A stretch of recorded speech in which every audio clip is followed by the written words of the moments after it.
Hello, folks. I am Regis Philbin, and this is Who Wants to Be a No, oh, sorry, wrong show. This is the Last Chance Qualifiers. I'm your host, Brimstone. We are getting ready for NA day number 2 right now. We had an action-packed day yesterday. I can't wait to get into today with the group of death, as they say. Join me over on the desk, and we'll talk a bit more about it.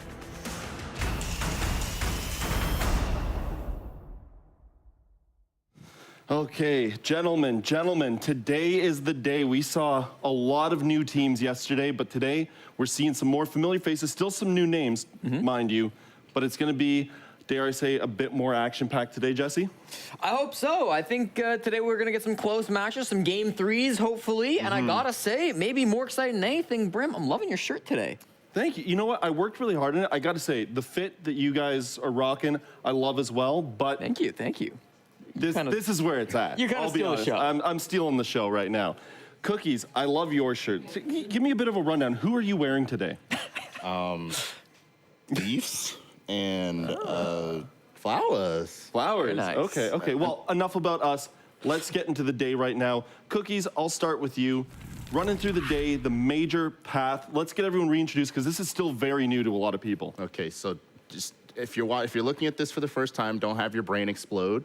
Just know that somewhere on this graphic, we are on the LCQ, the major Last Chance Qualifiers. This is it. If you're a Soniqs fan, an Oxygen fan, I know that's perking up some ears. They still have a chance to get to that Blast R6 major on the far right. And this is their last chance. They've got some last place Pro League teams in Parabellum and maybe some what would be Challenge League teams to go through. And of course, each other, Soniqs OHG. So that's gonna be fun, and we're in the thick of it, guys. We really are. It's gonna be an amazing day today. And now the great thing too about the Last Chance Qualifiers, Cookies, is that new teams, new faces. We got to see a bunch of them yesterday, and now today we do get to see a few more new names and faces. Absolutely. We've got Arial Arise. Really, well, they're not really new. I mean, they got like an APAC team. They also have, if you didn't know, an LCQ team in NA. You know, we got Papa P and Quartz. And Yeah, just call him Poison. Nobody knows Papa P. like, start calling him Papa P. He loves it. Poison loves to be called Papa P. Okay. There you go. One thing I like about this Arial Arise, though, if you may have noticed yesterday, if anyone is a fan of the scene, they know that Freak and Mohes have always been this tight duo, but they finally get separated. We saw Mo yesterday. We get to see Freak today. But now, with the brackets, Jesse, as you can see here on the graphic, we got some action yesterday. We got a little bit sorted out, but we got an equal part to come today. Certainly. Beast Coast and West Garfield Park both moving on to the semifinals. They will be playing tomorrow, as well as getting to the grand finals, playing that match up tomorrow. But today, Soniqs Arial Arise and OXG Parabellum, that auction Parabellum game. The first time in the LCQ that we're going to see 2 NAL teams going head-to-head. And of course, if they win that, high likelihood they'll be going against the Soniqs as well, barring, of course, an upset from Arial Arise, who will have a tough game today, but they're a good squad themselves. Yeah, so today, as the schedule lines up, as you could probably tell from the graphic there, the first matchup that we're going to have is Soniqs versus Arial Arise. The next matchup, OXG versus PB. Looking at this first game, Jesse, I'm actually thinking now, based on how West Garfield Park did yesterday, anything's open. I look at Arial Arise and I'm like, sure, could be. Absolutely. I mean, we really were surprised by the quality of play that we got to see yesterday. And then coming into today, you really can't make any assumptions about how well Arial Arise are going to play, nor can you make assumptions about these other NAL teams, right? I mean, Oxygen, great squad. They kind of were fumbling towards the end of the stage. Parabellum, you know, a newer squad. They've had their struggles, but they played quite well in the closed qualifier. So I think it's really going to be up in the air to who actually comes on top for both these games. You've got your favorites, but anything can happen in Rainbow Six. Well, old Parabellum, as it were, yesterday in the form of Gang Gang, did not do well. They are out. Cookies, Jesse said it earlier, I think there's a very, very good chance we do see best of threes go the distance today. Yeah, I'm just going to go out and say it right now. Jesse J and Jim.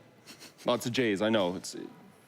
Arial Arise is going to take them 3 maps, I think. I think they're going to go the distance. I think that's a team that is just, they're at their pinnacle. And they've got a super sub. I thought yesterday we were going to have a gold sub in. I'm not even going to lie. Literal gold, Froshi. But you know what?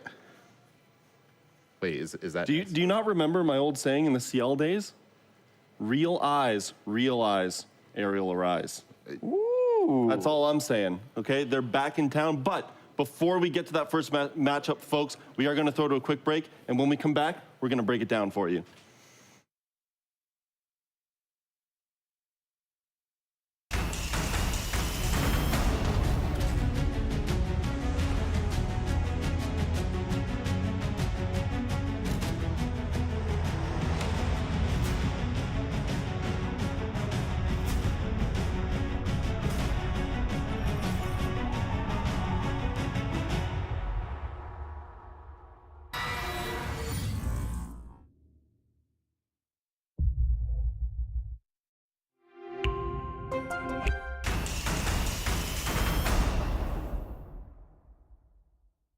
Welcome back. As you may have guessed, our big focus with this first matchup is going to be Arial Rise. Everyone's used to Soniqs. It's old news. We're going to focus in on the new team. And Jesse, looking at this team, Freak, Quartz, Tra, Poison, Benji. Yeah. There is a lot of firepower on this team. My only question is, can they bring that all together as a unit? Because we know, mechanically speaking, all of these players can pop off. Yeah, well, let's be clear. It is a very last-minute substitution with Benji Mula jumping into the roster. Initially, they qualified with Asian playing. They knew for a while he wasn't going to be able to play. Then they thought, as CJ was saying, that Froshi was going to have to play, their coach, who is not amazing at the game from the things that I've heard. Froshi is terrible. All right, I wasn't going to say it. And his computer was bad, so it would have been a disaster. So I'm so It's the computer. I'm so it's glad. the computer. And Brent, Brent, you said these guys have talent and how they're going to put it together. Poison's how they're going to put it together. He's one. If you thought Mr. B was good, Poison's literally right there with them. They've been rivals with each other over the course of years. So you're going to have another well-led, I guess, tier 2 team with Gunners versus Soniqs. Well, there's a reason. There's Mr. B, and then there's who? Papa P. Papa P. It doesn't end at Mr. B. It's also Papa P. And we have seen him, Jesse. We have seen him go, dare I say it, nuclear in some matches. I've heard the tales of Poison. I've heard people talk about this guy as one of the greatest IGLs in the tier 2 scene. I'm excited to see it for myself. I thought yesterday we saw a really good showing from Bio and his IGL skills being put on display. Now we get to see the same from Poison, so I'm going to be focusing in on their executes, seeing how well they set those things up, seeing how well the team really works together, because a lot of that can come from the IGL. And yeah, I'm excited to see really what Arial Rise can bring against a really tough opponent. Okay, now, in all fairness, we do also have to focus in on Soniqs. Let's not make it the Arial Rise show. There is a lot. I mean, these guys actually have pictures. Yeah, the benefits of being in the league, right? 5 photos, wow. The Soniqs are a squad that really underperformed. If we're being totally honest, this is a squad that a lot of people thought top 2, at least top 4. They finished 6th place in stage 1. We only have 8 teams. That's not very good. You did better than Parabellum and Mirage. It was rough for the Soniqs. And so for them to come in here, they're going to be trying to make a big statement, right? They're going to try to showcase what they've got. I think the big problem was clearly their attacks. 45% attacking win rate throughout the stage so far. And when you just dial into playoffs, it was down to 27%.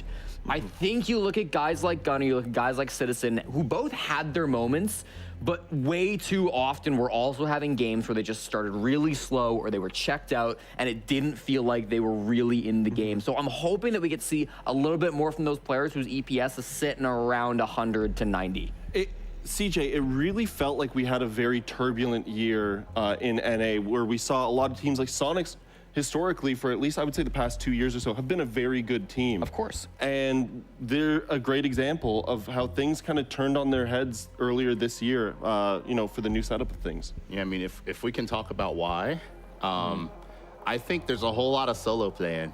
Like, quite frankly, if we go left or right, Grixer, look how little entry engagements he has.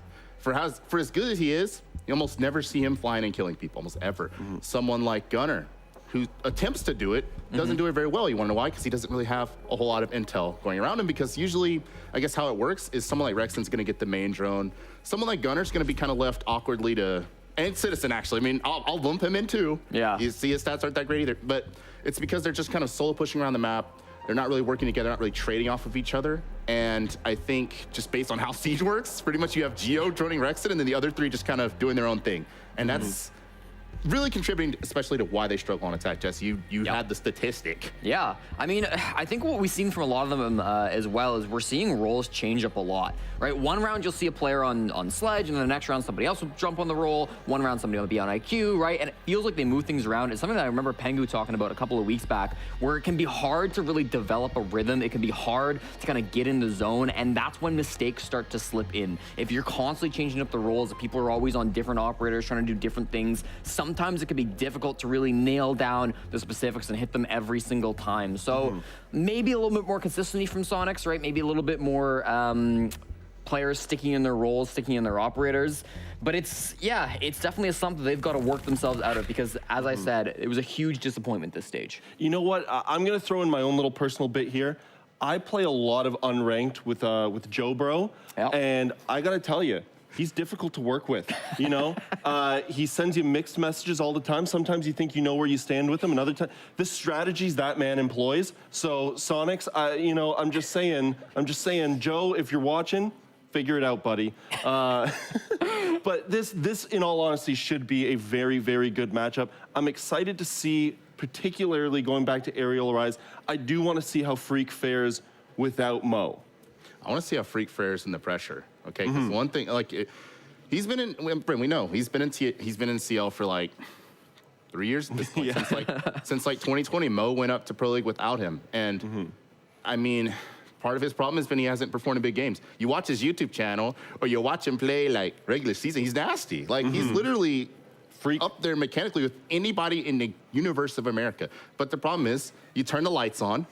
It's a little too bright, the moment's a little too big, and he gets nervous, and he goes like 3 and 9. Okay, today he literally has to go crazy, or the process is going to continue. He's going to fall short after all the hype. Yeah.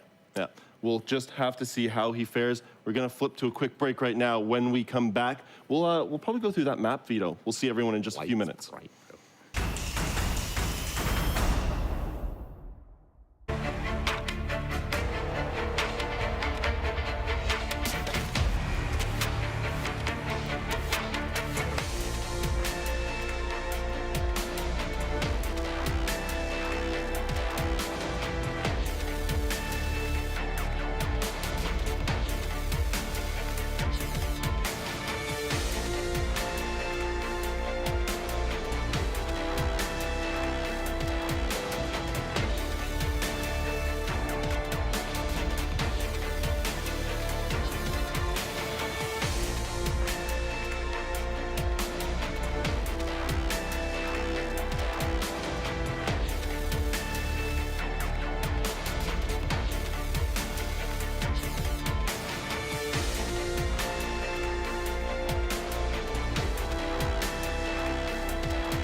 Welcome back from the break, folks. We've got the map veto for you now, and Jesse, up.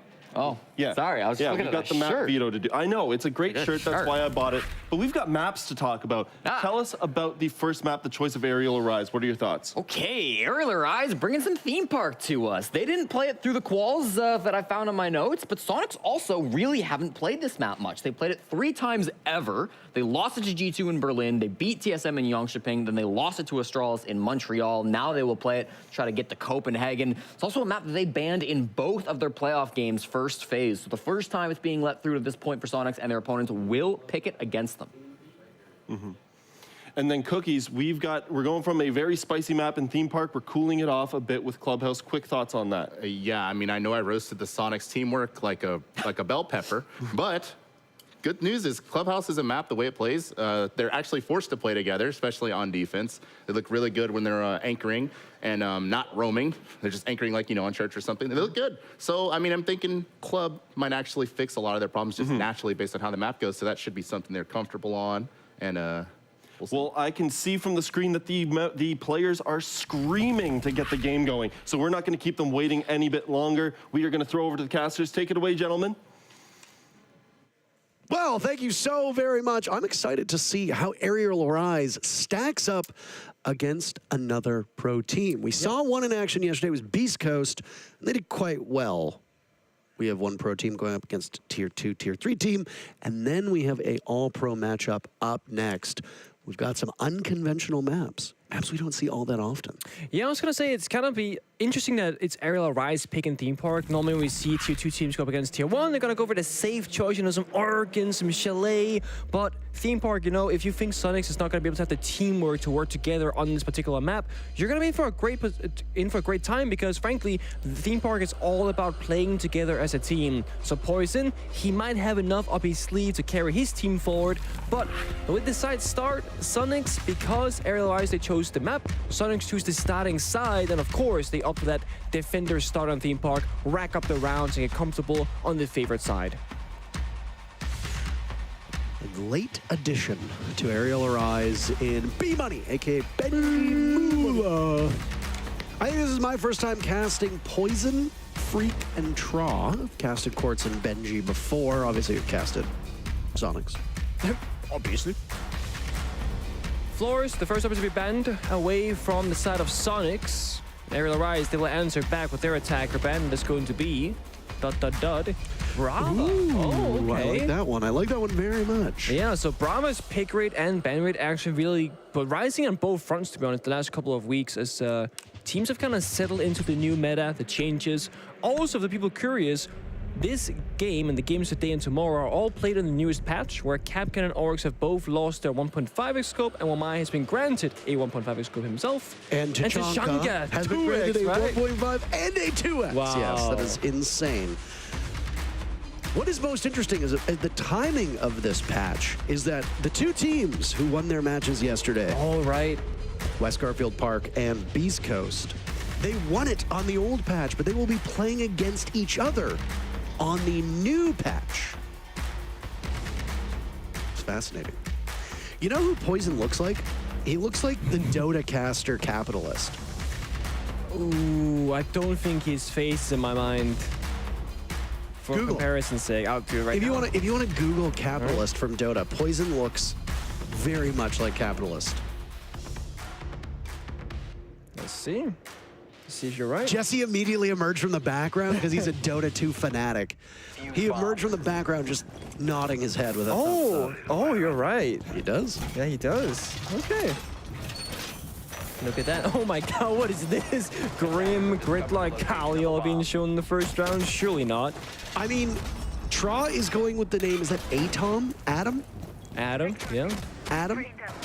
I'm guessing. There we go. Confirmation that that's the name that Tra actually plays under. Oh, okay. That's not confusing at all. So yeah, this is a bit of an interesting predicament. I've never really been faced with a position where I have someone whose name so obviously incorrect. Okay, no Grim, by the way. Your speculation was incorrect. Instead, there's a Monty.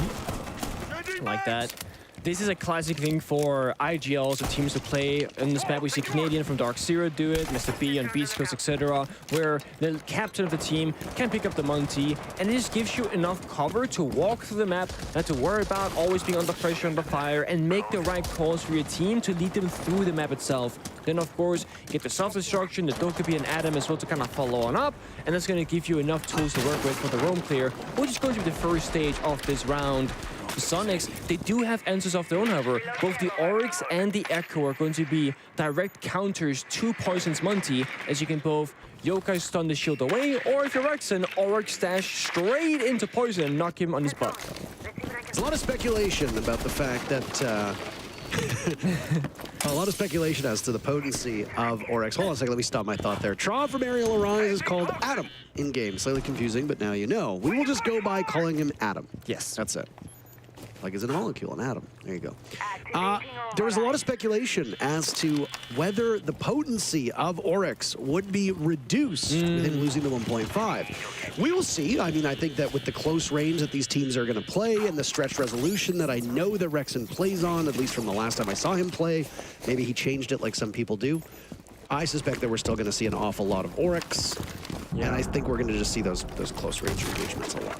Yeah, I was also going to say, like, with the change being so recent, I don't think teams are going to change anything right now unless they get into a gunfight without the 1.5 thing like, okay, this is terrible, we're going to change it up. It's going to take a few days, if not weeks, for the meta to solidify and change, if anything. You know, who knows, maybe Tashanka now is going to be a sleeper operator that is actually super, super strong, but no one's going to figure that out for now because teams have not scrimmed on this patch most likely or done the theory crafting needed for it.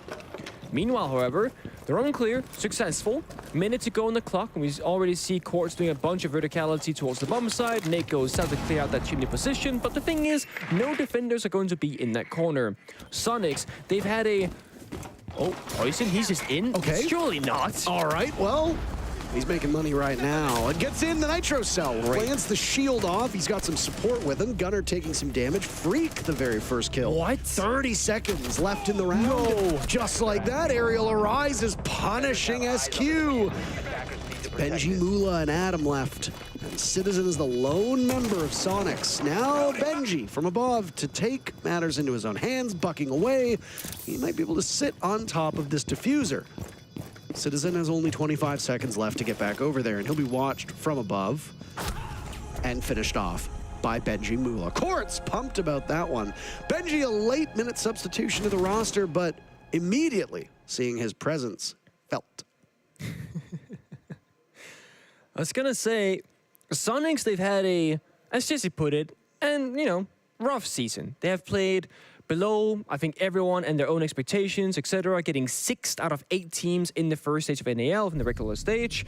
But one thing that they were pretty good at was holding down the bomb side relatively passively and kind of, you know, countering the execute from the opponent team. What they have been kind of lackluster at is the successful roam game. In that previous round, the roam game was great. They wasted time, they wasted resources, they fell all back, they had pretty much 4 or 5 members near the site itself, and there was only 45 seconds left. So from a pure like pace perspective of how that round plays out, it looked like a great round from the side of Soniqs. But then all of a sudden, Poison and the Monty just walks on in, uncontested, and there were at least 1 Yokai drone alive, but it didn't stop the plant, and it didn't seem like Soniqs had enough information to work with in that round because it looked like to them it was a complete surprise that Monty was indeed planting. There was 1 C4 being thrown out as a hero attempt to shut it down, but Poison did a great job. He hopped off the plant, blocked it with his shield and didn't die to it, but he did take a bunch of damage. And the cover from Arial Rise was perfect in that round, finding 3 kills before Soniqs could answer with anything back. So instead of going back to Throne, which is quite a typically favorable bomb site for the defenders, we're going to see Lab open up real fast. This is yet another bomb site that is typically favorable to the defenders. Theme Park tends to have that distinction of being a very defender-sided map in total. Yeah. But like a lot of the maps that we saw yesterday, and I'm sure we're going to see again today, we've got both Clubhouse and Cafe on the board. Both those maps, along with Theme Park, have pretty much every bomb site being viable. Yeah. Now, obviously, on Theme Park, you have your preferences. Lab gets played a lot. Some teams forego Lab entirely. Other teams will completely forego that office initiation upstairs.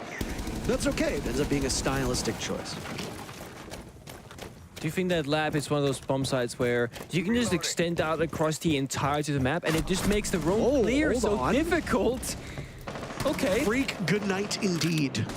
Damn, he just sprints in. I mean, they must have had to call that it was clear that there were no roamers or something like that, but we can see the silhouettes. There were 3 roamers from the side of Soniqs, and they're all in that same area of the map, so it shouldn't be a surprise for Arial Arise that there are, in fact, members of the defense contesting that early on. Yep. Very aggressive. Sorry, what were you... Please go back and ask me this question about Theme Park. Which one? The bomb site rotation preferences?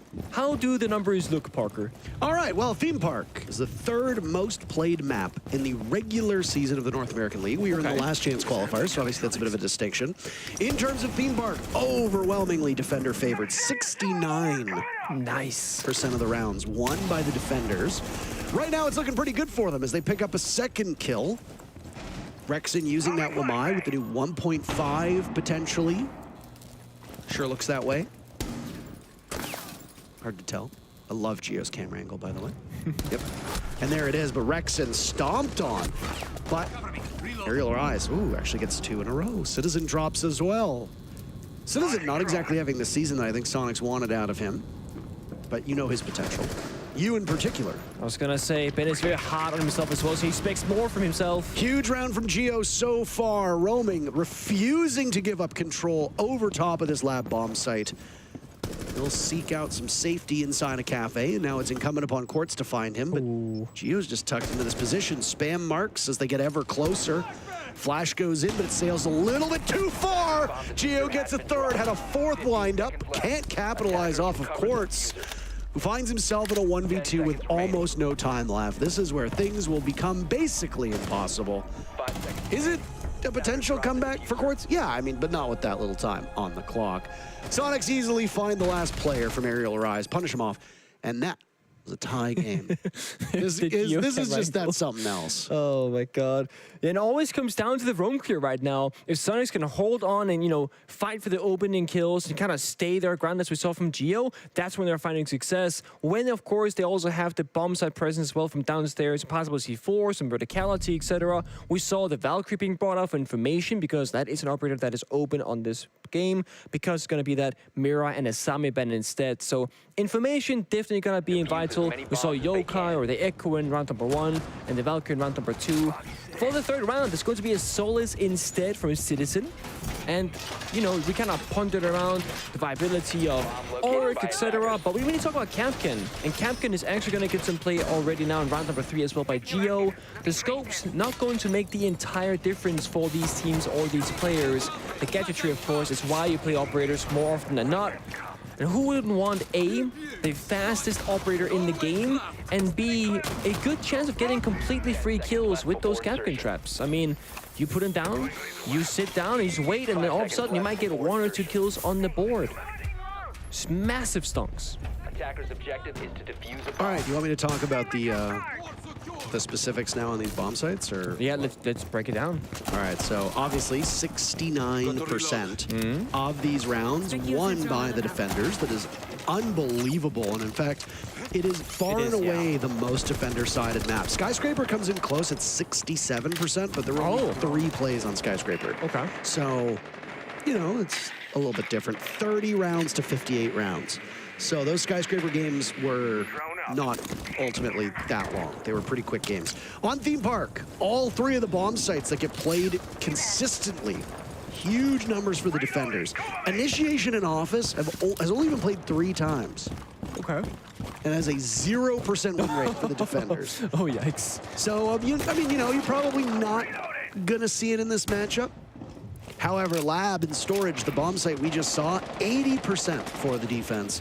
Armory and Throne, where we are playing once again, 71% of the rounds played, won by the defenders. Now, Arial Arise actually bucked that trend back in that first round by getting a victory on this bomb site. We'll see if they're able to pull it off again. You can see that there have been some changes to the way that Soniqs are going to approach this bomb site, mainly with where they're going to hold above. And Adam jumps in and is immediately taken out by Rexon. Goodbye. Having a little bit more success on this Mozzie than we saw on the Oryx. Yeah, and a couple of blind spots now, 2 rounds in a row from Arial Arise, where they seem to have half the information that they need, but that second half that's lacking ends up punishing them instead. Now, we saw Geo putting down almost all, if not all, the Cactus traps on the bomb site doors itself. So if AA were gonna rush because of that kill not going their way, they would struggle with that possibility of a strategy. Let's see if this works out. Impact trade could be there from the defenders. Geo does have it. Oh, misses both. This is both of them. It's one of those angles where, is it Geo missing by an inch, or is it a good placement of that thermite charge? I mean, it certainly was a great position. You gotta crouch, put it down as far as possible. That's step number 1 for sure. They have information on Geo's position as well. That yellow ping gives it away. I don't know if Geo's flashed at all from these flashbangs tossed in. No! Geo ducks down, but Poison dies to Citizen. Soniqs have 2 separate players watching the breach. There goes Rexon, but the number's still heavily favoring Soniqs at the moment. Court's under fire. He's one of 2 remaining for Arial Arise. There's up to him and Benji Mula, and, well, Soniqs are just going to dogpile them at this point, collapsing on what little is remaining of the attackers, and Benji falls as well, giving Soniqs 2 in a row. That's what they need. These early rounds on Theme Park, when you start defense, you have to win them, especially at Lab and, of course, Armory thrown bomb sets. So that's been now 2 victories for Soniqs, but it's also the expected bomb sets for them to win. And the question goes, where is that 3rd bomb site going to be? Statistically, it's going to be Bang Deke, of course, but you never know. We've seen a couple of bomb sites now being played that are not super typical. On Bang, that archives Terror's bomb set, and of course on Villa, we saw a fair bit of the library living bomb set as well. A puzzling amount of living in a single game. It was like 3 or 4 times. But for now, it'll be the Bunker bomb site instead. Some would say. Would you say it's mystifying? Would I say it's mystified? Would you say it's mystifying? Would you say that? I wouldn't personally say that, but I'd agree with it. Sure. Wow, unbelievable. Yeah. I'm a simple man. You're a simp? No. Simple. Simple. Not a simp man. Please. Please, no. Maybe for Jesse, I would be sometimes. Oh, for crying out loud. Yeah. It's the hair. You know, I used to have nice hair like he does, so I think I envy him a little bit sometimes when I look at him. Do you see that tweet that went viral yesterday? That was like, it was just a woman on Twitter. She just tweeted something like, you know, I miss him or something like that. Or Oh, like, yeah. I miss him. And then people just started like quote retweeting with athletes. And I can't remember who it was, but it was somebody in Rainbow Six quote retweeted like, God, I miss him, with just a picture of you. Oh, it's Veli. Was it Veli? Veli? Did. Yeah, Veli did that. And you had hair. Yeah, and I had hair. Yeah. It was what a wonderful time. You know, that was Paris Major 2018 was the last time I had that kind of hair. It's all downhill from there. That's what it took to win championships. You sacrifice your hair, I guess. There's treatments.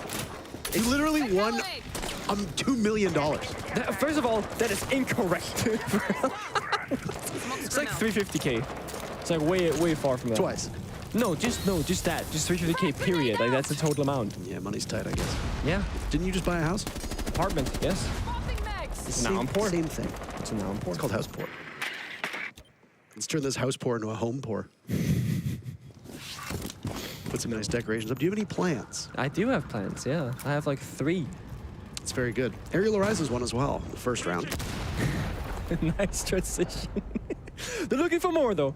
This time without the Monty, of course. That was how they won that first round that they got on the board. It's been a slow start from them in this round. They kind of been droning it out. I mean, they've barely scratched this first room of the cafe area, but they're just walking on right now as I say that. I mean, they did use a lot of utility They did. to control a cafe, but I mean, look at how close cafe is to the site setup. This is basically where you want to establish that beachhead. I believe Quartz is downstairs with grenades as well. Yep, we see his outline. So looking for some vertical nades, perhaps. Is he in the building, though? That's the question. Nice trade, okay. I've actually been seeing a lot of those lately. A lot of trades. The only thing for Arial Arise through these 4 rounds now is that they've never gotten an uncontested opening pick. They did get the first pick back in round number 1, but it was very quickly answered with a lot of gunplay from both teams. That's a draw. In the next 2 rounds, Soniqs took the opening pick. Ooh. Bit of a sloppy execute from Freak. Doesn't see that on arcade stairs. Geo's holding on to that position, but they knew there was one player down. Quite a ways down the hallway. There's another as well for Benji to tussle with. Soniqs being chipped away at as Gunners on a single point of HP. It's just him and Citizen left. Advantage for Arial Arise, and they take out Citizen, leaving that single point of HP for Gunnar as the only thing standing against Arial Arise, tying things up. And Gunnar is good as gone. What a round by Poison. Yeah. He's been incredibly impactful in the rounds that Arial Arise has won first round and now the fourth. And we got a tie game. Also, Poison is playing a really good game with the discipline there. He's playing inside, you know, cutting off the bomb site essentially from the flank, but he's not exposing himself to any gunfights really. He's waiting for something to happen, for information to be granted, and then he starts swinging out. He had Diffuser. If he holds an aggressive angle and dies to Gunnar, for example, on top arcade, that puts Arial Arise in a really bad position. He knows that. He just sits back, lets his teammates get into that front four position, and then he follows up with them instead. And it's a small thing like that that can make a very big difference, because if Gunnar gets diffuser case control, they can play that round completely different as a defending team. And Soniqs on that tertiary bomb site rotation, they were not successful. But it is going to grant that full reset. The next two bomb sites are most likely going to be, as we see right now, Lab into Armor Throne again, and that can put Soniqs on either, you know, 2-4 or Arial Rise. If they can pull this apart, they too can also get that 4-2 side swap. Starting attack on Theme Park would be huge for them. And they are considering what to do right now, because we see one operator in particular right now that stands out from the rest, and it's gone. 2 seconds left on attacker repick, and Adam goes from Glass onto Thatcher. Now, the problem with this bomb site for an attacking team is that it's very difficult to rush it. There's one way in directed to the bomb site, and that's a window. That window has a POC mat below it. There can be Capcom traps as well, for all you know. And there's a deplorable shield. So if you were to try and rush this bomb site, it is just not a high chance of that working out, even though it's just one single guy near it. And it's why it is such a good bomb site to go for as a defender, because you can have 4 active roamers across the map with just one guy holding down the fortress itself. That's what they're gonna do, Soniqs, again. Remember last time is Geo upstairs at a cafe, just staying there the entire round and dying for that position. But it worked out for Soniqs. He's playing on that Bandit. Correct me if I'm wrong. He is not. Well, he was last time, yes. That's Yeah, sorry, I thought you meant now. welcome to the conversation. Yeah. Last time he was. Yes, last time he was on Bandit. Remember when I said last time? I didn't hear the last time. Remember when I said last time he was on Bandit? And you were like, no, he's not right now. And I was like, that's perfect. But he was last time. Yeah. Dear God. Just like Freddie Mercury, sometimes I too wish I'd never been born at all. Born to cast. Gunner's first one to die. That does not bode well for Soniqs on this round. It's quick execution as Quartz walks in, assassinates him, and then gets out very fast. Not similar to the same start that we saw back the very first time that Soniqs defended this bomb site back in round 2. A lot of that, again, came upstairs in the roam, as you talked about, with Geo being the main focus. Yeah. And it is smart for Arial Rise to go for a different approach, because, you know, last time it didn't work out, but with how things are progressing right now, that Poison is all alone once again. He's obviously going to look and try and get this wall open on Throne to distract Geo, most likely. But his teammates, the timing. Siege timing, it takes, but it mostly just takes away at this point. Quartz a second kill. He's winning this round. For Arial Arise, all on his lonesome. He and 3 players of AA all above, just bucking and sledging away, just bucking and shucking, as I always say. Benji Mula's going to continue to tear away at the protection that you see for the defenders. They've now been pushed all the way back into the lab component of the bomb site, which is the B-bomb. All huddled on, and Poison coming alive. Now it's just Grixer and Geo left. There are Frost Mats still on the board. That can be a potential ace in the hole, but Grixer getting aggressive, denies a flawless round, completely blind. Still playing inside of storage, but slaughtered by Benji Mula. Arial Arise takes the lead. They surrendered it after the first round. 2 in a row puts them back on top. It's very impressive watching Arial Rise and how well they can actually spearhead these attacks, because if you noticed, Poison was nowhere near that early execute on the top floor room clear. He was all the way downstairs in maintenance next to that armored throne wall, trying to bait out a breach for Geo. And then the moment they got those 2 kills and cleared out top floor, he ran all the way outside the building to the bomb set window and immediately got a kill on the rotate. Poison in his rounds technically isn't doing anything at all, but at the same time doing so so much. Applying pressure on the map by having a presence, saying, okay, this area is not safe for the defending team. I might go breach this wall, I can toss out a drone, etc. But at the same time, the defenders, they don't know when he's actually going to be leaving that area. So Gio, he had to respect the fact that he could be lingering around, and he had to just not be able to get back to bomb site, essentially. And Poison, he was way gone, way before that even happened. He was on the side itself. So Soniqs are kind of in this tricky position. There is one thing that Soniqs can do. They can play the Yokai, or the Echo again. They can play the Valkyrie. They're not opting for these intel-based operators. They're just relying on the Solus alone, and it might not be enough for them. Solus can only see, you know, intel that is going to be electric gadgets. They're not seeing LRIs walking cafe hallway and getting 2 kills. They're not seeing whether Poison is actually in that maintenance room or not, waiting for someone to flank. They're just kind of guessing, and right now, they're guessing incorrectly because they're losing their gunfights, they're getting those bad timings because they don't have any active live information to work with and make those decisions. And Poison, he's gonna do the same thing on attack as Sonic should be doing. Live information. The Monty again, to play around that execute. That's going to be how they're gonna break apart this round, or at least how they intend to do that, just like last time. Critical round for Soniqs. This is Arial Arise's map pick, so I mean, yeah, you do expect Arial Arise to be playing quite well, and as was noted by the desk, and something that we've talked about on our cast before, is that the Soniqs haven't lived up to the expectations that they've set for themselves. Super, I'm assuming you are co-streaming this because you've been quite consistent doing so in the past. And I mean, I'm not watching you, so I don't know what you're going to say, but I'd imagine that they probably haven't lived up to his expectations too. But Super's a smart guy. He knows that it's going to take a while for a new roster to gel. And, well, I mean, you had SI with Citizen on the team, but then obviously the meta changes. Things go up in the air. The meta has now potentially shifted again with the changes that just came out earlier today. That Nitro Cell was a second too early. It could have taken Adam down. There are the impacts to go out, and now Citizen will try to get the Monty out of the corner, but knows he's going to have some difficulties. Gunner's been dropped, even though the first sets of kills are going to Soniqs. Freak, last one left, wanders right into the middle of the bomb site, and guess what? He's going to die. Flawlessly done by Soniqs, who bounce back in a hurry and tie us up at 3. That's the first half in the books. Not enough manpower on the room clear there from the side of Arial. Not enough man, I agree. Not enough man at all. Nope, Monty actually playing in the corner, tucked away all nice and safe, and Adam drops the hatch, immediately gets fried from below, and of course from straight ahead. That is what we call unfortunate in the business of Rainbow Six Siege. Do we do that? We do be doing that, yeah. Because that's the thing about Monty, like, you're so safe than, you know, the person playing the character. You're just like, oh, guys, drop this, go in here, you know, whatever. And sometimes it gives yourself a false sense of how clear something might actually be. Oh my god, synchronized reinforcement, look at this! It's perfectly synchronized. Woo. That was nice. Good job. That is some we love that. Synergy. Skinnergy? No, synergy. No K in there. We have not really seen a whole lot of Skinnergy for this stage, I feel like. We've seen really disappointing. Yeah, teams need to do better, I would say. Like, oh wait, to be fair, imagine we actually allowed the Rainbow's Magic skins for pro play, just for like a week or something. Imagine the chaos, all the pink skins running out the map, it would be lovely. Allow it, you cowards. I think they should. Attackers are heading I will out. say the players have been good at using the weapon skins at least.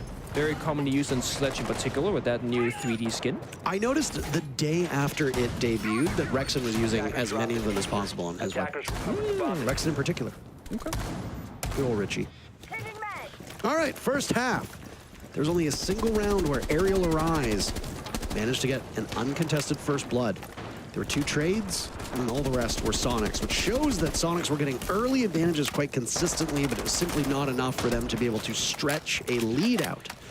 In fact, Soniqs did lead through rounds 2 and 3, but since then have either tied or trailed Arial Arise. Objective play, Arial Arise got the diffuser down.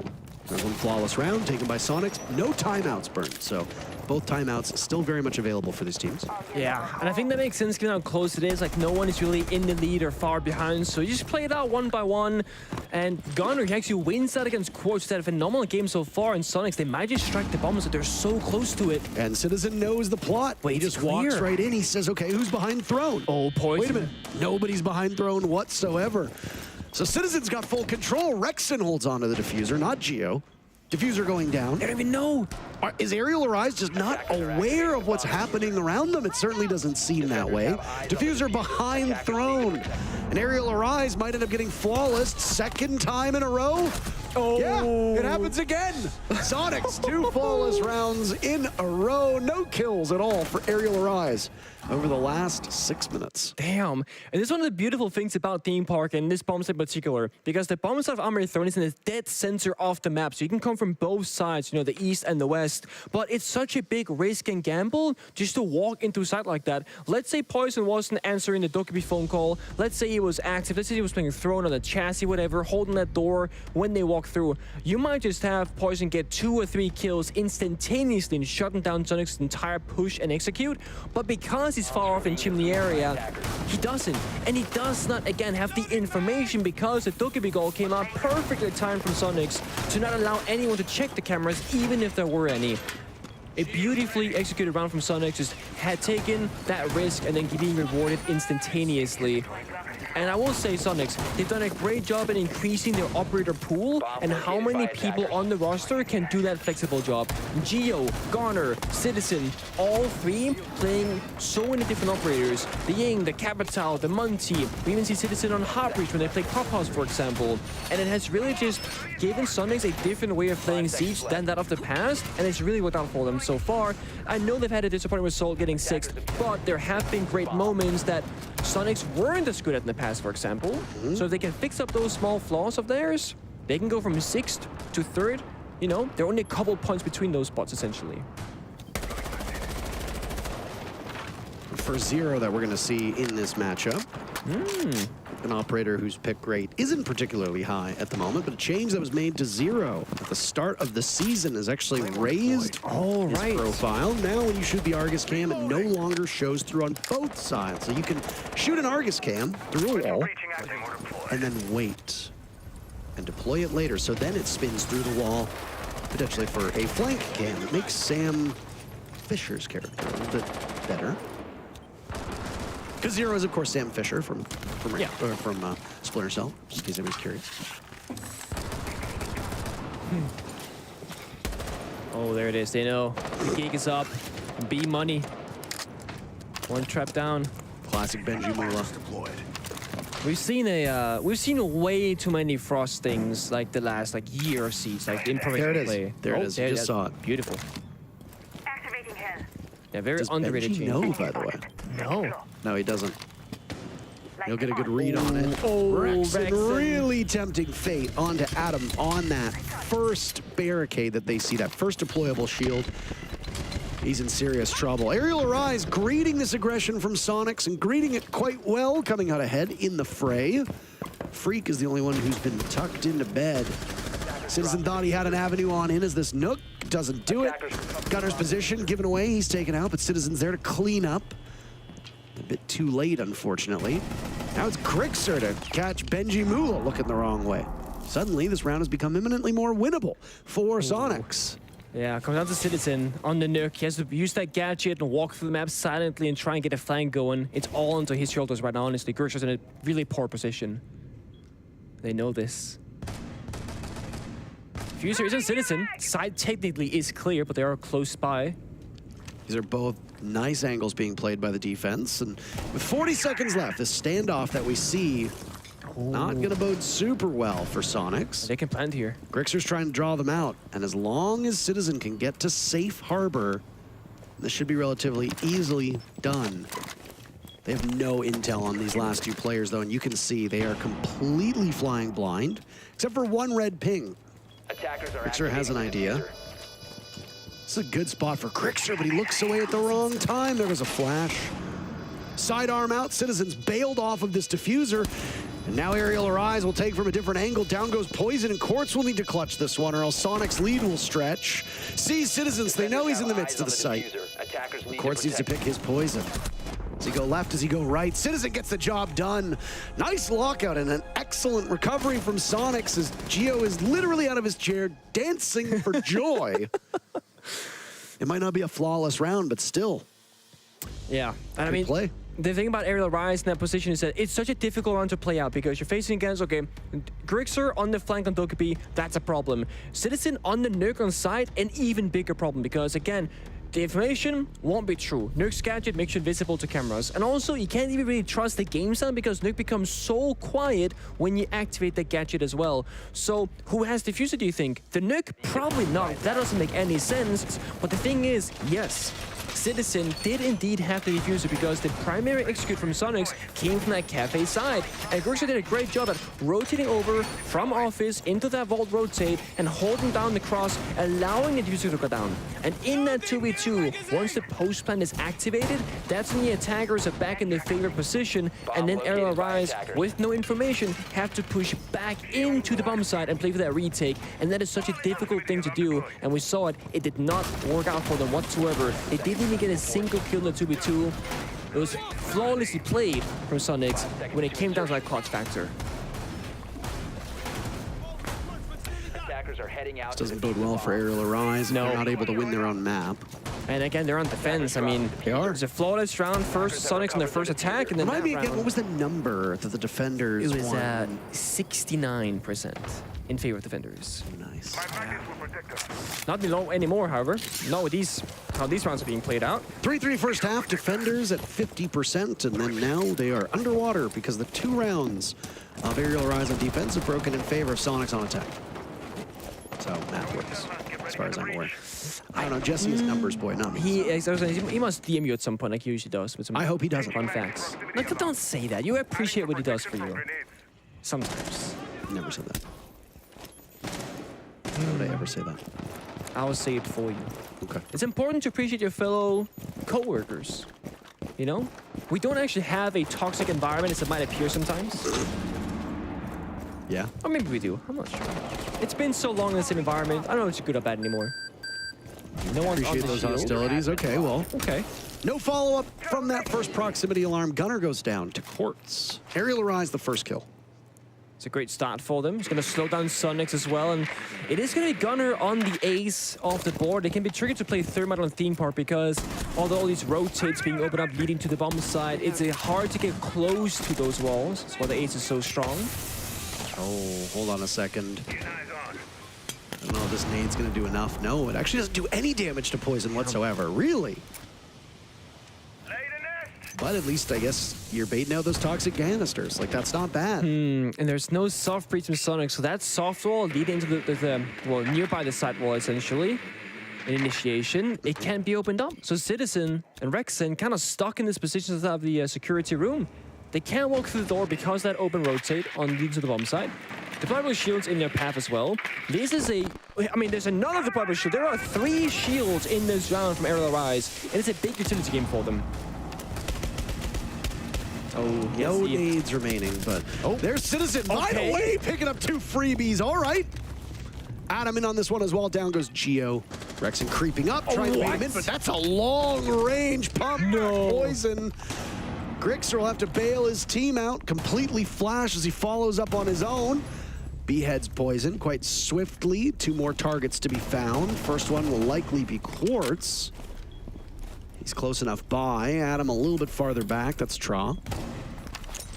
Another flash to go in. But again, Grixer is going to be totally blind here in only 15 seconds. That's a real hard job that he has. Looks by the vending machine. Nobody there. Sidearm out. Can't control the recoil of that SMG. 5 seconds left. Instead, he knows he's out of time. Jaeger's going to pop up. Adam shuts him down. And Arial Rise prevent themselves from staring down match point. Map point, to be more specific.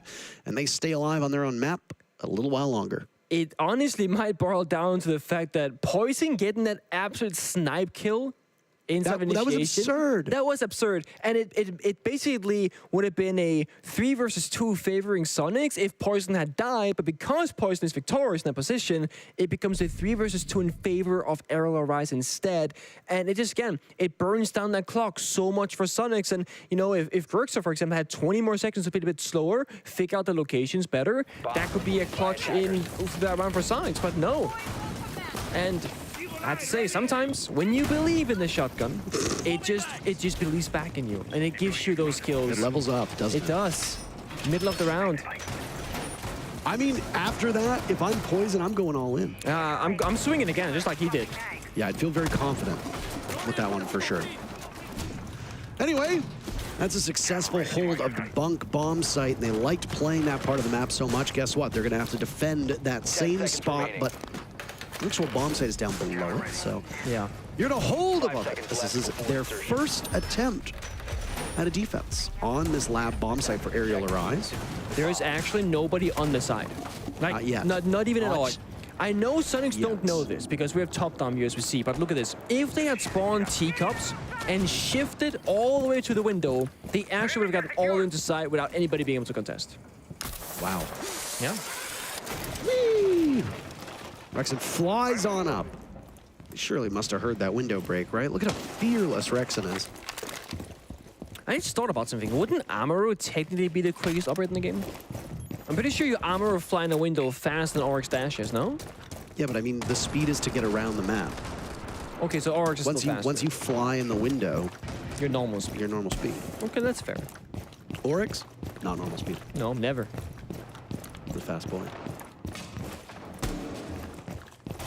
So the Amaru pick is for the surprise fact that fast early entry and essentially want to get like a good piece of map control. But the thing is, all these walls are reinforced by Arial Arise, and it kind of stops any sort of rush, and it forces Soniqs once again to play into the utility side of Rainbow Six Siege, where they have to deal with what could be in the walls, like a jammer, a bandit charge, etc., and try and problem solve it.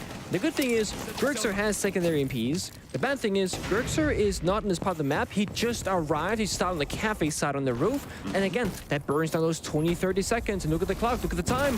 Half the round has already been played through. And there's been not a single bullet fired towards any opponent so far from Soniqs. It's a logic bomb that will go off. And oh my, Citizen has been the hard carry for Soniqs up to this point. No more. Rexen decides, you know what, I'm going to go in through a different window this time. Catches the mute, down he goes. First kill for Soniqs, not before Freak is taken out courts. So Rexen, as good as he usually is, not having the best game. He's got to find even more. It's one of those cams up. They've got the intel. Freak holding court in this position. Rexen the Flash will try to play off of this, but Freak gets out of there as fast as he can. You don't need to hold the top floor as reliably when you've got numbers and you've got the bomb site in your control. Soniqs in a 2v4. Arial Arise seemingly poised to tie this one up. And B Money doing the same thing as Geo, playing for his life instead of Cafe. Knows it's an important part of the map. And Geo and Rexen, they are alive, and they're gonna contest. Look at this. They're gonna swing, and Benji can get them both, and he does indeed. Cashing in his money. B-money in the bank, so to speak. Tie game, all 12 rounds needed. And now the question comes, are we gonna start seeing a tactical timeout? It's a close game, so does any team need it? Yes, no. At the same time, they both do, and they both don't. But yeah, no, actually, it will be Soniqs taking the first timeout between these two teams, trying to rail it back in and get these following 2 rounds on their attack to avoid OT. Now, there is one big thing here in the best of 3. Yep. Soniqs, of course, a lot more experience in this environment compared to Arial Arise. Especially in official games. I mean, everyone scrims typically 2, 3, or 4 maps, but playing in a competitive game, you know, live on play days, I always say, it's a bit different than playing practice games. You know, more pressure, more nerves, and of course, much more to play for. Game day reps, as we refer to them, are vital for teams. So being able to actually compete with your squad, very different. And you pointed it out correctly. It really just boils down to the pressure that comes in. A scrim is nowhere near the same level of stakes. So, you can compete in a real match, play against that real pressure, see how your mindset does, see how the team does under a different level of expectations, and, well, that's far better experience. Use as many bombs as they can. Thrown for round number 11. Nick, Yes. second time that this will be defended by Arial Arise. They lost it in puzzling fashion the very first round. It was a flawless round won by Soniqs. Arial Arise obviously not particularly happy with that result, and I think that's why it's taken so long for you to come back here. But having won both bunk and lab bomb sites, they were faced with either throne or going upstairs to office initiation, which at the present moment He's not a bomb site that the defenders like to go to. 10 seconds to insertion. I imagine that there could be a small change here from Arial Rise, where the issue that occurred last time is that the Dugby phone call, it forced Poison off the Okas, and they lost all their intel around the map. But there's a mutant above from Adam now. Now they could place a jammer strategically where Poison is going to be playing on his Yokai, and if that Dugby phone call comes out, you're gonna be in a much nicer position because it kind of cancels out the effect. That could be one of the small ways that they have thought about this strategically, because I mean, at the same time, you're also gonna go, there's no way Soniqs will go for a second rush, but look at this. They have intel. Rexon has snuck a drone into the bomb site, and they can act upon that information once again with the Dugby phone calls if they want to. Be pretty quick. Swapping mags. Doesn't look like it yet, though. No, the 30 first second seconds it did. eclipsed, and they're still outside. Yeah, first they have 2 drones actually, so they know it's just one person downstairs. They know exactly where he is. Now, it can be difficult for Soniqs because if they start saying, oh, Echo's over here, it's only guy inside, yeah.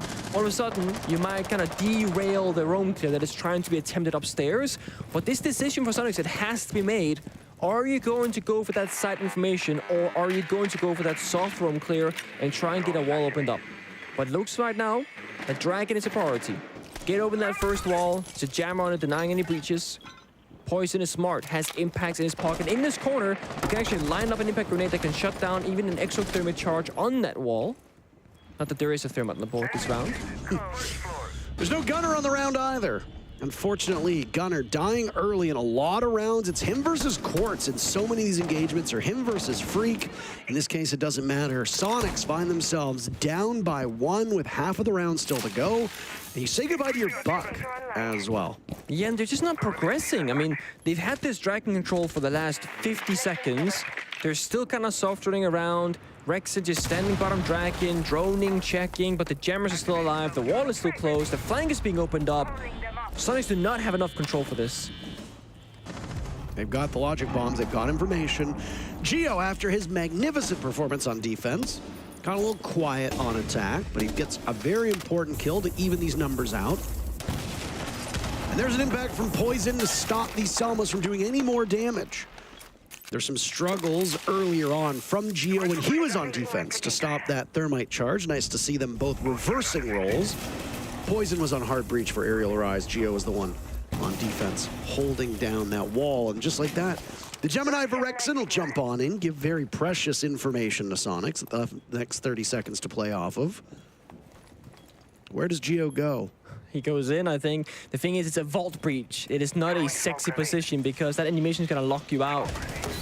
Poison goes down. Oh, Soniqs seems to have found a cutoff, but B-Money so far back. Geo does it all himself and finds a safe spot to plant in, forcing Arial Rise to retake. The Nitro cell from Adam goes in. It takes down Citizen, but not before the diffuser can be planted. Spam marks will give information to Arial Rise. They know exactly where these last couple SQ players lay. And Quartz can't get it done. Geo, 3 big kills, not enough. It's Rexon and Adam now in a 1v1. Diffuser within reach, but he has to find Rexon first. He'll hop on it, but Rexon's watching, and it's Soniqs on map point. Ooh. The one thing Arial Rise they're really good at right now in the last couple of rounds, that's 3 in fact, is that opening kill engagement. They all... Hello, Geo. They always seem to win the opening kills. That's where Soniqs right now is struggling. And it looked like it wasn't going to be a successful round attack for them because Poison alive onside a back throne, had the cross from his teammate of B-Money on the Frost, the 1.5x, but one crucial mistake. Poison actually stands up behind the throne and dies first. He's supposed to be the second contact. When his teammate shoots, that's when he's supposed to swing for that crossfire. But by Poison standing up first, he completely eliminates a crossfire from his teammate because it's the first line of contact, and that gives Soniqs a way into the bomb side. Then, of course, saw Geo hit a beautiful shot to open things up even further, and that plan went down. Completely safe. The C4 didn't find the planter, just the guy covering, which again puts up Rexon for that great post-man position all the way back in that maintenance room, back behind the bomb sites. Masterfully said. Boom. Boom. Boom. 10 seconds left. It's bomb site. Bunk. Third time we'll see it get played for No Arial office Rise. yet. Seconds remaining. No office. Womp womp. Devastating. To be fair, Mirror being banned is probably one of the biggest factors as to why the office bomb site is not being played. It's one of those where, like, if Mirror's not open, you probably do not want to go there. And to make things even more difficult, you also do not have a Sami. That could be like another way to kind of reshape the bomb site. Whereas the Bunks one, a little bit more stable. That's why I tend to see it.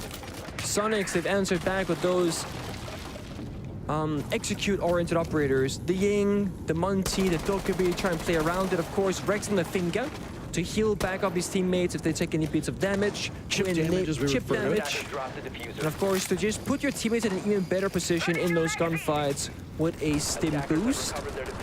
No real counterplay from the side of Arial Rise. Sure, they got those toxic baits, but there's going to be no orcs, no yokais, and there's not even a single C4 on the board. They're playing that triple shield setup once again, playing around utility. And I think Soniqs, they have a really great upper lineup to combat that, because you cannot shoot back down a shield if you're blinded, unless you're Warden, of course. God, what a lineup for Soniqs, right? Yeah? God. It's kind of toxic, actually, when you think about it. Very toxic, yeah. Just need a Jaggle to get instead of the Nook, maybe. Then it's like completely ranked domination kind of lineup. I'm sorry, you don't have a lion there. Let's not forget about that one. Okay, fair. Pivotal round for Arial Rise on their map, on the ropes. They could end up going down to Soniqs 1-0. This is their best shot of the 3 maps. You have to imagine they've already lost Benji Mula early. Half the round still to go. Geo being slowed by the Banshee. You can hear it. It's gone. Finally taken care of. They spy a player behind that deployable shield. Citizen might have a way to deal with this. Engaging his cloak, but there is barbed wire. And there's a Banshee as well. So a little bit of added security, and they know he's there, but Poison's caught looking in the wrong way. Now a nade as well. Going up inside of office. Does not greet anybody in Arial Rise. First kill for Arial.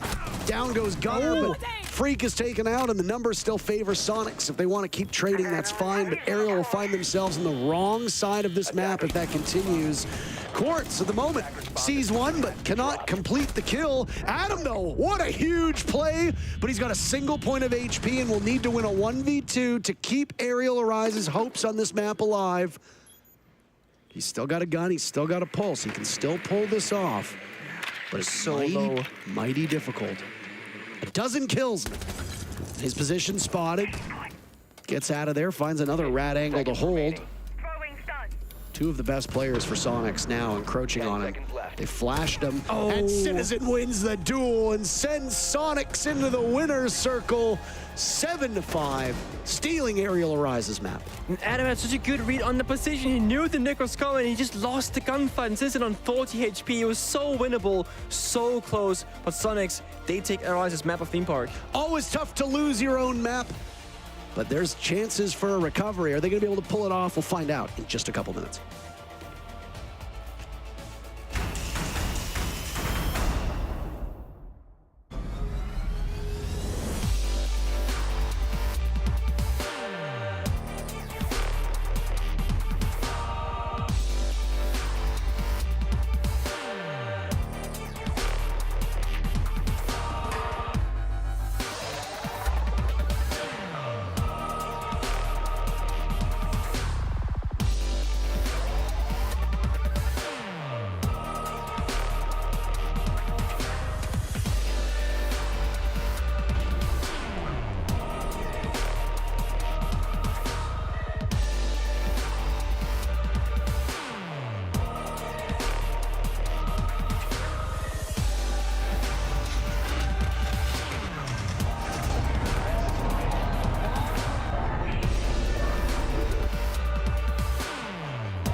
I've been very critical of Citizen throughout this stage. But I gotta say, his lurking, opportunistic playstyle, it worked out for him and Soniqs during this match, especially in this particular example. Now, we're talking about opportunities, right?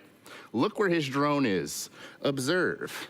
This is the middle of Throne on Theme Park. The rest of Arial Rise is roaming. They're all over the place, right? The only person who is on site right now is Papa P, okay? Now, Citizen has observed that nobody's actually back Throne. So we're gonna play the clip a little bit. We're gonna see his drone work, right? He's looking, he's like, nobody's here.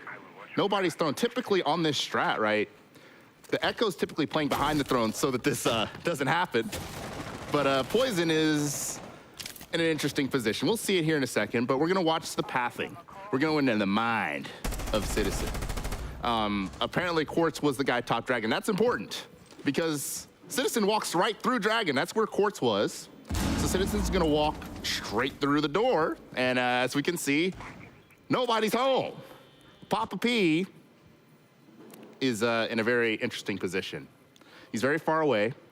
He does not hear any of this, right? And he's got a dope call going off. So he can't get on his cameras, which is likely in Throne, to see that Citizen is in there. Okay, so we're gonna play it a little bit more. He's resetting his Apple, iPhone, whatever, okay? And now Citizen's like, hello, anybody home? I'm planting. Yeah, so let's just talk about a little bit more of the positioning. Should be here. He's over there, okay? The rest of Arial Rise, they're so far off site right now, I can't even circle them. Like I talked about, Quartz was a top Dragon in this area. He died to Gunner. That's a great kill from Gunner. Gunner's been great on the attack half for Soniqs at times. So yeah, they're able to plant here in Throne. No one in the zip code. No one in the zip code from Arial Rise. And we're gonna play it a little bit Mo. I mean, it's just, it's insane. It's possibly the easiest plant we've seen in the North American League.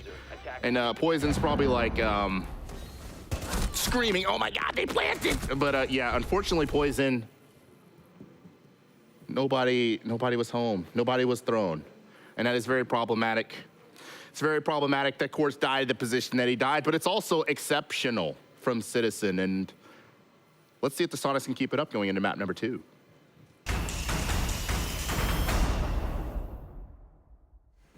Absolutely, Cookies. A lot of question marks surrounding that play, as you described visually there perfectly.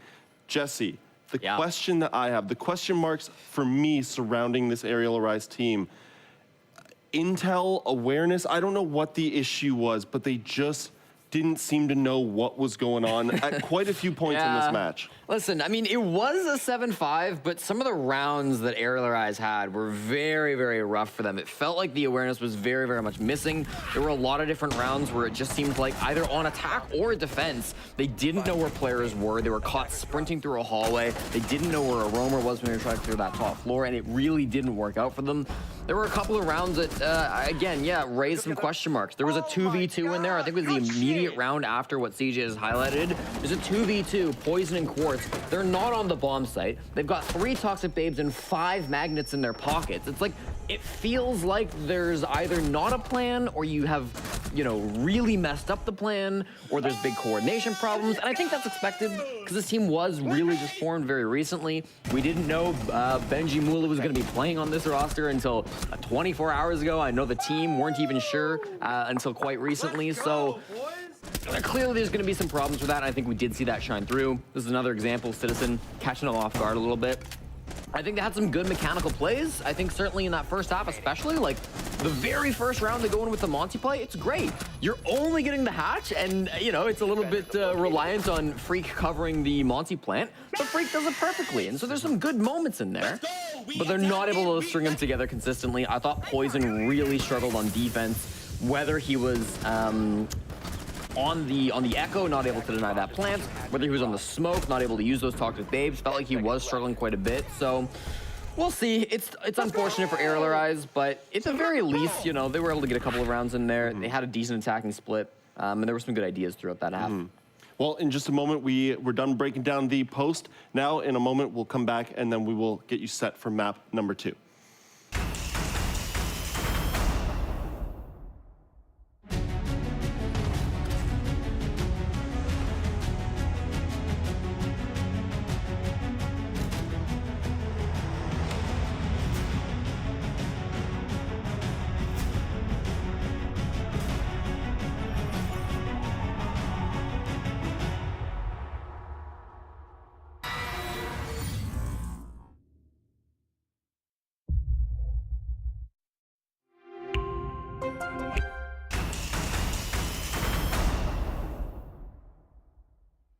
We just got done with theme park. We are moving our way onto club cookies.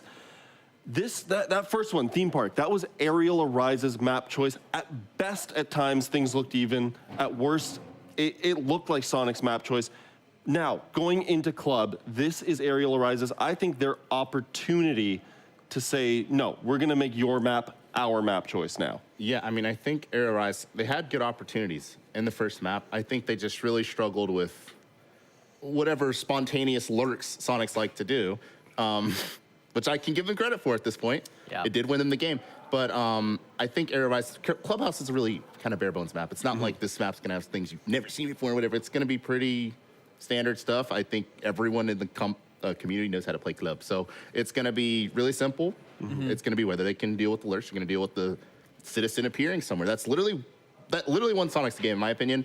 Like, I high-key want to disagree with you, Brim. You said, like, oh, it didn't look like Arial Arise. I thought Arial Arise played fine. I think they just literally choked. Some rounds. They choked. They did not look No, fine. I mean, like, I 100% agree. Like, there were rounds that were in their favor, and they found a way to just discombobulate. And I think they have an opportunity still to win the game if they can adjust to the play style that you're going against. They're crouch walking, they're appearing across the map in different places where you don't expect. You know, hopefully they're ready for it on their map. Well, then let's talk about that. We're going to go into it. Let's do our little bit of predictions here, Jesse. Sure. They dropped their map. What are your thoughts going into map number 2? Do Soniqs close it out, or do Arial Arise actually push them to map number 3? I think Soniqs closes out. I think they're a very good Clubhouse team. They were flawless for the group stage. They beat Parabellum and Oxygen. They did lose it in playoffs. That was against OXG in their 5th place seeding match. Not the biggest loss in the world, and it was in overtime. This is a really strong map for Grixer. I got to imagine SQ closed one out 2-0. Yeah. Cookies, I feel like you were alluding to the fact that Clubhouse is the exact type of map that a team formed merely hours ago, as it feels like, Literally. has a chance. It is. I mean, like, I'm telling you, it's not going to be like some crazy complicated like recipe here. You know, I mean, let's. I mean, if we want to go through it, I mean, how difficult is it to take cash? You know, you open the doggone wall. Like, maybe rafters can be a little complicated with like coordination, but like, the thing is, I don't think Arrows, when it came to clearing util, I don't think they had issues with that. I think they literally just memed up their defenses a little bit. So are you giving the vote the way of Arial Arise then for this one? I think they're going to be competitive. You can't say yes, though. It's more likely that Can't Soniqs say going to yes, look good. though. I mean, Jesse is correct. They are a rather strong Clubhouse team. And then I think, unfortunately, you know, it's probably going to be Soniqs 2-0. But Arial-wise, I'm not going to say they're going to get slapped off the game, though. I think they're going to be competitive. Well, I'll be honest. I'll be transparent with everyone. I will let my bias get in the way here. I'm going to go with my boy Joe, and I'm going to also say that Soniqs close out in 2. But there's only one way to find out. Map number 2, Soniqs Choice Clubhouse. We're going there right now. Thank you so much, Clubhouse, Dub House. Will Soniqs, on what is historically one of their best maps, Yep. put this one away? Or as Jim put it, are we going to see an opportunity for Arial Arise to make this their own? Well, the thing for Arial Arise is that you're adapting to a new player coming onto your roster. Benji Mula, B-Money. He's playing with this team in the LCQ for the first time. Obviously, such a change does not come easy. No, it is not. And Soniqs, you know, when they were having a couple of games not going there early in the stage, they actually went to club and like played a 3 or 4, and that's when things looked a lot better for them. It's a map, kind of like Cookie said, it forces you to play more together and aligned as a team, whether you want to or not, if you want to find success. Whereas Theme Park, much bigger, much wider, but surprise, surprise, Soniqs, with the flank from both Grixer and Citizen, they made that work. We'll have to see if Soniqs can play that same similar style of Clubhouse because it's not super common, or if they'll go back to playing more aligned, more together, as you expect from this map. Operator events. Ying was open last game of map, was not going to be open this time around. Hibana, same thing. Very strong operator on Clubhouse, of course. All those hatches you can open on up. Kaid, because you don't want to deal with that, having to play Thatcher every single round on attack. That's going to free up your attacker side operator pool, essentially. So it makes perfect sense for LRIs on the attacking side start to remove that operator from play. Then Asami. Just, is Asami ever allowed to be played these days? It doesn't feel like it. Really doesn't feel like it. No, I mean, she is, in terms of prevalence, she is in some way, shape, or form, involved in every single map. Her ban rate is 60%. Her pick rate when unbanned is 26, or her pick rate is 26%, which leads me to believe that she's being picked all the time. And she has the highest ban rate right now out of everybody. Even, okay, so higher than Ying even. Azami, Solus, and then Ying. Oh, even Solus is about now. Things have changed. Okay. Can you name the fourth most banned operator? Oh, God. I would have to go with Valkyrie or Mira. I'm going to go with Valkyrie. You are correct. Oh, very nice. Congratulations. Thank you. Was Mira 5th? There's no way she's 5th. She's not 5th, no. Nook is 5th. Oh, okay, that makes sense. Seconds left before insertion. Very nice. And then it's a log jam down below. 5 Valkyrie, seconds left so before Mira's insertion. ban is 16%, Brava's ban is 16%, Hibana's ban rate 16%, Dokubi's ban rate 16%, Flores ban rate 13%. Okay. So yeah. Okay. A bit packed down there. That's fair. Speaking of down there, that's where the bomb site is, in the basement. Yeah. And Soniqs opting for a very old style of Clubhouse roam. It's not going to be the Mute Jammer, the Mossy, the Castle, the SSG roam. It's going to be the Vigil. It's been years since we've seen this kind of play. G inside a strip will have information for a run out with that impact grenade in his pocket. Citizen has vertical holes towards the kitchen hatch inside of office. So if Arial arrives at drone out kitchen, they'll know that they got to deal with Citizen first. It's going to cost a lot of time. Look at this Geo playing excellently with the gadget. Knows the drone is there. Hides. Doesn't get droned. The human frost mat, as they call him. Spotted, though, and now tagged by the lion scan as he continues to move. He knows he's in trouble. Relatively easy to pinch somebody playing inside of Strip Club. Yeah. Poison is not too far away from Geo. That might spell his end. He gets swung on by the sledge. All the while this is happening, yeah, he's going to get pushed from the back as well. Oh, no way. How does Geo get himself out of that position? That's huge. 3 players from Arial Arise, and one of them still dies. Rexon's looking the wrong way. They don't expect Adam to be there. 4 players from Arial Arise, all in the same area. All right. A bit of a shame that Rexon tries to make a play off it because Geo trading 1-for-1 is it's so worth it for a defending team. I mean, half the round, 2 Lion charges, like 4 drones being killed as well, 2 drones, sorry, being killed as well. But Citizen is still also a factor on the roam because up in the top floor side of things, that's where he's lurking about. And he has, as I said, opened up the front side of office to see the kitchen hatch. Now, Arial Arise, they might not want kitchen at all. They're walking down the main stairs. This is very quick. Numbers even now as they lose Poison, the hands of Gunner. Selmas will go off, meaning that Gunner will not have the safety of playing inside a church like he will before. But guess what? Now he's got an avenue towards the bottom of the main stairs. Throw a toxic canister out that he doesn't pop. Adam just immediately destroys it. Fair enough. 3v3 though, and this church breach is tough to walk in through, of course. Still 2 toxic babes in the pocket of Gunner. He has moved away from that position as well and played further back on the bomb site near the chassis position instead. Second toxic babe goes out with 30 seconds left. Arial Arise, they still have time for this. That nade was beautiful by Quartz as well. That's Gunner off the board. Adam will just linger on the outside of that smoke. Not breathing any of the gas in. Citizen playing this tight angle where his teammate had just died. They're going to collapse on the remaining players of Soniqs. Now there's even more up to Citizen. As the diffuser's going down in the hands of Quartz, Citizen takes out the sidearm, losing the duel. Adam at the bottom of main stairs is huge.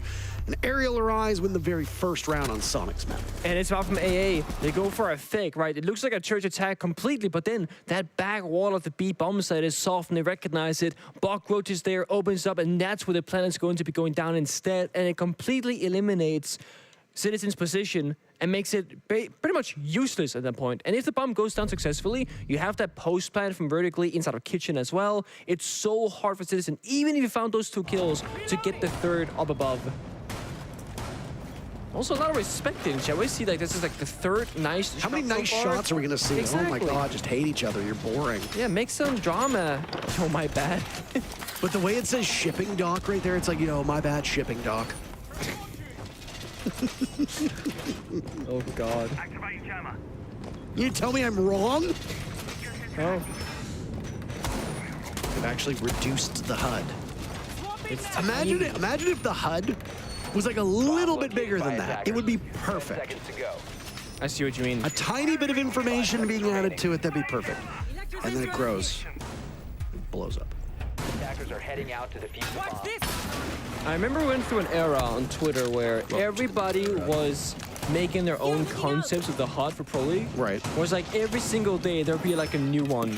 And everyone's like debating which one is the one we should use or whatever. Right. I haven't seen one of those in a while. You know, trying to goad people into doing it again? I mean, I wouldn't mind. I like the community aspect, you know, them being involved as well, showing what they want, what they'd like to see. Okay. And I think it's good to draw inspiration from people who play the game in general, from any standpoint. You know, same with like, you know, we've seen some, you know, operator rework suggestions on Reddit as well and whatnot. They're not all bad. Some are kind of crazy, but some are pretty good.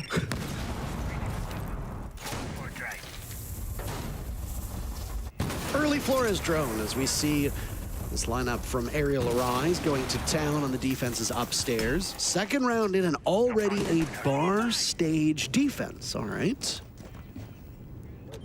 Didn't see all four on the theme park, but we might see all four in Clubhouse instead, and it wouldn't be too out of the norm, to be honest. Clubhouse is as the desk also said, a map that every single or most teams can play pretty comfortably, even a team as Arial Arise, who just got a new player on. Looking great so far. Pace is good in the round as well. Open up a couple of walls, rotated to the backside of Arial to apply pressure, and Poison always doing this on both maps so far. If his team is on the west side, he's gonna be in the east doing something else. The only thing is, he is the guy carrying the diffuser case. So wherever Poison is going to be the most important part for the attack inside, because that's what the execute's gonna be all about, getting down that diffuser, of course. Going back to the NA League. Clubhouse had the lowest play rate of all the maps, tied with Bank and Skyscraper on just 3 plays. And hold on a second. This always happens. Every time. I always try to talk about it. Poison is dead as one of the 2 main hard breaches for Arial Arise. All gone, and look at that. Quartz going into escape tunnel, dirt tunnel, whatever you'd like to call it. And he's now within striking distance of the bomb site. Freak is in the midst of it. Citizen is holding things down on the stairs. Grixer's gone to Adam. Attackers recovered the bomb diffuser. 3v3. Oh. Geo spies one outside and takes out the head of B-Money. Still playing over towards Lounge. Quartz has diffuser and tries to bait it out while Adam is going fishing from above. The jig is up as he hits a goo mine, and Soniqs hold an advantage in numbers. Quartz realized that he can't get that diffuser down. Adam is dead. Quartz will go fishing for his final 3 kills. Went over towards the billiards table. 10 seconds remaining. They just need to play keep away for the Soniqs' side. And, well, it's actually Citizen to get involved in the action. Joins the fray. And Soniqs answer back. Those early engagements again favoring Soniqs more often than not so far. I mean, in the last half of Theme Park, that's when the last round, I guess you'd say, that's when Sonic kind of started getting those opening duels going their way. And so far in Clubhouse, they've either gotten the opening kill outright or they traded in that first round when Gio was in the strip club hallway.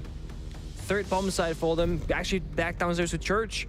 Normally when you go back to the bomb site you already lost because you deemed that something happened that was not supposed to be the case. That could of course be the fact that Rexon died and Gio died together, or maybe the top floor room didn't work out, or maybe you want to bring a different set of operators and change up the strategical side of it entirely. And Soniqs with a very different set of operators. The Valkyrie, the Maestro, the Warden. I mean, this plays much more around the bomb site itself, more so than the upstairs of bar or top floor room, so to speak. There's no, impact grenades. There's not really any soft destruction. And the answer from Arial Arise, it wasn't IQ at first. Try and respect those Valkyrie cameras, map out the bomb site itself where the utility is going to be, but they recognize that a secondary soft breacher for kitchen is probably going to be a good idea. That's going to be B-Money on the Buck, and of course the Buck is one of the most versatile operators in Rainbow Six Siege attack right now. You get a Dawn 6, you get a soft breach gadget, you get a Grey Gun the C8, and you can get also the secondary hard breach in the Cano unit as well, which is so great to have in Clubhouse because you can never have too much hard destruction. Remember the days when Buck had nades, but everybody seemed to have an issue with his C8 and controlling that recoil. Oh, how things have changed. To be fair, the commentator buff that happened just a few weeks or a month or so ago actually did a great thing for Buck, in my opinion. I play commentator and Buck myself these days. And honestly, it's a Oh, great nice. time. What are you playing? What? What are you playing? What am I playing? Like, what do you play in? In? Yeah, like you. I mean, you like you say you play them. Okay, cool. Like, what, I play him in ranked. Oh. But you know this, Parker. you don't play in like a league or anything? No, I don't even scrim, man. I just play him in ranked. Okay? But I'm champion, so that's kind of cool. Have you gotten champion yet, Parker? I've never been a champion. No. Oh. You're a champion. Oh, it's an injure. That gets courts down. See, if Sledge was a 2 armor like before, he would have died. Absolutely, and Citizen can possibly capitalize off of this. AD is active in this sector. Reloading. He does it. Oh. What? Wait, No. wait, what? No. No. That's not supposed to happen. He's leg clipped.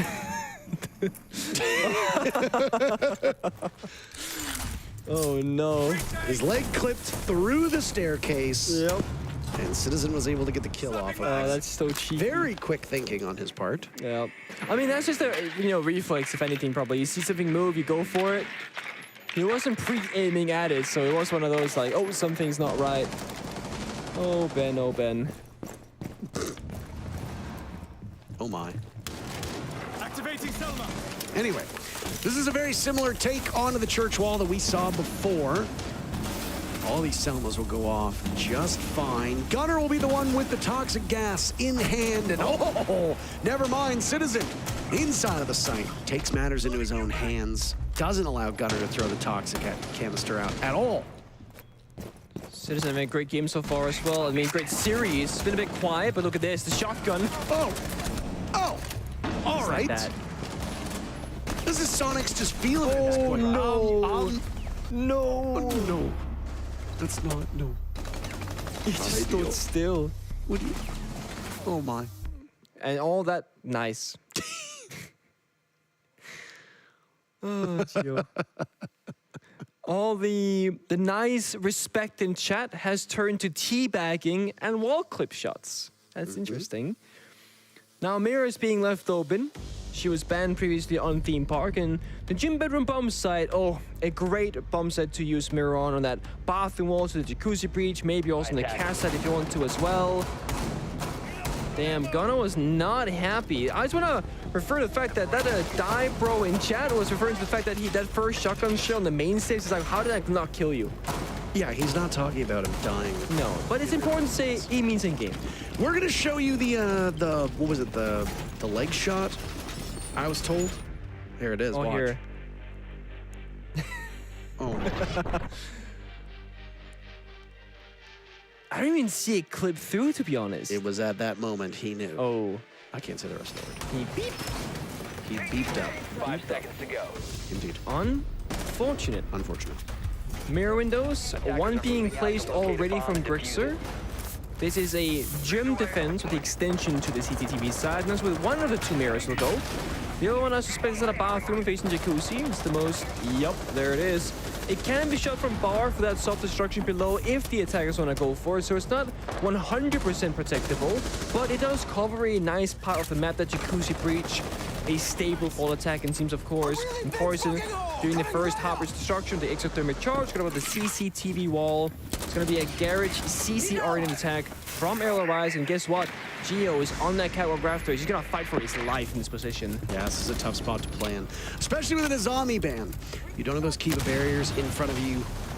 If you look on the left-hand side of your screen, there's no Wamai either, so you don't have the magnets, just the ADSs. That's all you're sitting on. He also doesn't have a way back into CC yet. No, he will die or win the round here. It's Yeah, that this simple. is, you are playing to die at this point. Gio's the man, though. Back on TSM, did the same thing, and Gio has killed 6 drones so far. 7's coming off the staircase soon enough. Already has gotten immense value for his team. 6 drones. Oh, almost a 7th, almost. Oh, this is tough. Gio doing some serious damage to B-Money, but 6 drones. 80% of Benji Moolah's health. I'd say that's pretty good value. Yeah, I mean, that is probably almost as good as it's going to get, realistically speaking. Poison was the only guy with flashbangs on the team, and he wasn't positioned to use it, but B-Money strikes back onto Grixer, so all of a sudden A is building a lead. Citizen is very close to this flank. Attackers have dropped the bomb diffuser. 5 and 1 on Attackers recovered Citizen. the diffuser. To the top of the stairs he could go. He just needs to read this one correctly. And there it is. Down goes Freak, and Adam joins in the afterlife. Citizen taking names right now. Gets away. Attackers have B-Money recovered still their in action. These teams tied into a 3v3 with a minute to bomb has been go. located. I mean, that swings things back in Soniqs' favor. Sure, Citizen's not on the bomb side right now. He's running back to the basement up the main stairs. But the 2v3 hold from Soniqs, it's perfect. I mean, nobody can be into this bomb side right now. And, oh my god, they're getting sapped outside the bomb side from Gunner. That is disgusting. There's a bit of cleverness from Gunner in that position. Fearful of any frost mats that might be there, which leads me to believe that Arial Rise actually doesn't have a good understanding of what defenders are on the board. Citizen can still strike. He's looking towards Logi. Poison is in. Flash is being eaten by the ADS. Citizen waiting. He's allowed Gunner to die, and now Citizen's here. 10 seconds. Just baiting for kills. A 4K for Citizen. They don't need him to be active, they just need him to clean up. He gets out the broom and gladly obliges. 3-1 for Soniqs. And this definitely is one of the big points that has been criticized from Soniqs, that they bring over Citizen from Europe, who is known as one of the best players in the region, maybe even in the world. And then Citizen is often found playing a very passive role in Soniqs. He played Harbridge a couple rounds, he was playing Flank Watch, playing Nades Below. When Citizen is somebody that you want to give this guy a great gun and just send him in through a door and start taking these gunfights. So far in this series, we have seen a more quote-unquote unleashed Citizen just walk around the map very freely, taking gunfights and winning so many of them. I mean, in the round that we just witnessed, he single-handedly brought it back from a 3 versus 5 back to a 3 versus 3, and then he gets a 4K combined in total over the course of that round. And right now, he's sitting on 9 and 1. And Arial Rise, they have to just deal with him. And they have to worry about their flanks constantly now. So the big question mark now, if Arial Rise, they adapt to this problem that is going to be the flank gap on their attacking side, Citizen will have to stop flanking and not have that opening anymore, or die trying to flank and not be successful anymore. So now Citizen has to actually readjust, if that's going to be the case, and slightly change his playstyle, as it's probably not going to be as free, you know, going forward, given how much damage he's done to them already so far. Grixer hasn't exactly had the game that he wants, but that's all right when you've got a 9-1 Citizen absolutely destroying the competition. He had a great theme park, to be honest. I think Grixer was like the main man. Clubhouse. I know, but you said great game so far. Yes, this is the game. This This is the map. Clubhouse. The game. It's one of those, I know I'm being one of those. I I'd know. say series. I know. I didn't say series. I just want to point out that he's had a great theme park to make up for his lackluster performance right now on Clubhouse. Also, Citizen's just doing all the work for him. I mean, come on. He's 10-1 now. You're boring. Okay. You're boring. Plus L plus ratio bozo. All right, goodbye to Quartz. Quartz was quite spectacular on the previous map as well, in a number of rounds and in a number of engagements. A lot of criticism has been thrown the way of Citizen before for the fact that he baits for kills. I think you can say that he did the same thing When people say that. on the previous round. I think you could say he was definitely baiting in some of those engagements. This time, no. He was the front line, and the front line holds up. The whole rest of this team has a combined 8 kills. Citizen has 10. Quite a number. Quite a tally. Course being shut down is going to slow down Arial Rise significantly. He is their fastest player in the entry so far. Is he Orcs? He's not. No. He's not the fastest He's not player, the fastest okay? operator, No. but he's the fastest player. So, I mean, we would know. Yeah, Oryx in defense is the fastest. Amaro in attack would be the fastest. I mean, Blitz. No. No, okay. I think Blitz is the fastest. Flash is being dumped in. There goes the gas to keep Arial Rise at that bay. And flank look again. at this flank. He's sprinting all the way up. Hello. Gunner doesn't give a gosh darn hoot, but he's made a lot of noise and they've got the attention of them as well. What is the play here? This is what I want to know. Big distraction, that's for sure. He's just trying to keep them at bay. I mean, good, I guess. He sees the Maverick. He's going to get droned out as well. Gunner, I'm Not sure about that one. I don't know what the idea was, but I don't know if it was the best idea. Nice try, I guess. Citizen looking for that CCTV rotate. When Poison drops on the balcony outside, it's going to swing the Garrett's door and try and take him down. Look at the timing here. 35 The seconds. second he drops, Citizen's going to swing the Garrett's door.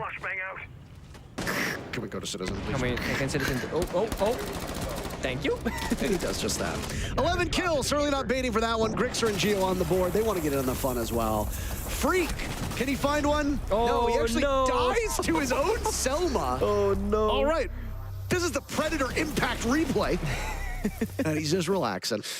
Oh, he's taking a seat. 4-1 for Soniqs. He does indeed take a seat. Well, looking very good for them. It looks like Clubhouse, Arial Rise, you know, Cookie said any team can play this map, and sure, I think this comes down to how well can Arial Rise attack against this? Can they adapt to the problems at hand? So far, no. In terms of opening engagements, Soniqs way ahead. Even in the few rounds where Arial Rise, they get the inconsistent opening kill, it comes at a big cost either in time or drones. Like, for example, when Gio on that gym defense was roaming on the catwalk rafters across the map, he killed 6 drones and almost took down a member as well. And sure, Arial Rise get the opening kill, but was it really worth what it cost him? Not necessarily. So the numbers, they lie a little bit favoring Soniqs even further. And then again, the flanks have continuously been a problem for them. In the round that we just witnessed, the flank, well, Arial Rise, they started out. They had a flank drone, it was called out immediately, and Gunnar, he was immediately shut down essentially. But it was also partly because Gunnar went for this really goofy play of running all into gym, and then just fighting against the walls essentially. And yeah, we all saw what happened there. Arial Rise, when they struggle, when they don't necessarily have a simple way forward, they default onto the Monty by the looks of things. And it's always Poison on this particular operator. Now, a Monty on a basement attack of Clubhouse almost always screams a dirt kitchen hatch execute. And Poison is yellow pinging that third tunnel because guess what? It's soft. And he has the Heartbreach gadget. He's gonna try and open it. Almost dies in the process. He needs his team to rotate it over.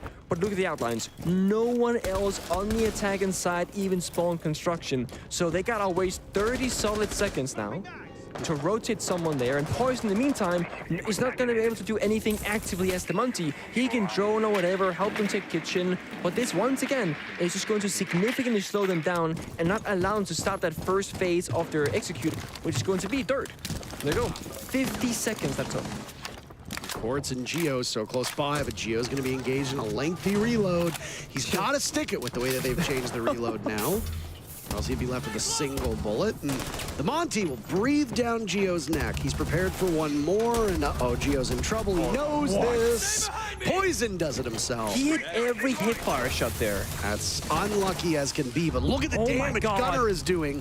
Huge value from a single gas canister. Poison dropped down to a third of his HP. Freak almost dead. That's massive value. Yeah, I mean, this could be a round winning. A second Toxic Babe's almost guaranteed to take down both Poison and Freak in this position.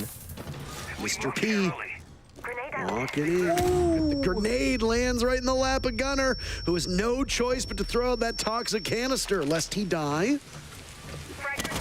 Nice kill. It's a bit of martyrdom, isn't it? Freak eliminating Gunnar. Advantage still for Arial Rise. Soniqs are just demolishing Arial Rise right now on this map. And Secret Weapon Citizen, he's still up. He's still on that bandit.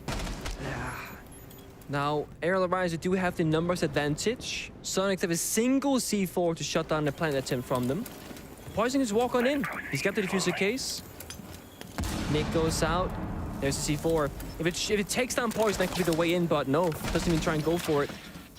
Poison's just going to continue to back up. Look for a safe spot. They'll be extremely vulnerable. Down goes Grixer. Citizen, Rexon, the last two alive. Poison not in a vulnerable state just yet. Citizen needs to pick his poison. Is it the Monty or is it somebody else? Rexon taken down from Quartz inside a dirt tunnel, and Quartz picks up 2.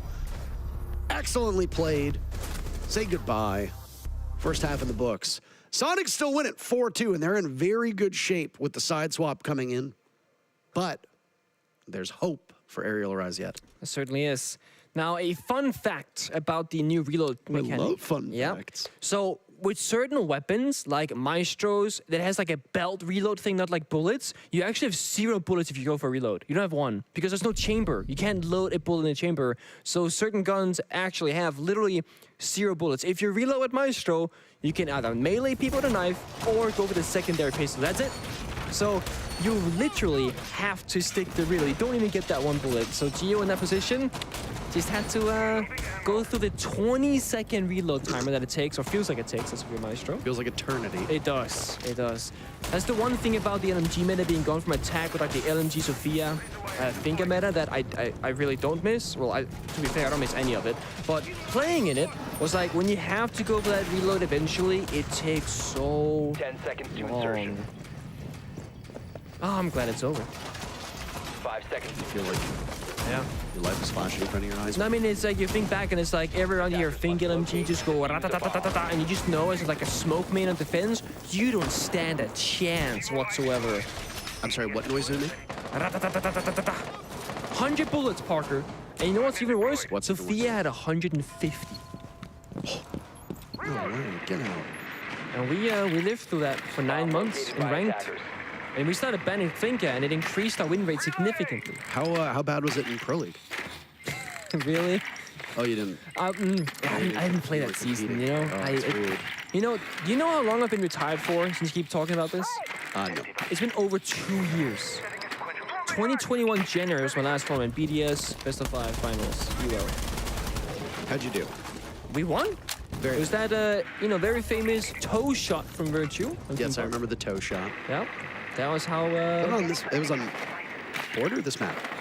Sorry? What map was it on again? The toe shot? Yeah. On Theme Park. It was Theme. On lap defense. He was upstairs in Cathay. I can't remember if it was I thought it was this or Border. No. You end up casting so much this it all starts looking the same. Oh my god, Gio. Okay. All right, well, Arial Arise, using the side that they feel most comfortable on to their success. Down goes Gunner, the buck is removed from action. Quiet game from Grixer so far. Sorry, quiet map. Grixer so thank far. you. Loading new mag. Specify. She was banned out in the very first game. Brava, as you saw, stealing that default cam earlier on. It's her debut in this matchup. Grixer, oh, I don't think he made any noise. Uh-oh. Wait for the gadget. Our drone is there as well. Wait a minute. Thinks that somebody might be below. Rexy getting a lot of value off of this, and now will join the rest of his team as they're deciding that the best way to attack goes through construction. Over this gym bomb site, which we saw one time, won by the defenders on Soniqs. Got Citizen 4K round. That wasn't deep. Your extension. A very slow round from Soniqs, and they're mostly coming from the same side of the map as well, only having that singular breach, the primary breach at least, available. It's Gio on the windows. He's used those Simmers already.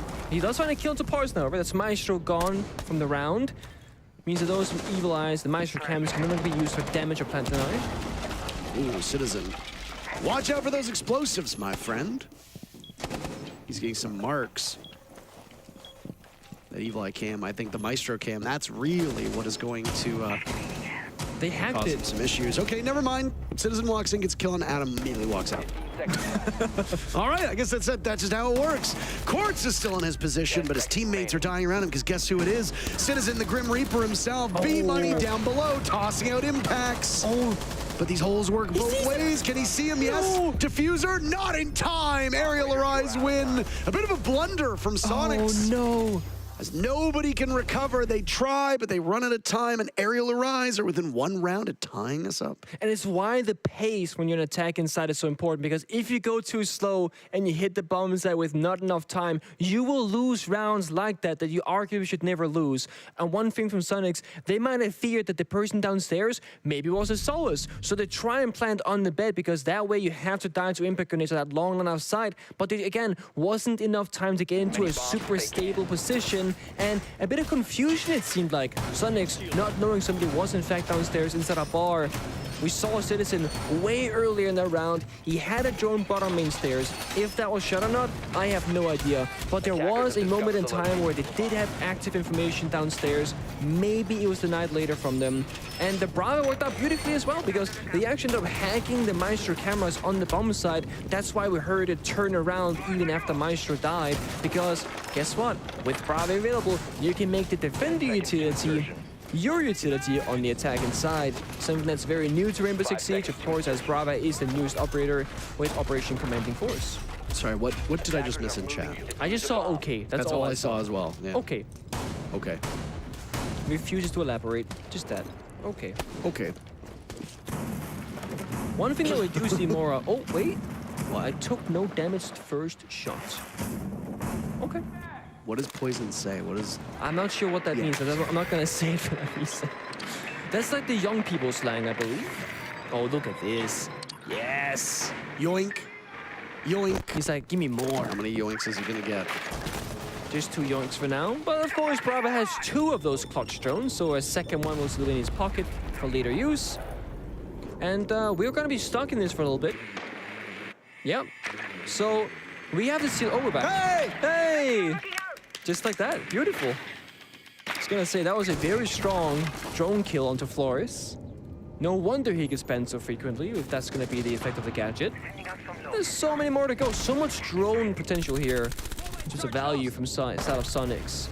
Oh, Poison. Arial Arise over the last 3 rounds, getting into the action first. Poison, a smug look on his face. Well earned. He knows it's cheeky on the kitchen window there. He had no business getting away with that. They do be like that sometimes. But yeah, the opening duels really has been a big part of the reason why the winning team has won the rounds. This early lead, always very one-sided from both Soniqs and now Arial Arise. And the losing team in this outcome, they just can't get away back. Defenders play more passive, they sit back, force as Soniqs to walk into the building, take those difficult gunfights. Yeah, just wall bang him. Okay. Why won't you? Make it easy for yourself. All right, well, even the numbers out. Losing one of the drone operators in Gunner. Now you still got the Brava, as you said, the backup, those clutch drones. Thing is, Soniqs in this position, I mean, they got a plant at some point, and they're up against a Solus. Now, you're thinking reverse. Now, Solus, instead of being below the bomb side to do, you know, denying the plant, gonna be above inside of master bedroom and can give vital information if they try and go for it. Nice shot by Rexon, just barely missing out. Could have had a kill. Bar stage within their grasp, but Soniqs just need a couple more steps to get into the bomb site. There's the nice shot from Rexon that we talked about. And a follow-up, no, could have been a doozy. He doesn't get it done. Citizen lurking above. He needs to hold this position in the post plant. Benji deciding to rotate back to the bomb site. It appears that the call made from Arial Arise is let's consolidate. You're in a 3v4. You got to get numbers in close. Very limited information from Arial Arise at the moment. Bigger issue for Benji Mula is that he has to go through his own doorway. Rex in the first body, toppled by Soniqs. Follow-up is from Geo. He gives the numbers advantage right back, and now it's all up to Benji. Does he have the read? Diffuser going down, and it's Citizen late to the action, late to the party, but dropping through the hatch and denying the tie that Arial Arise so badly wanted. 5 rounds now for Soniqs. They're 2 away from winning this whole thing. And Rexon just being able to kind of look for an opening there, finding Poison inside a kitchen on the Echo, that really opened things up. It denies the crossfire established from the defending team, and it then allows, as we saw later on, the 2 members of Soniqs to walk on in, make that trade happen, and then get the bomb down in a safe position again. B-Money, last person alive on the Solus, not in a position to even use the gadget correctly because Citizen took control of the upstairs area of the master bedroom gym's position. That means Solus will go back downstairs. All of a sudden, you might know that they're planting, but you can't really do anything about it. It's gonna force out this bomb set rotation. As Arial Arise, they'll kind of go through it. Gym, bar, and now CCTV. Yeah, I was gonna mention this in the previous round, but I think now is the right time to do it. No church defense is so odd to me. Yeah. To be fair, I mean, okay, so just having to kind of like completely like shut in the dark here. 5 seconds The left. basement bomb site is probably going to be the most synergized and strategically oriented bomb site you can have. With Arial Arise not having practice with Benji with this like last minute substitution, this could be one of the reasons why. Because you haven't set up the roam, for example, or the heavy plant deny kind of playstyle. Maybe you've watched Soniqs' previous Clubhouse games and been like, okay, they have really good basement executes, because I have seen those games. We cast some of them. Soniqs did indeed have excellent basement attacks when they played Clubhouse previously in Stage 1 of NAL. So it could be either reason really in this case, but CCTV is going to be their choice, which historically, the last 2 years, not been a great bomb set to play on. It's so hard to hold it, and Asami's banned. Normally, if Asami's open, you can play those key barriers on the catwalk rafters. That's going to increase your win chances so much as a defending team. And Arial Arise, they don't have that available. What they do have, they keep finding opening kills. They have that 5 versus 4 activation the last 4 rounds in a row now with this kill from Freak. Shield will be the first line of defense and decides, I'll go fishing. And Freak reloads, doesn't realize how close proximity Gunner is. Impressive start. Almost a minute and a half off of the board, and Soniqs walk in, get the kill, walk out. Obviously losing Grixer first was not ideal, but at least Soniqs get on the board. Yeah. Now the big, the big first kind of huddle for them is going to be this catwalk clear. They got the nice shot. Always nice to see those, and Adam could have yet another. Citizen drops. Arial Arise absolutely pulverizing the Soniqs entry. Even though Gunner was able to get that first pick. Again, that was the start that they needed after losing Grixer, but now they're in big trouble. And Rexon decides to breathe in a little bit of the gas. So this is winnable for Soniqs, but they have to go for kills. A plant here not possible. C4, impact grenades, toxic babes is often poison. So if they try and go for it, oh, this frost trap, please. 2 of them. Yeah, both of them indeed. 2 of them. So yeah, trying to go for kills. I think they recognize it right now. They have one single flashbang to work with in terms of utility, and there it goes into an ADS. Rexon. I mean, we've seen somebody pro on top of white stairs before. Oh, poison firing back. Down goes Rexon.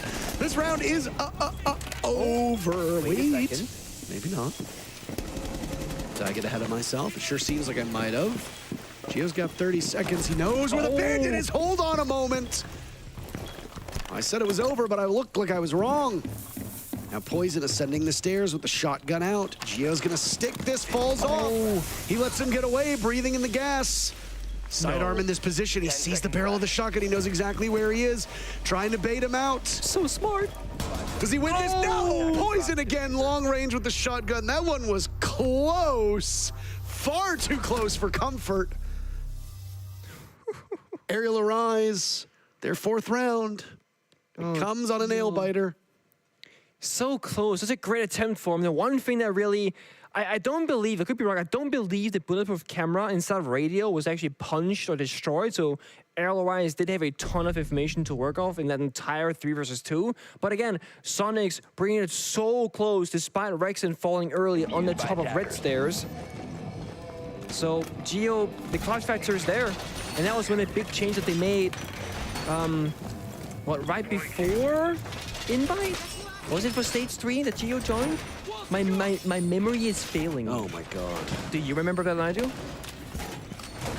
I believe it was. I think it was stage 3. I think it was stage 3 as well. I think so. I believe so. Anyway, I'm gonna gamble here and say for stage 3. My point is, one of the things that a lot of people are expecting when Gio joined this roster was that he was going to bring that veteran experience, of course, the clutch factor, and just, yes, he plays the hard support role, but he can really shoot back. And in the very first couple of games that Gio joined this roster, that's what we saw from the get-go. Gio playing ace, getting 7, 8, 9 kills a game, and also being a very big win condition for the side of Soniqs, who's kind of making the entire roster come together where everyone is so lethal. Gunnar being brought on as a very inexperienced player, kind of like a loose cannon, a little bit inconsistent, but he himself in the more recent time for Soniqs has kind of found himself actually getting pretty good results across the board, not going 0 and 8 sometimes, so just kind of going even and playing a very consistent game of Siege these days. You got it? This is smart. He tried to get the second as well. Bomb Yeah, located Poison, by you gotta get rid of attacker. that. Ooh, the supernova. Spice. I like that. It's interesting, given that they also have Adam on mute, who I believe has the shotgun. Yeah. So they're making a double shotgun setup, actually, despite the fact the MP5 SD could have been played from Echo. It's going to be a pretty heavy bomb-set-oriented setup here from Arial Arise. They got a lot of reinforcements towards blue. They got the deployable shield there as well. Of course, the Yokai's information, Poison keeping one in the pocket. Can toss it out later in the round. The Soniqs, they have Capital being brought out and the IQ, so they're actually equipped pretty well to deal with these problems ahead of them. The church wall is going to be mute jammers there, and they have no secondary EMPs, no grenades. It's going to be hard to deal with those jammers, in fact. Don't think that church will get broken whatsoever in this round. It's kind of amazing that he took the ADS, but didn't take the bulletproof camera inside of blue. Yeah, I think he must have missed it. Oh, no. Lethality from Citizen, breaking 16 kills, averaging 1.6 kills a round. That's incredible stuff. Rexon knows the exact limits of this clutch drone, by the way. He does get the bulletproof camera. That is something that we had pointed out. Glad he's able to make that correction this time. Hasn't been destroyed by the defenders, though. That's the question. No blue is clear. Still up there. It's like kitchen hatch focus right now, as you see the silhouettes from the 3 members out there, Geo, Citizen, and Gunner. So Rexon's gonna play distraction game on blue here, it looks like, but that deployable shield's gonna be a problem for them. Oh, Citizen almost got another kill. He saw the head, but for a second, and you know he's going to be kicking himself for that. 30 seconds left. Maybe a fake out, but instead now, all the way through Church. Down goes Rex into the shotgun at close range, but Geo's getting the diffuser down. Citizen needs to get in point to cover. They have Yokai. They do just that, though. Freak, goodbye. Yokai gets him at the last second. Well played. Now it's Poison to take this close engagement, backing away. Again, the shotgun, showing why it's so good, but wait! He can't pull the Yokai out in time. Geo will go for the plant, and it's Adam far away, disconnected from the diffuser going down to try and stem this from happening, but he can't do it. Soniqs move to series point. Ooh, I mean, if Poison had to read that there were going to be 2 players on that moto door, that round could have been completely different. But he goes in the Yokai instead, thinking that the plant might be going down. And Arial Arise, communication seems to be the weakness, because if the dead member earlier was on the cameras, they would know that they were in fact not planting. They're not even trying to do it. It was going to be that change up in strategy, go for the moto door, surprise them, get inside a Church and plant in that safe spot behind the box. 6-4 now for Soniqs. And sure, Citizen is dropping 17 kills, finding opening after opening in these rounds. And the thing is, when a single member is playing so well, all it takes, quote unquote, all it takes for Arial Arise, if they can shut down Citizen, you know, kill him, opening kill wise, counter him, figure out where he's coming from with information, for example, that can just completely derail Soniqs' attack inside, because it has been such a big one-man show so far from Citizen. Now, this could be do or die for Arial Arise, and they can go to the gym bomb side, they can go to the basin bomb side, they can go to the bar bomb side. They opt to go for gym. They're bringing the Soloist, the Castle, the Bandit. So the Bandit is a, you know, standard operator. They're gonna try and trick the walls, and it's gonna be against a Thermite, and that's it. So now it comes down for Geo to play this correctly, not get caught off guard and tricked, because you want to use both of those exothermic charges successfully, because there are multiple walls you can open on up. And if you get tricked on just one of them, that means that you only have one more chance, only one singular way in forward in the rest of the round. Sees, it just goes to show you why I guess they weren't so confident in that Church hold. But yeah, there once what we were talking about it, we speculated. Didn't work out. Rexon's gonna rock this Brava to the very end. Yeah, see, he knows exactly the lengths. That's a Maestro cam. That's huge. Nah, that's insane. Cams. He has now negated the entirety of Maestro's existence. Yeah. Yeah, not just like, and again, not just destroyed it like a grenade or a Twitch drone. No, they have it in their control. They can now use it against them if they want to. Maestro just blew up his own, or just impacted his own cameras, by the way. Feels so bad. Yeah. I mean, so that now you can't even impact trick if you wanted to, for example, later in the round for the bathroom wall. And that's gonna trigger Geo to go towards the jacuzzi. Oh, sorry. Where's he going again? Where's Geo going? No, never mind. Yeah, there we go. Going from CC breach back to the jacuzzi breach with the diffuser, trying to stop that execute, because they now know that the gym area is clear. This makes a lot of sense. I was like, why is he CC breach? But he was coming on over. Much better. Because they know the bomb side is clear. They do have to respect the Solace, though, from Benji. Wait a minute. Rexon is just in, by the way, and he's going to miss the Solace for now, and that's a bad play by Rexon. No! Oh, Benji.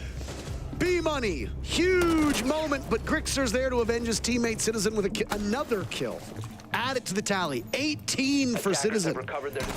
This is an impressive play on his end. Gunner picked off on the top of main stairs. Grixer finds yet another.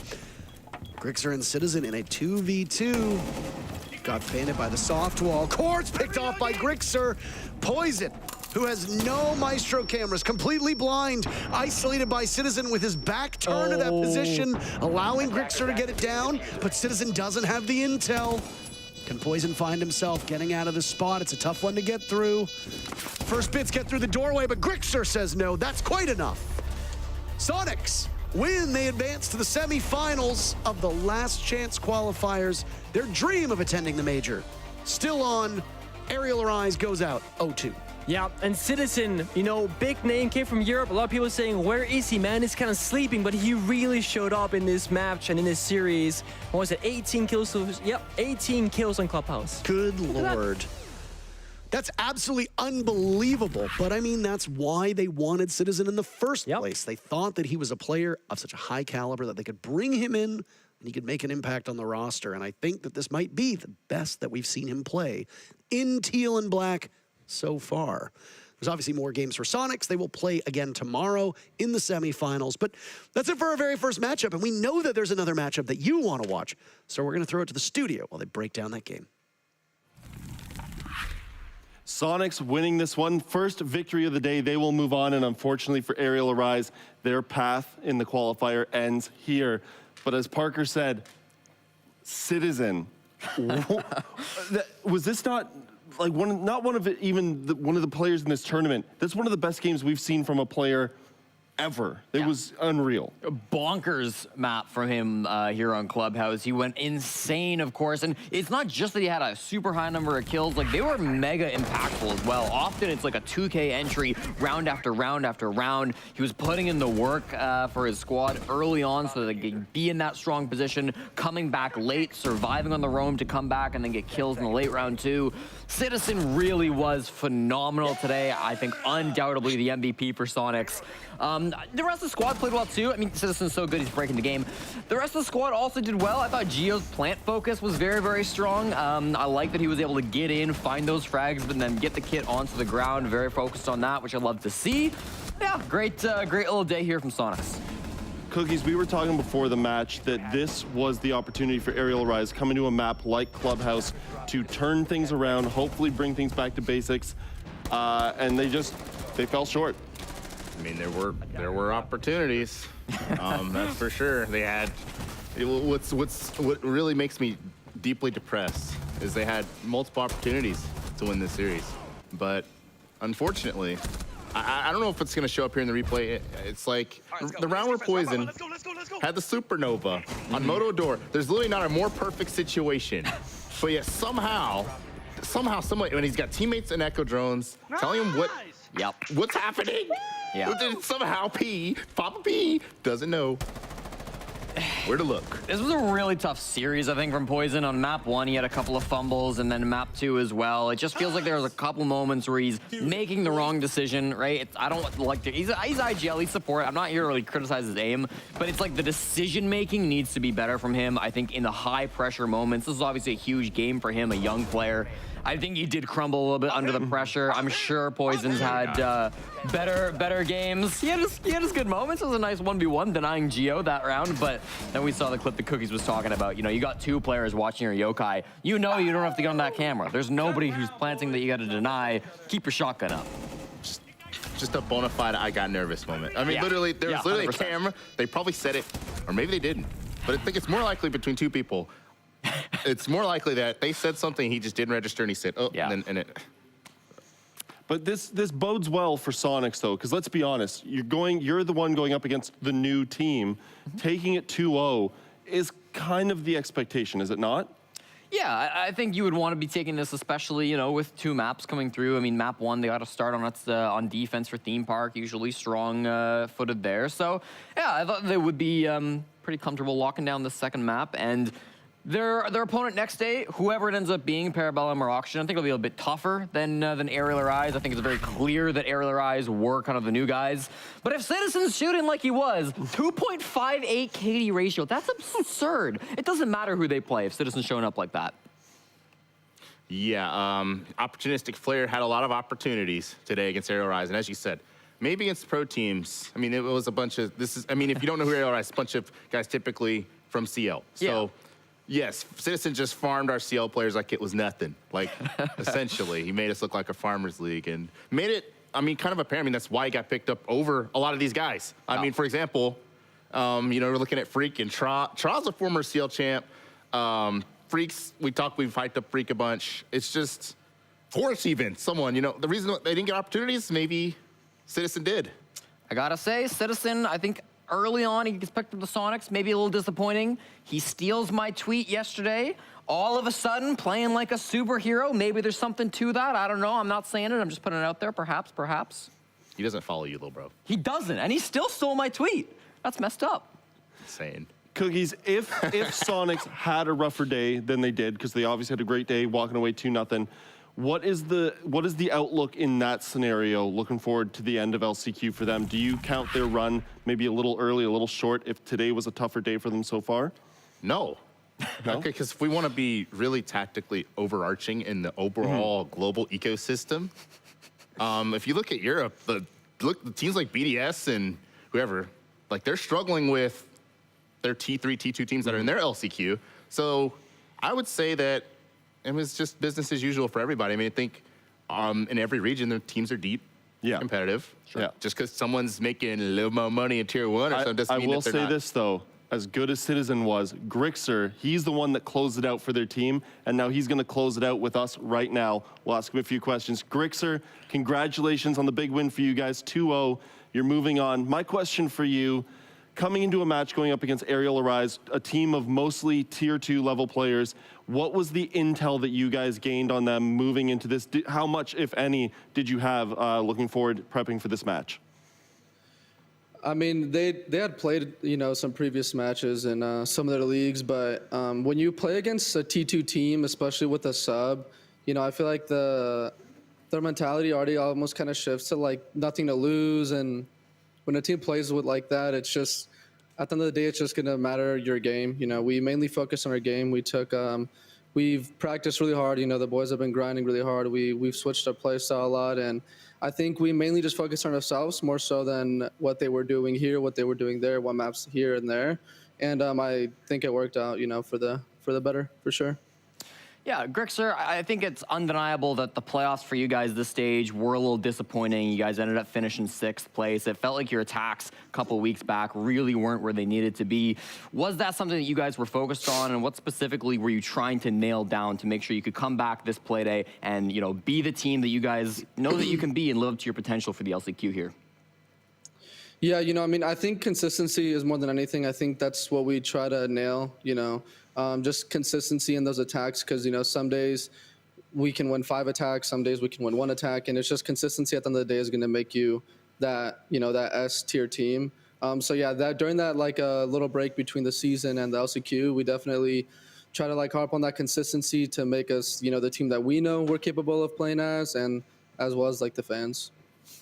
So you're talking about consistency, right? So when watching you guys, I feel like there's a lot of like lurking and whatnot. So do you think that's difficult to be consistent with? And can you clarify the difference between lurking and baiting? Like, because right now there's ongoing baiting allegations. Like Taro said, like Citizen's a baiter. I've heard you're a baiter. I mean, can you just straight up clarify the difference?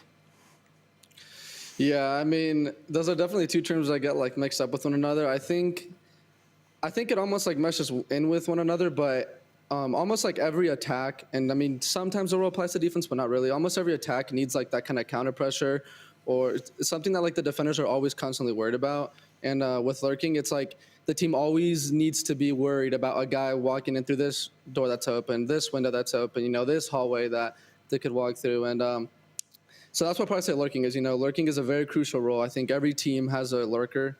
Some lurk more than others, and as far as baiting goes, baiting is just like, your team ran in and you're sitting holding an angle for 3.5 minutes and the round ends and you're like, oh shit, man, my bad. But yeah, I mean, well, Grixer, we have one more matchup today. It's going to be OXG taking on Parabellum. My question for you is, do you have a preference on how that match goes? Will you guys be intently watching? Oh, we'll be watching, you know, we'll definitely be watching. I always love watching some fellow NA Pro League teams play, but I mean, as far as who we'd rather play, it doesn't matter. At the end of the day, I think that we're a better team than both of them. So I think if we just show up tomorrow and play like how we took down some Yuki aimers today, I think the outcome will be good for us tomorrow. Well, thank you for your time and your answers, Grixer. Good luck no worries. for the rest of the LCQ. Have a good one. Thank you. You guys too. Okay, guys, well, that is the first matchup down today. Best of 3, Soniqs taking it in 2. They only needed 2. As we said, the next matchup coming up, Parabellum taking on OXG. We're going to go to a quick break. When we come back, we'll break it down for you.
Welcome back, folks. We are getting into our second and final best of 3 of the day, and this is our first opportunity we've seen in this last chance qualifier to see 2 pro teams go up against each other, but there's a bit of a theme to this matchup.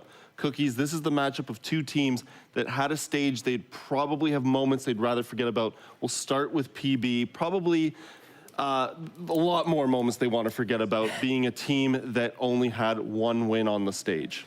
8 moments they want to forget about. They are 2-8. They have 1 win in quals over Orbit, and they have 8 losses. They actually lost their last qual game to Triple G, which had a bunch of their former players.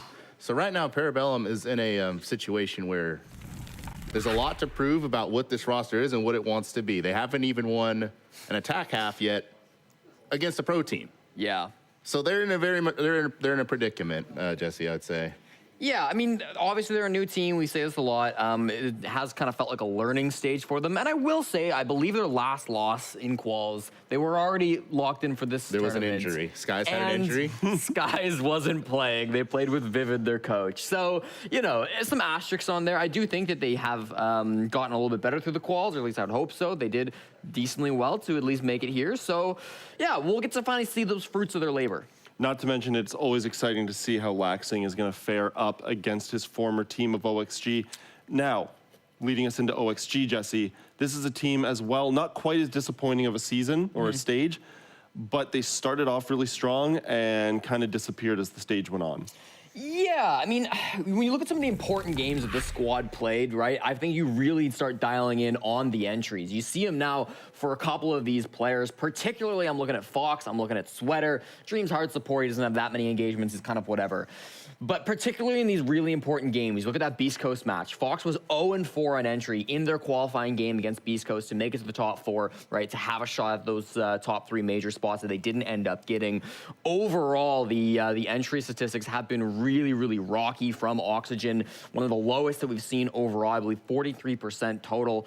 So that's been their biggest problem throughout the stage. I feel like he needs to be able to get a little bit more consistent on those opening picks. Newers had games where he was popping off on entry, but he was not consistent. A lot of matches, Newers just did not show up, especially kind of earlier on throughout the stage as well. So hoping we can see that turn around a little bit for Oxygen. All in all, it does feel like they've kind of been in that department where they've been struggling, but yeah. So, Oxygen versus Parabellum right now.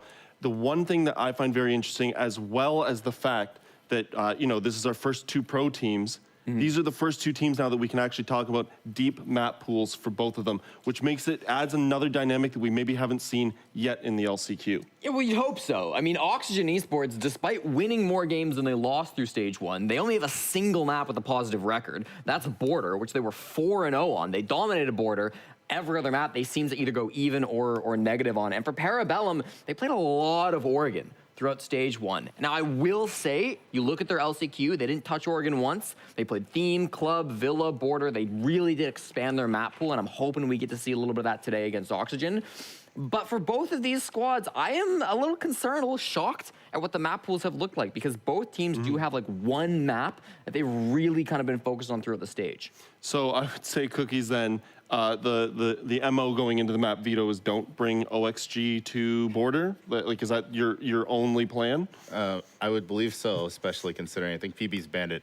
They've banned it a ton. Yeah, so through stage that's 1. not happening. So it's going to be something new. I did like that PB was playing Theme Park now, especially since OXG seems to be like just disgusted by it themselves. So that's I think it lines up decently for PB to be like.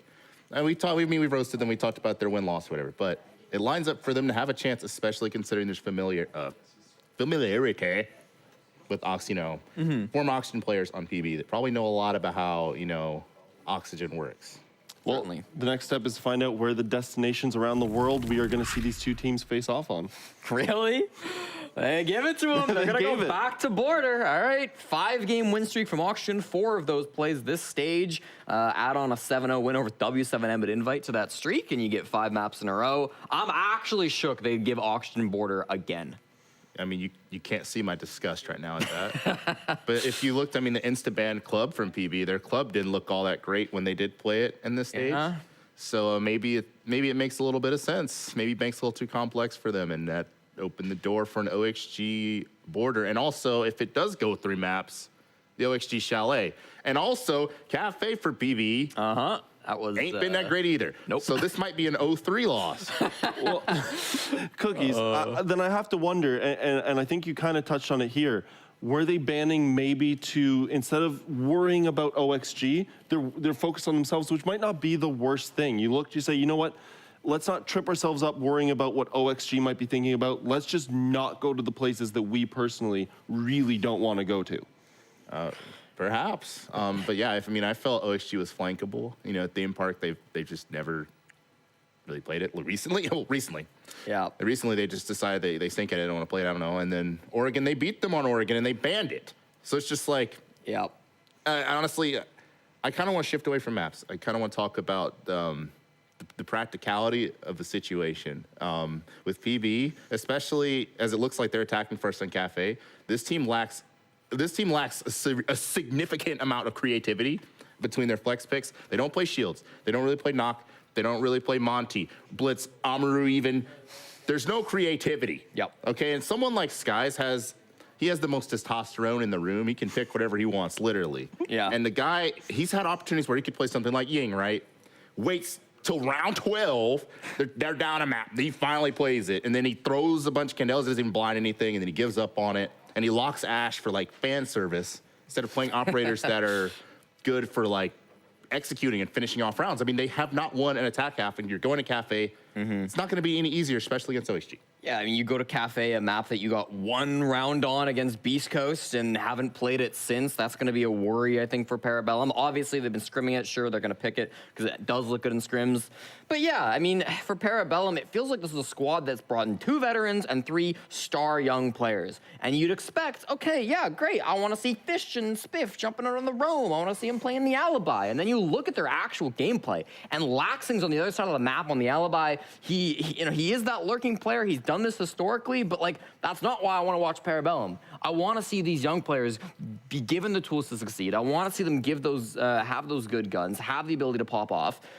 But so far, it almost feels like Laxing's kind of taking a lot of that in on himself. He's having a lot of that pressure to be the big fragger for the squad. He's done a lot of roam games, and sometimes they've been good. But it's just not what I'm expecting to see from this lineup. And I want to see if maybe they shift some of that responsibility onto the young fragging players that they bought, particularly for the ability to frag.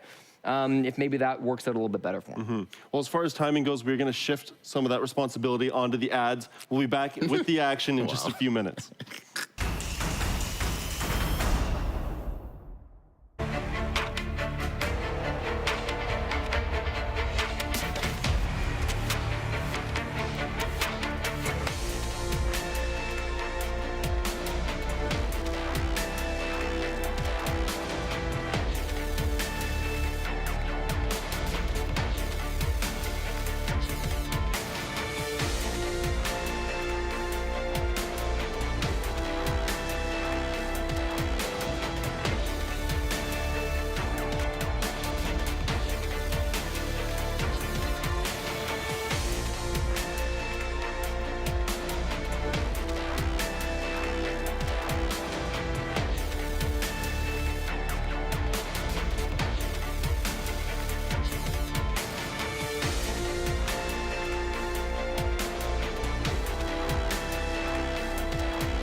American League teams will collide for a chance at making it to the Copenhagen Major.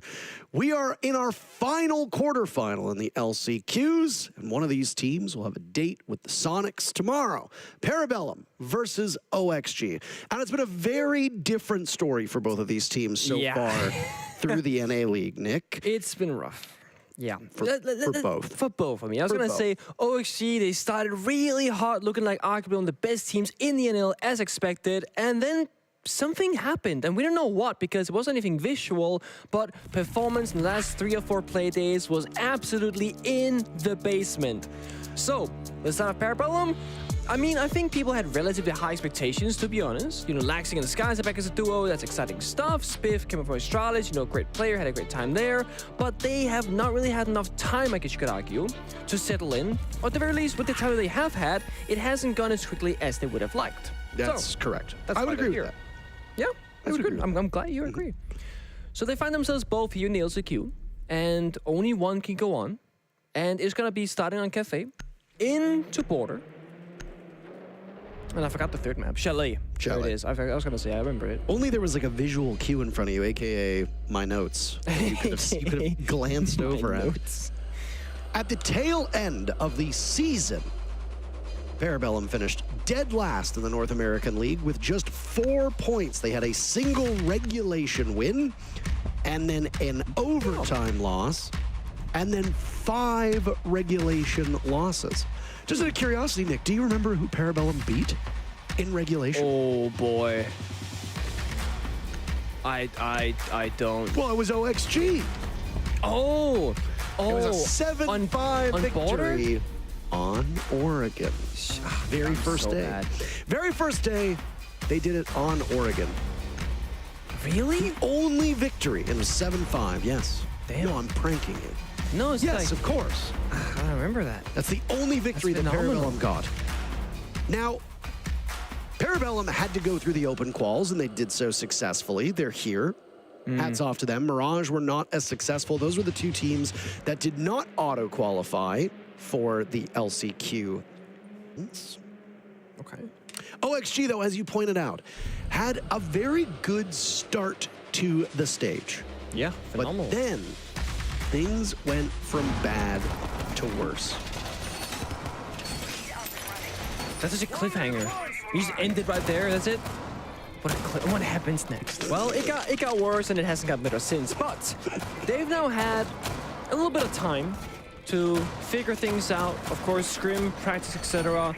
And frankly, the one thing that, actually, one of the things that has happened since their downfall is people started betting Brava against them. Foxy was very quickly seen as, quote unquote, the best Brava player and the player to play the most amount of Brava early on in the season. Foxy in particular. Foxy specifically.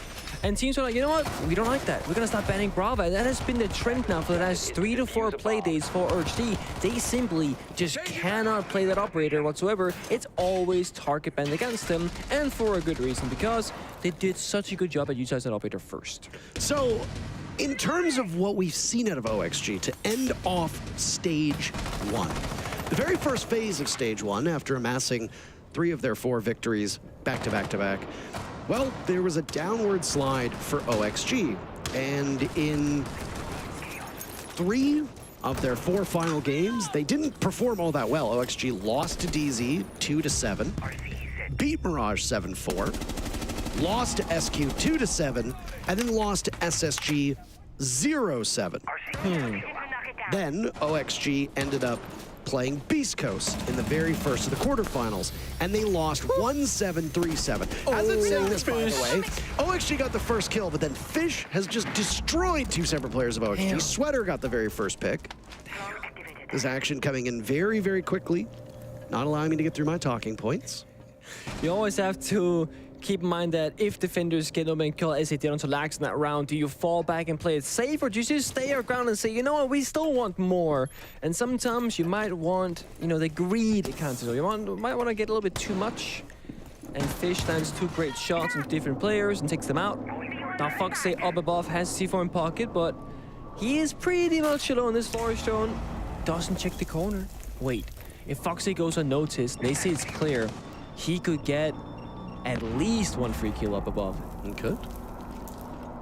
Will They did double join it. That's the worst when that happens. Will they do their due diligence? No, it looks like he's actually getting away scot-free. But at the same time, they're not really taking top floor. Not I at all. mean, looking down piano hatch, guys on the bridge stairs, the second line now coming up, the block inside of piano doing some vertical destruction, but this could be a limited take because again, the bomb site is not that reading bomb site, it's going to be the mining and dining bomb site, so they might only want half the top floor, not the entirety of it. But Foxy in a great spot. Finally, he's being coaxed out of the position he was in before. Taking his time, walking along the bar. You can hear the buck going to work. Fish might have been able to catch Foxy as the diffuser's going down in the hands of Skies, and there it is. Foxy caught out looking in the wrong direction. Diffuser goes down. Newers and Dream in a tough spot. Need to protect the diffuser. The only kill so far for OXG was the first one they got, and that's it. That's all they will get in that round. Parabellum looking clinical. Yeah, I mean, they didn't overstep their boundaries, and it looked like they did have an idea that somebody was roaming up above because we saw Flores swing from the pillar position on the new hatch drop. Then we saw, I believe it was Fish just storming down the wide stairs hallway looking for something happening as well. And while that was occurring, they were also getting the diffuser down. So they hit in the marks both from the front in terms of the upstairs attack and also the back. That's going to be the downstairs bomb site execute. And well, OXG, they go from one primary floor bomb site to the other.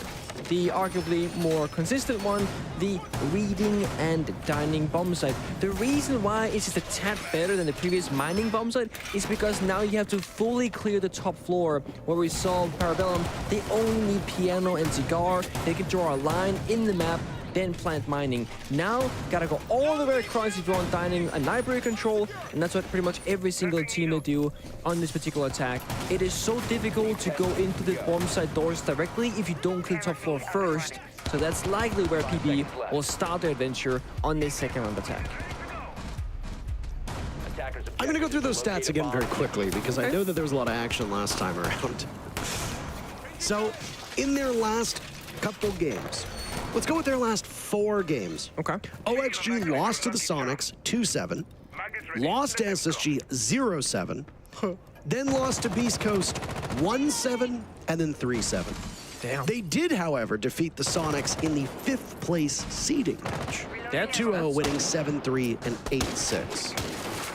Links and I cast that, if you remember. Yep. Linux, who did a phenomenal job, I will say, in Sam's stead. Oh, it's an invisible Rotero drone, my favorite kind. That'd be super unfair. You just see the lights as it zooms by. Right now, OXG's defenses very much favoring this middle floor. Taking mining and dining first, and then winning, or Parabellum winning that, and now going over to reading. So everything was open because they didn't get a victory there. The colors are throwing me for a loop. Colors are throwing you for a loop. Orange's defense, it's supposed to be. Oh, I see what you mean. Yeah. You know, I recently... Oh, wait a second. Spiff. Who's shooting at Spiff? Or the cigar player, I assume, or the cocktail player, rather? I see it change the colors around. Yeah. Very nice. Oh, Fish might have one over by Cocktail. He's super stuck. I mean, he has a shield for now on the reinforced wall, but there's going to be smoke on Dream in this really tough position.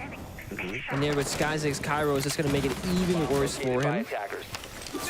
He actually got away somehow. He crossed the double door. It's quite impressive. Dream using 2 of those 3 canisters. He's been the standout performer for OXG up to this point. He'll drop through the hatch. Foxay not too far off. Showing off the new 1.5 that Wamai has. Foxay's got the double panel protection right next to him inside a back bar. So in that sense, he's completely secure unless a hard breach gets used on that. The only hard breacher on the board, of course, Hibana. There's no secondary hard breach gadgets. Foxay's been droned out. Oh, he's so He's dead. gonna go down swinging. Sweater's there for added measure. way. Ow!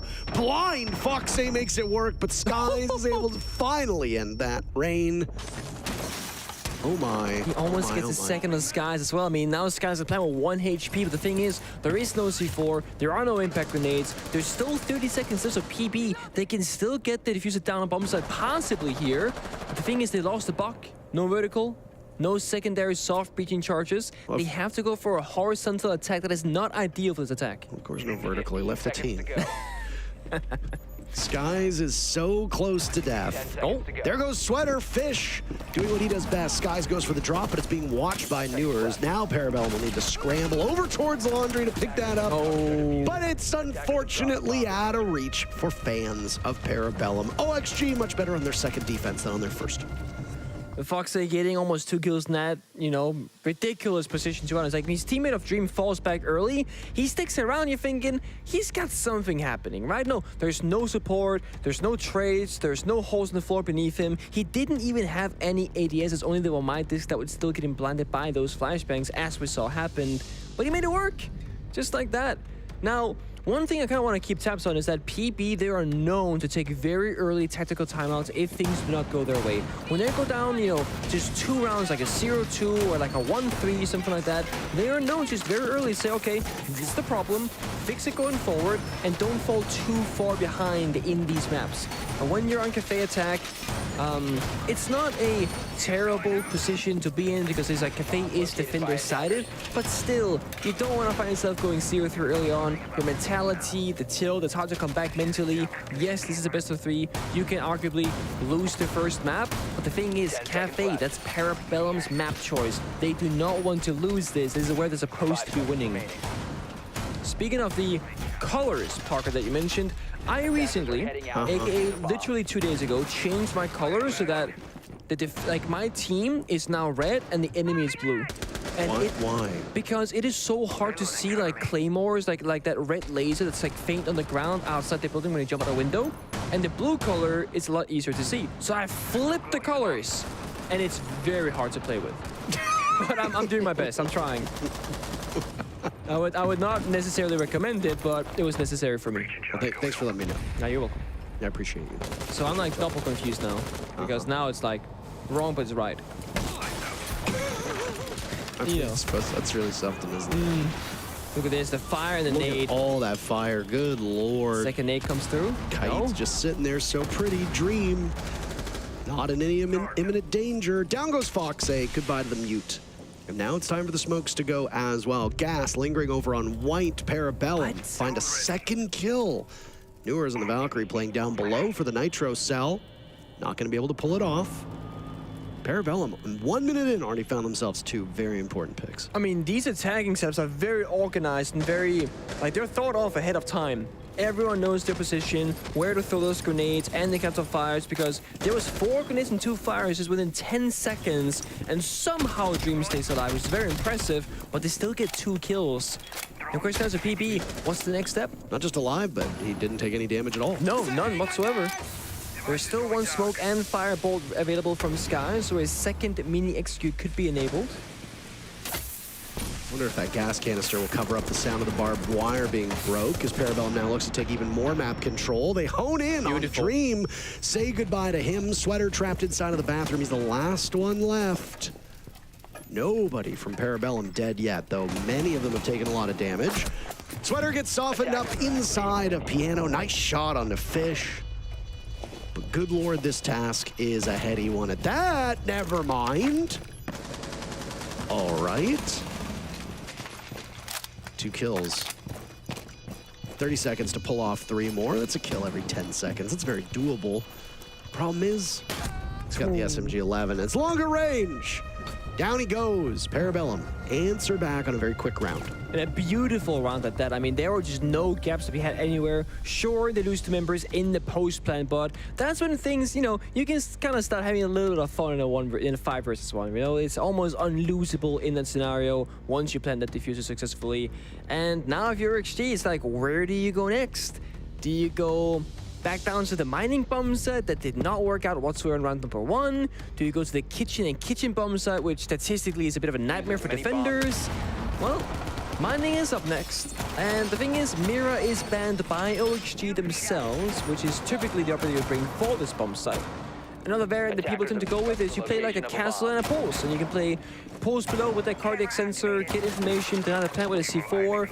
But OXG, in similar fashion to the last time they played this bomb site, they just kind of go for horizontal take. They're gonna play horizontally top floor and horizontally first floor. Not really play too dynamic on this bomb side, not having too much verticality when it comes to the C4 usage, etc. They do have information with Valkyrie and the Maestro, but it can be hard to play off of that information sometimes because of how PP are attacking. They're attacking from window repels on piano and cocktail, as we see time and time again. You can't really do much about that with information. You know what they're gonna be, you just can't peel them off those window areas.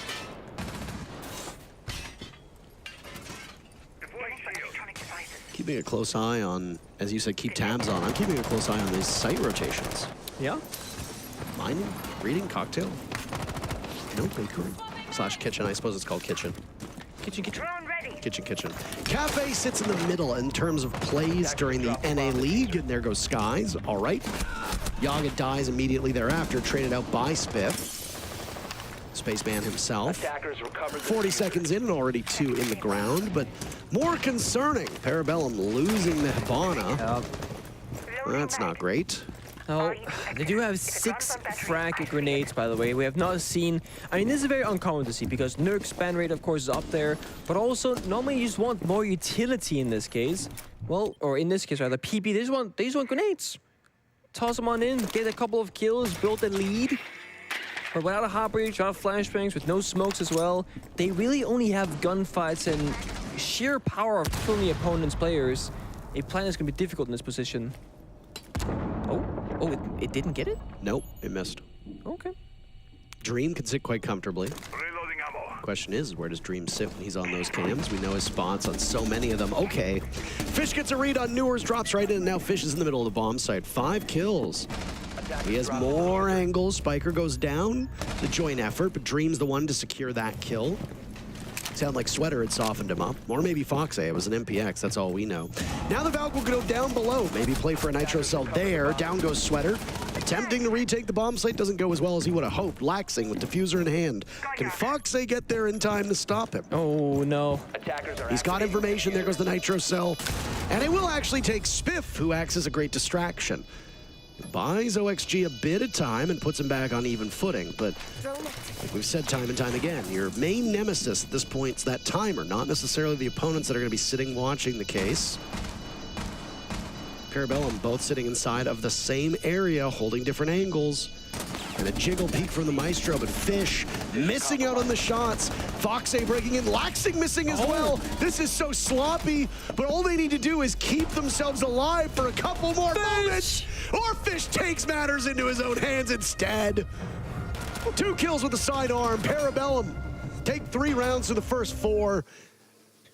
Damn, and it might only be 4 rounds in, but Fish already had a great game. Every single round finding value, opening kills, helping lead his team into the building, and in that round, finding the 1 versus 2 clutch in the post-plant position, playing it nicely between first aggressing forward, not allowing OXG enough space to go for the defuse, and then realizing there's only 12 seconds left.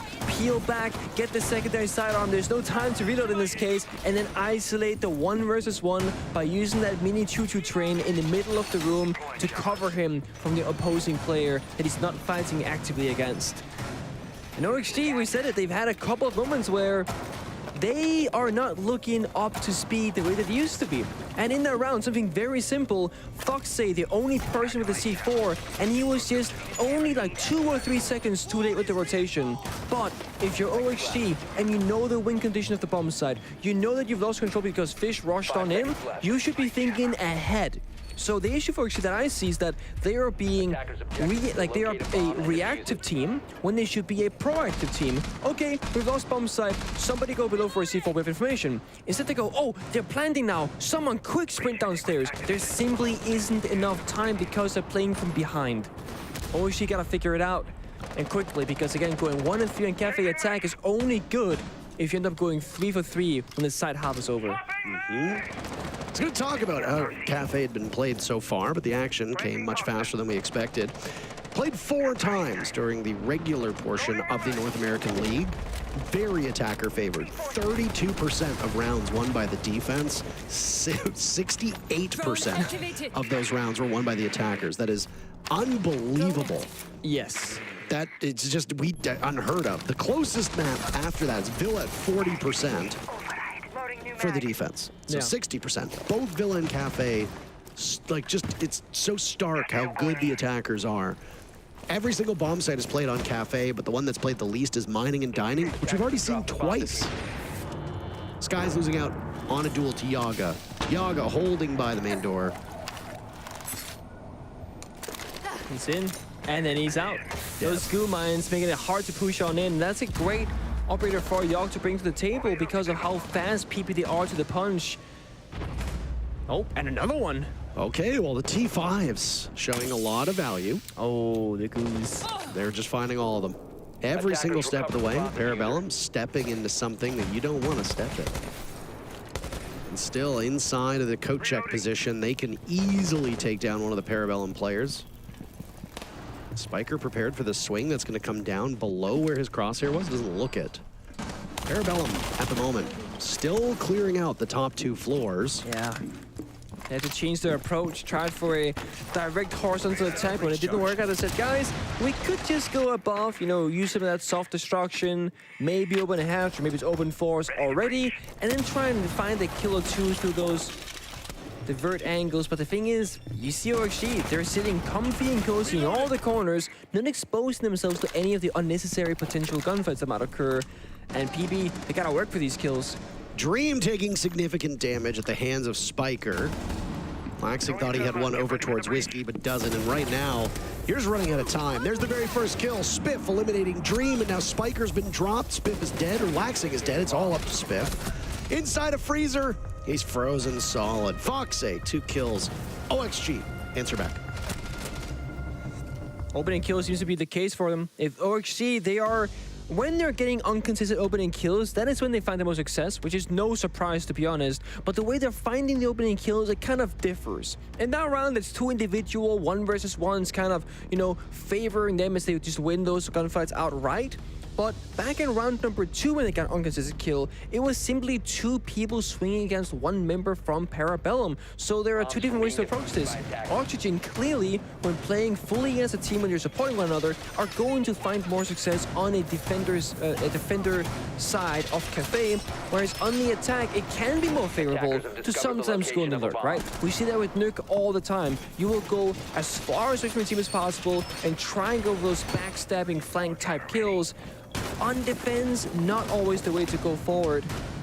Operator lineup not really changing from either team too much. Parabellum, they love... Oh, you speak too soon. Sometimes you ruin things.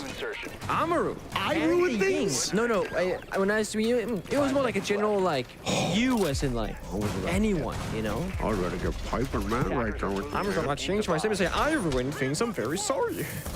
Now... Yeah, you heckin' better. You heckin' better be. Amaru Ying, that is the chaos effect. That is just where you start throwing in those candelas, the smokes, try and set up an area for the Armor of Skies to set up a plant. Now, there's many ways to go about it. It's all down to the preference. When Skies going downstairs signifies that hatch and freezer, that's going to be the primary target. Then Spiker on the Ying is going to allow him the freedom to try and go for it. Candela's cooked and ready. So is the Amar. Skies, it's time to go, buddy. They call for it. Yaga's prepared a little bit, though, and suddenly Skies is in the sight. He has the diffuser, but you need some coverage. Gets slaughtered by Laundry. OXG is right into this one perfectly. Spiker through the window gets 1 kill that I don't think he was prepared for. But OXG are ready for it. They still have 4 players left as Dream goes for the run out, or the jump out, rather. OXG tie things up. This match has been anything but predictable so far. Yeah, I mean, it also looked great for Parabellum because there's no one on the bomb side, and it almost looked like Skies was like not sure what that meant. Like, do you go for a plan instantly? Is it too easy? Is it too dangerous? Okay, go into library reading instead, but then there's a guy in Laundry that takes you down, and then they almost just line up in that bottleneck of the Laundry hallway, and they all kind of die at the same time. The Candelas used mostly as a distraction top floor, didn't really help the first 4 execute, and well, OXG, they do get that 3-3 side after being down 1-3 in round count and get exactly into that position that they want to be at. Now, as you said, Parker, statistically, Cafe is an attacker-sided map, apparently, but it all comes down, I say apparently because that's like really rare. No, I know. But it all comes down to what you also mentioned. It's how good you are going to be on the attack. because it is very easy to defend Cafe. I mean, you reinforce a couple of walls, you know, put ideas here and there, whatever, and anyone can make that work. But it really comes down to how accurately and surgically you can pull apart the defensive setup as an attacking team. So if OXG can match Parabellum, well, then we go to time. 3 rounds, that's a 6-6 score count. However, if they have a slight edge up where they do a little bit better, you know, accurate utilization of the strategies, they could look at themselves finding simply an attacker-sided Cafe once again. Well, obviously making up for how quickly that first game went. It was blisteringly fast. Blisteringly fast. Blisteringly fast. I'm talking about how quick that first half was. Yeah, I was gonna say, do you get more blisters if you run faster or if you run further? Because How on earth would I know the answer to that question? you look like a runner to me. Like I certainly do not look like a runner. I think you, at one point in your life, you were a runner. Have you never been a runner? Walking is fine, thank you. Okay. You do walk kind of fast, though, I have to say. You have a power walk. Those hips, they move. What? Yeah, when you move, like you power walk with your hips, no? I sashay. Shay? I sashay. Okay. I strut. I I strut u- my stuff. I used to waddle when I walked. It was not pretty. Yeah, the penguin walk where Yeah. you, like your feet are pointed out. It was bad. Oh. Explosive on the move. Not to say it's bad, but OXG's pace right now, it is very slow. Yes. And it looks like they're waiting for a reactionary play from Parabellum to jump out of a window. And now Newers recognizes it's time to go in. And he does. Gerald Dream, rather, goes in. Spiker dies. Newers is in, but doesn't find a target just yet. Newers somehow has 6 kills, despite the fact the first couple rounds it seemed like he was sitting on the sidelines a lot. Yeah. That's the thing is sometimes if you are an entry player for any team, you can find yourself getting all the way in, like for example Fish, and just finding so many kills in a short time span, or getting shut down every single turn that you take. Oh, the run out. Oh, laxing. Parabellum obviously don't like the fact that OXG took those last 2 rounds. They've got something to say about it. Trying to get back on this board. This is an attacker-sided map, overwhelmingly so. That should favor OXG, going 3-3 through the first half, but Parabellum have already put in some good work. Down goes Newers, so the attackers having an even greater degree of difficulty, and now it's Sweater's turn to die. Foxay, outside, on the roof, will watch all of his teammates die around him, and he's compelled. Maybe for 1 kill. Attackers recovered 2 the kills. diffuser. Who knows? Sitting underneath New Hatch, they know he's there. They heard him drop. They'll allow him to get Newers back up. 15 Foxay and Newers can make some noise, but with the time being what it is, it's going to be a big challenge, and Spiff don't whiff! 2 kills from heaven. Parabellum successful in their first defense. Yep, and again, all comes down to the attacker synergy and execution. That was not a great one from Oxygen. They did not find anything that they were looking for, but of course, the bomb sites will change things up, and we might just see our very first kitchen and kitchen defense. 3 seconds to change your minds. Parabellum? No. No. They stick it. There it is. That means all 4 bomb sites will have been played at the count of round number 8. As many bombs as they can. Wait. It was already done. It was already done earlier. It was already done. It was already Already done. done around 5. I even have it in my notes. You don't have it written down in the notes. Oh my god, the attack. Yeah, oh my god, the attack backside. It was. Okay, you know what? I can't defend this one. I'm gonna go ahead and say it was too easy. It doesn't count. That's my conclusion. All right. I was under the impression, for some reason, despite it saying right here in my own notes that they went there, that they didn't go there. Yeah. 10 seconds left. Bravo. Have I said bravo 5 yet? Bravo. seconds to insertion. I heard the first. Bravo. God. Okay. Attackers are That's moving okay. out to locate a bomb and Doing great. You know what? It's the first time Parabellum is gonna defend kitchen. And that's very exciting because they're doing it in a very different way. They're playing very far spread apart, rotation into bakery, a little bit of a roam upstairs as well, and they got multiple options here at their disposal. Foxy and OXG even going for a jackal, knowing that there might be a roam, might want to kind of try and isolate those members. No Laxing's play style. That rat gameplay is always used to say for fun, where he just finds a corner. Sits in it. He gnaws doesn't on even some cheese. do that like anymore. rats do. Throwing back in. he actually has been a much more active player so far. A lot of people, when he returned to Pro League on Parallel, was like, are we going to see old school Langsing playing that quote-unquote rat playstyle? Or is he going to have a new approach to this? And honestly, as the veteran player in the roster together with Skies, they have been kind of leading it forward. Langsing actually a flex player on attack, playing various roles also on defense, and just kind of being a core foundation for the team, not being the flashy entry player, not being the flanker on the rat spots either. Just slap that in the middle. Going for a drive. It's a lot of words to call him a rat. Well, to say he's not a rat any longer. He's grown. He has grown. He's a mega rat now. He's evolved. Not that kind of grown. He's a New York City rat now. Oh, are they bigger than regular rats? Oh yeah. There's like an article about how I was reading yesterday about how like cats cannot solve New York City's Oh rat my, problem no, that's anymore. terrible. If you can't have cats solve rats, Oh God. that's bad. Time to import tigers. Don't know how that would go in an urban setting. I also don't think tigers hunt rats, so I don't know. I'm no tigerologist, but OXG again, quite lethargic on their entry, as you pointed out in the previous round, was not exactly where they needed to be in terms of speed. They find themselves with just a little bit under a minute to pull this off. The good news is that nobody's dead yet. Yeah. Dream and Fish have both taken about the same damage, that's it. Skies did have a pre-play C4 on the floor earlier, but was popped with the sound of the Valkyrie camera, or rather the information from the Valkyrie camera giving it away.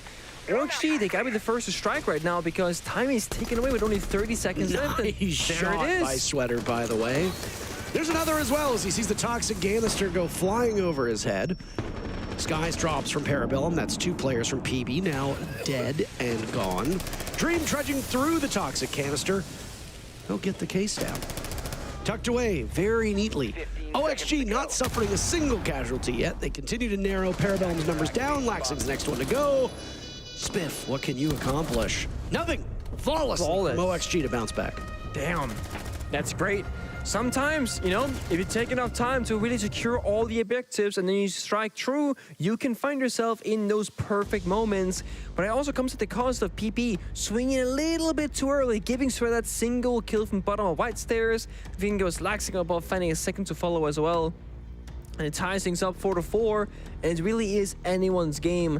The bomb side rotation not really seeming to be very simple here for either team, as the results, they're very mixed so far. Defused by attackers. It's really even, which either bodes very well for Parabellum, the team that was dead last, as we talked about, or it just goes to show that the free fall that OXG was in at the tail end of the North American League Phase 1 and Phase 2 is continuing unabated. Yeah. This also, of course, is Parabellum's map pick, so if OXG can go very close or maybe even take their map choice, then the question comes, how does Border look all of a sudden? Because OXG... It's pretty brown. 10 seconds to go. Yeah, it's very brown, very tan, very sand lots of colory. sandy 5 Yeah. seconds remaining. No, tan colors. I remember way back, Attackers are because heading out you know, to in defuse the year bomb. 1 Season 1 Pro League Finals, we actually got to test Operation Dustline on site back then. You were physically in the I was location of physically Border. at the location, yeah. A Border. Of where is Border? It's in the Middle East. Oh, okay. I was not literally in that location. I You was didn't play the game in the Germany. Middle East. So remember when you said you did it physically on site? You were incorrect. Okay. I give up, man. I surrender. Newers creeping below. Kind of pulling a laxing on this one. Of course, fishing for a frag grenade kill from downstairs. Tell me that wasn't a pun. No. Loading new magazine. No. He's dancing too. It could have been a pun. No, it's not a fun. Yours is 8 kills, by the way. 8 kills, very quietly assembling. Nice performance here in this matchup. Fish has 8 as well. It's been the real story. These two hyper aggro fraggers have been. Oh, wait. Try again. There we go. It's cooking. Boom! Oh, it hit the unbreakable part of the floor. That's awkward. Second And then one he goes hits off, himself and then the second Okay, grenade. well, you know. Maybe not the goal they wanted. Spiker is What? dead, and Dream is planting with half the round to go, but guess what? Laxing is there. They've got a read on him. Diffuser gets picked right back up by Sweater, so there's a second attempt that could be had, but he gets pulverized by Skies. It was outside on the window. Here's the logic bomb going off on the other side of the frame. Knows that someone's in close proximity. Can't act on it just yet. Both Newers, as well as Foxy, sitting on the window, fighting away as best as they can. Yeah, but it's hard to get back inside. That's the issue. That vault animation on the window, that's gonna shut you down. And Laxing, he's got that angle under lock and key from all the way into pillar. They've already burned both logic bombs. They've only got a single EE1D left. But here's the man of the hour. Newers, who spent most of this round underground. It's his time to get to the top. The tippity top. Oh, the barbed wire. And there's somebody right in front of him.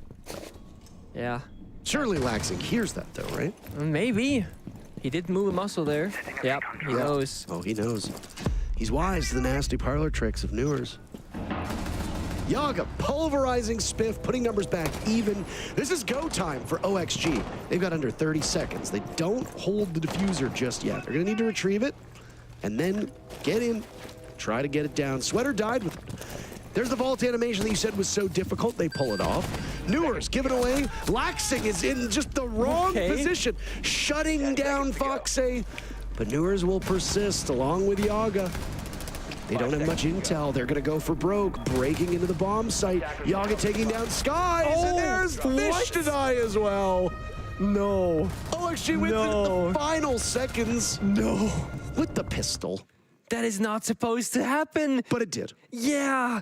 And I mean, you can point at 3 different locations where it happened. I mean, there's Laxing on the brown stairs, doesn't hear the barber, doesn't hear the beat boot, gets shut down from behind. There's the 2 versus 1 on bomb site with diffuser at their disposal, in their control, and it ends up being that last second on the clock pistol whip clutch for OXG to finally get in the lead in terms of round score.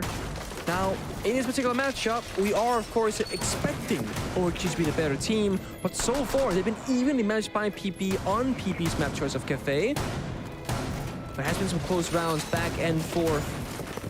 I could not speak a word there. Operator lineup from Parabel, not really changing a whole lot. They're bringing the same couple of operators, and the one thing about Parabellum that they have kind of been doing throughout the entire season is that they have a couple of strats they work through on paper, and they just kind of work off of that, and they make minor adjustments. And this is one of the few weaknesses of a newer established teams like the PP roster, is that you just simply don't have a ginormous strat book yet. You need more time to gel as a team to work through those things before you can get there.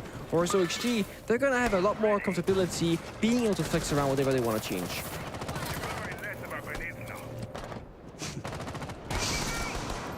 So much soft destruction from OXG. 4 of 5 operators bringing soft destruction. Of course, the last one bringing hard destruction. My, oh my. I haven't really seen a lot of Flores. Saw him earlier on. Has been banned a fair bit, to be honest. I mean, I don't mean for this specifically. Yeah, I thought you meant in general. That's. Now, why would I say that? I don't know. I mean, it's kind of like saying like, why would I make? Oh, we don't see a lot of Brava these days because it's been banned all the time, you know? You think I want to wait? You think I would waste your time? I deliberately worded it that way. Sometimes I actually do think you want to waste my time. As I move forward. Like today, you refused to speak, for example. Well, that's because Stefan was rude to me, so I just said I you don't want to speak to us. We weren't mean to you. I told Stefan something, our spectator, Easy. I made a comment, and he goes, yeah, you already told me that. And I said, well, I just won't, you know what? I was like, fine, I won't ever talk again. And then I just didn't speak for an hour and a half. And I'm sure for a lot of people, yeah, it's weird. I mean, Jesse's openly said, beautiful. Oh, 2 kills from OXG very quickly as we engage in banter, but the action pulls us right out of it.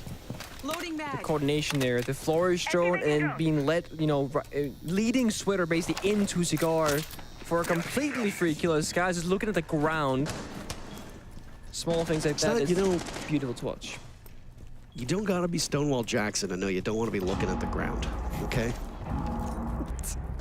You gotta be looking up. The Claymore. Claymore gets a kill from OXG. They continue to narrow the numbers down. Just like that, What is that round? 6-4 for OXG. That is such an effortless round victory as well. And you see, Yaga isn't even smiling because he knows that's too easy. They're not even fighting back at this point. Parabellum, gotta wake up.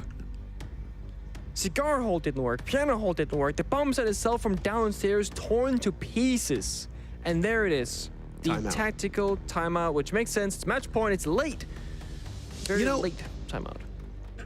I do remember somebody saying, and I quote, "Oh no, Parabellum really likes to take their timeouts early." They do. Except for this one. This is the 10th round, just finishing. Potentially final round to come up. Uh-huh.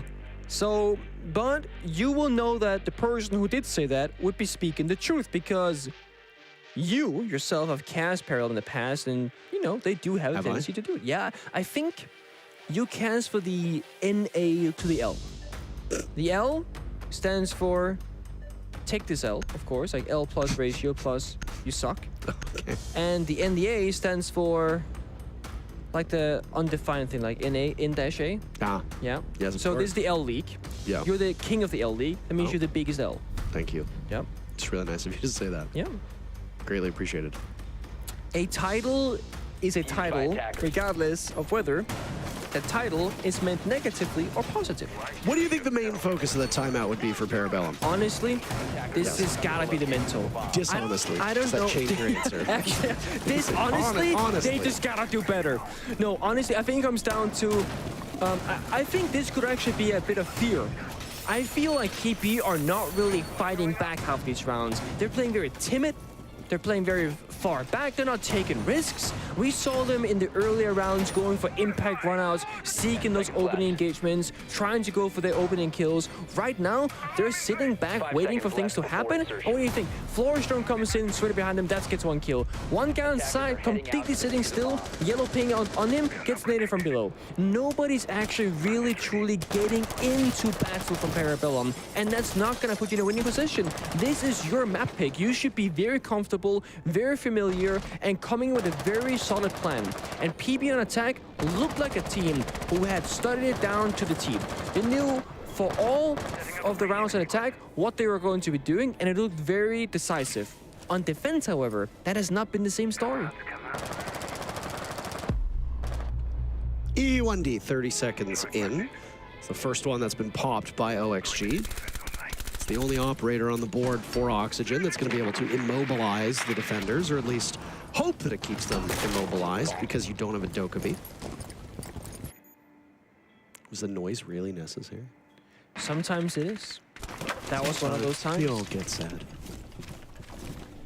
You know how some games when you reload, they have like a very like unique like 1 in a million reload animation? When instead just hammer you go, it should have like a boop sound, like 1 in like 10,000, for example. And the one time it happens, even pro players would sit there and they would smile. They'd be like, I did the thing, it's a boop. Bonk. We have approached the Looney Tunes hour, I see. Okay. You see, I think that people like you, Parker, don't want fun things in the game because you don't like having fun. Yeah, it's not there accurate. It is. I'm reloading. Simply wrong. OXG, however, they're having a ton of fun right now because they are getting a completely uncontested roam clear once again. Newers, I was gonna say barely gets away with his life, but that C4 was pretty far off. Yes, it was. Yeah. Almost as far off as the original nade, and then much closer than the second nade that he almost blew himself up on. Don't do him dirty like that. I mean, he did that too. It is actually very difficult in Siege, in my opinion, to use grenades from below. I think it's a big skill. And I suck at that particular skill.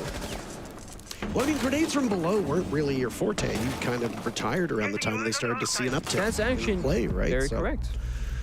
You didn't have the most experience with it, and that is A-okay.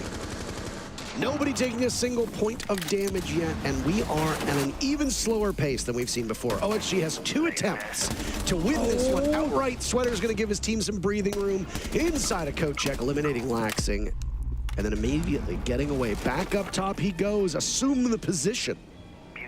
Time, 20 seconds. Tuxedo's going out, that gas flowing in the air. There's still one left in pocket and yokai drones. OXG, it's going to be so difficult for them to plant. They just have to go for kills at this point. Yeah. Dropping into freezer, and then out they go with diffuser in hands. It's going to be the same spot for Dream. Right. Sweater picks up a second kill, but Spiff is there. No Down cover. goes 2. Dream also finished off. They can't retrieve the diffuser in time. They just need a single kill. They need to get Spiff, and they can't get it done. Parabellum wins on time of a nail biter of a round, and they're still in Cafe. In that round, 1 second would literally make or break the difference. If they had 1 more second to sprint towards the diffuser, they can start getting animation done and then buy themselves the quote-unquote overtime. As long as you're in the plant animation, you know, the round will continue forward until either it goes down or you die trying to get it down. But because they didn't have even a second to spare, well, the clock gives Parabellum the round victory, and OXG, they're gonna call for their timeout to try and get this win before OT. Now, this is really interesting because this is going to allow Parabellum to start talking again as well. So if you have confidence in yourself, you don't necessarily need to call that timeout, but instead you're allowing Parabellum back into the mental game. I don't know how I feel about that. I mean, the most difficult thing for OG is that they don't know what bombs that they're about to attack. They can guess, they can assume, etc. But Parabellum, as you said, with this timeout, they can tailor one specific round to at least get them into OT. So I would almost argue as well that this tactical timeout, it might actually end up favoring Parabellum, unless whatever OG they talk about is either a general thing that could apply to any scenario, or that they correctly guess the upcoming bomb side. And defuse bombs. How right you are. Well, I didn't guess, so I wasn't right. Yes. True. Frost? Oh, I know what this is. What is it? Spiker, he's a big Siege fan, right? Because he plays the game a lot. Located by He has attackers. seen yesterday's games of LCQ, and he saw what happened on Shield with the Frost. And he thinks, if it can happen in that game, it can happen in this game. For the people that didn't see it, you missed one of the most ridiculous moments of Pro League history, likely, where it's a 1 minute battle on Chalet Basement, roam clear, it's like a bar defense, where the ace makes a vault hole breach from the snowball garage in, from the outside area, and they do not drone the frost mat that for some reason is beneath the breach. And he jumps into it. And it was hilarious. Yes. It was very funny. It was. It was admittedly lols. And Spiker is going to draw some inspiration from that round, hopefully. He has one more Frostman in his pocket. He has yet to place down. This is the life of a Frost. You got a Wolverine camera, you got 3 traps, you got the only secondary shotgun on the team right now. So he has so much to do in this round. And it's still like, you know, 2 minutes, 20 seconds left on the clock. He's still not finished. Somebody help this guy out. Give him a second shotgun. In the corner. What if they made Frost a 1-speed? Like slow? That would be, I mean, that's what No, the fast 1-speed, Nick. sometimes people, they do it reverse, you know what I mean? Like, they mess it up. Mute got that treatment recently. 4 mute jammers, deplorable camera, shotgun rotations. It is tough to be a mute player. His pick rate also decreased, actually. He's a chunky boy. Chunky boy. Chunky monkey. OXG already entering in through piano. Creeping up towards white. Viewers sees the drone and wins the duel against Spiff, but there's follow-up. Fish is there to avenge his teammate and get away. Taking down Newers, taking down the Yana. Spiff, the sacrificial lamb.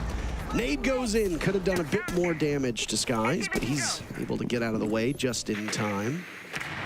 OXG get the follow-up drone on the white stairs. It's always hard to gauge whether that was worth for Newers or not, because now they get a good amount of map control. You know, they get top floor at their disposal, but they trade 1 for 1. You're top gunner of Newers, you're a fast entry player.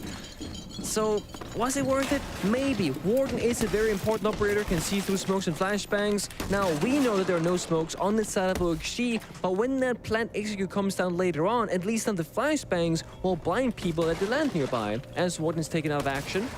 The clock is still a big adversary for OXG. 45 seconds left, they are nowhere near the bomb site.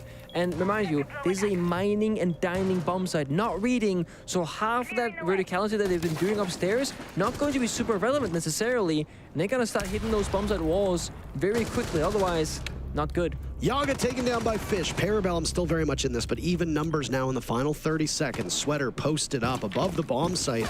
Catches Laxing, looking the wrong way. OXG now with the advantage. And they press this. There goes Skies. Spiker needs to be perfect in the final moments, but I fear that his position's already been given away. He can stop this plan at the last second if there's an opportunity. He gets up, but no! It's a little bit too late. OXG sniping Cafe from Parabellum by a 7-5 scoreline. And they're sitting pretty, looking at their map choice, a border. And perhaps that technical timeout was the right play. The timeout works in their favor, but it was very close, and they gotta play a bit quicker on border if they want that same kind of success. We're ready for map number 2. We know you are as well. We'll be back in just a few moments.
Parabellum now officially having a loss to every single team in Pro League. And where's Jesse? Over there. Don't worry. Brim, I'm up here because I have something to show you guys. Yes, I may not be exactly where I'm supposed to be, but we've got to highlight somebody who is. I want to talk to you guys about Sweater. It's the reason why I'm standing up here, because I think he had a great game today, and I really want to highlight how well he's doing when he's got the information on his side. I think the drones today were fantastic from Oxygen. I want to show a couple of rounds, 2 in a row, where they really do come into effect for Oxygen. So let's start things off, right? We've obviously got a top floor attack here, and we've got the Smoke of Skies, of course, inside of Cigar. He's holding with the castle barricade setup. This is something that we've seen a lot from teams in the past, right?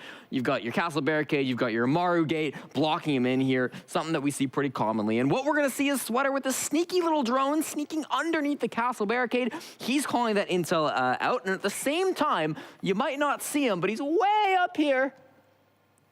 It's a Flores, way up on the roof. It's gonna be Fox, and Sweater at this moment is calling to his buddy Fox. He's saying, Fox, help me out here. I need a distraction. So we'll clear the screen. We've got the intel on the side of Sweater, and OXG have a plan. They don't need to explode their Flores drones, but they need a Flores drone to execute this plan anyways. Let's play the clip and see exactly how this goes down. They gather the intel. Fox comes on over. Sweater's making the call. And here it goes. It's not gonna be used for explosives. It's not gonna be used for anything that a Flores drone would usually be used for. It's just coming in as a distraction. Shotgun shell goes out to try to stop it, and it's beautifully executed by Sweater. Now, Sweater again, entering in, and do you see it? Do you see it? You just missed it. It was a drone by Newers. You can see he's lost a drone. Right before this, he was throwing it in, and we didn't exactly see the drone on camera, but that white explosion is the drone. It's the remains of it being torn to shreds, exploding into a million pieces. And once again, who is it other than Sweater.oxg to come on in behind that drone, followed up with a beautiful opening pick. It's something OXG were doing consistently throughout the round. Let's finish it off. He, of course, gets this pick onto Laxing. Very nicely done. That's 2 rounds in a row, showcasing one of the strongest aspects of OXG's game. Wanted to highlight it, of course. We've got another map to get to, so let's go back to the desk, talk about some more things that happened this game, and then very quickly bring us to map number 2.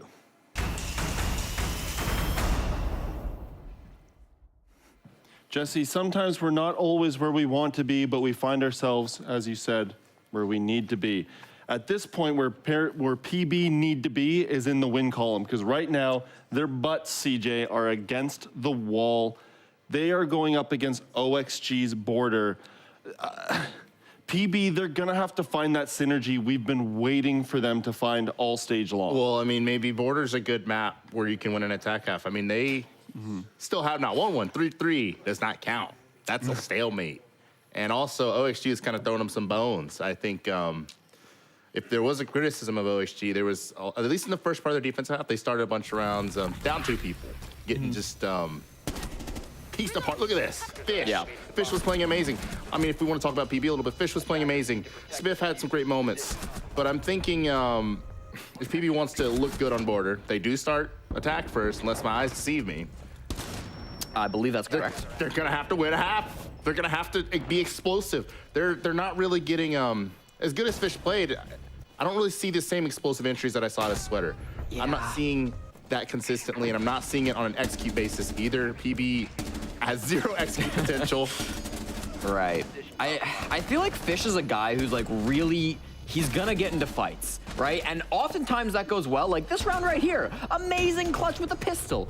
But he's a type of player who is always gonna swing and he's always gonna get into that gunfight. I think it helped him a lot on attack. It helped him get those entries, helped him clutch out that round. But sometimes on defense, it was a little bit of an overswing, right? We saw him clutch that round on attack. When he was in the same situation on defense, he could have just waited out the time. It's a few rounds in here, round number 9, they're on mining. He could have just waited it out, but instead he swings with the pistol once again. That time he lost the gunfight to Newers, and that's a round where if he just chilled, maybe he would have won that one a little bit easier. So I do think going to Border, that is a map that can be very frag focused, right? A lot of the times it's very simple. You go in, here's the clutch that he unfortunately goes for the gunfight for, it loses it to OXG. Yeah, Oregon can be a map where you do really find those opening picks and then can often snowball that into your actual round win, right? Opening picks very important on Border. So maybe Fisher's playstyle will help him out a little bit when they head to map number 2. He's But built for border. I agree, yeah. I mean, if you're looking at PB's defensive entry differential, a lot of it's just Fish 1-for-1ing and just being a menace early round, and that's what you need to win on border. You also need that on attack too, which is what they're going to be starting. So, yeah. Who, in your mind, were the winners and losers of that match number 1, and who's OXG going to need to really close this second game out, make it a 2-0, get out of this night as quickly as possible, and look forward to the future? I mean, I don't think there was anybody in Oxygen who played superbly bad. Like, nobody really stood out as like, oh man, this guy needs to pick it up. I thought that Newers early on was getting a lot of great frags. I thought the Sweater, I highlighted him at the board, was following up those drones superbly. Fox was helping to drone him in. Newers was even droning him on one of those clips. Yaga had really great vertical pressure with the sledge. So yeah, I don't think there's anybody on OXG that I'm like worried about. For Parabellum, maybe you're looking at Skies to sharpen up a little bit more. He has hard support, so it's not really the numbers I'm looking at, but some of those early deaths on attack, right? That Amaru play, I don't even want to get into it because that was a little bit questionable. You know, maybe some sharpening up there.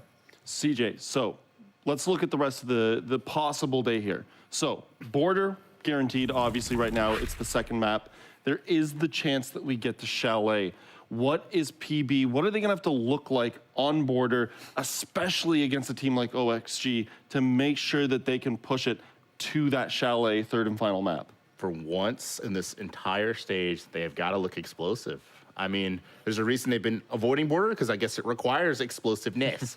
But at some point, I mean, this is literally do or die. Like, we're staring down the barrel of just a disaster of a stage unless you change something. I feel like whatever they got going that they think is whatever, it ain't been good enough for about 11 games at this point. It needs to change. If for one map to match OXG's tempo, they have to change. Otherwise, I mean, it's just going to be a 2-0. Parabellum, they've played border once through the quals. Now, that wasn't with their full roster. That was with Vivid subbing in. That was against Gang Gang Gaming. They lost 7-4, starting on defense with a 4-2 split favoring their opponents. So, you know, I wouldn't dive into that too much. You are going against a map that OXG, it's their bread and butter. Can we dive into it? Sure. Funny thing is, when I watched that, they actually did kind of play crazy. And I don't know if it's just because they had nothing to lose. Oh, this guy's not playing. Let's play crazy. I don't know why they don't do that all the time. Yeah. They didn't win the game. But I think that had more to do with guys being out. But like in terms of play style, I actually liked what I saw in that particular. All right. Funny enough, why does it take guys being out and like no stakes for you to play like that? You know, Right. Play like that all the time. That's the meta.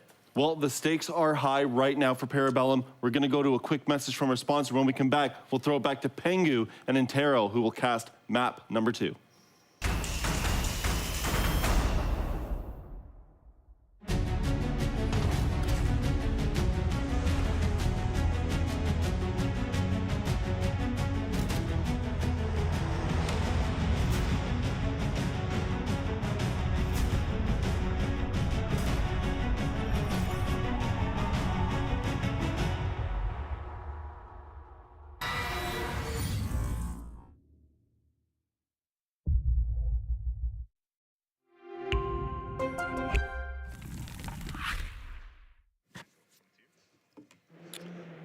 All right, everybody, welcome back. We have a thrilling border on the docket for you. Will OXG 2-0 Parabellum and move on to the semifinals, playing the Soniqs tomorrow? Yep. Or after OXG won Parabellum's map, will Parabellum do the exact same damage to OXG? I think this all comes down to Parabellum and what they're going to be doing, because if this goes to a default game between these two teams, it is surely going to be an OXG W. And I think Cookie was right on the desk. He said, we need Parabellum to be explosive. And we kind of spoke about it briefly on Cafe as well. They are not getting into fights. They're not seeking out to win these rounds at their own hands. They almost want us to walk into them holding angles, and Border in particular does not play out that way at all. So, if PB plays that same kind of playstyle as they did on Cafe, it is not going to bode well for them. No OXG will start off with banning the first operator, and they choose Dogaby. So that means that she's not in play. Parabellum's going to ban Brava. I think that's a hot take, actually. Why is it taking so long? Parabellum's going to ban Brava. I don't know why it's taking so long. It should be the case. 3, 2, Let's see if you would make 1. for a good code. Let's see. Woo! You're so smart. I try to be. Damn. You know, I think if a up-and-coming World Championship winning team needs a new coach, why look at other former, coaches when you can look at commentators? I would not be a coach. You would not want to, you'd refuse to, or? I don't find coaching all that interesting, and I don't think I'd be very good at it, but I appreciate you gassing me up. Okay. You know, if you ever need me to gas you up for a future employee, just let me know. Thank you very much. Or employer, I guess. I think the big issue with Parabellum is they are a team that is searching for an identity. Yes. And They don't know what they are yet. And they seem to be caught between like the old versus the new, right? Like you've got the quote unquote the future. You've got Spiff, you've got Spiker, you've got Fish. And then you've got the old with like Skies and Laxing. And not that I think Skies and Laxing can't adapt, but I mean, I think that these players are all going to approach it from very different ways. Yeah. And it's going to take a while for you to establish a system and have everybody buy into it. The good news is that Parabellum seem to have kept in pretty good spirits, all things considered. Yeah. Very easy for you to get caught up in the anger and the sadness of you losing. I mean, losing your own map is quite debilitating. Yeah.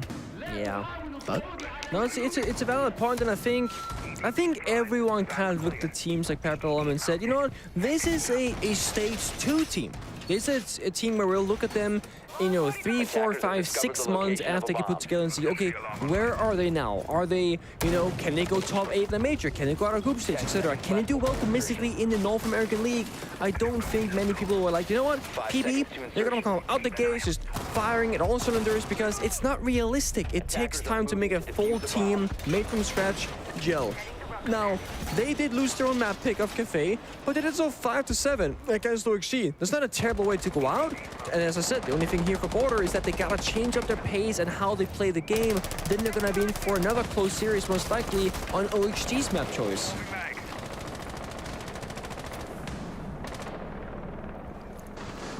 It's just spinning.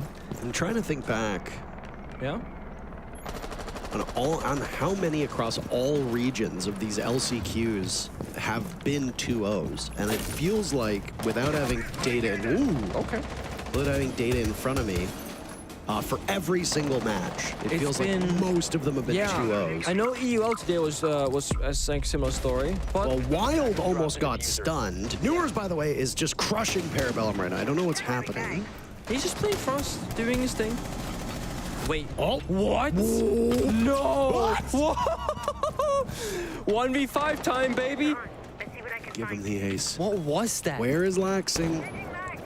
No. Bullet 1 missed. Bullet 2, 3, 4, 5 missed.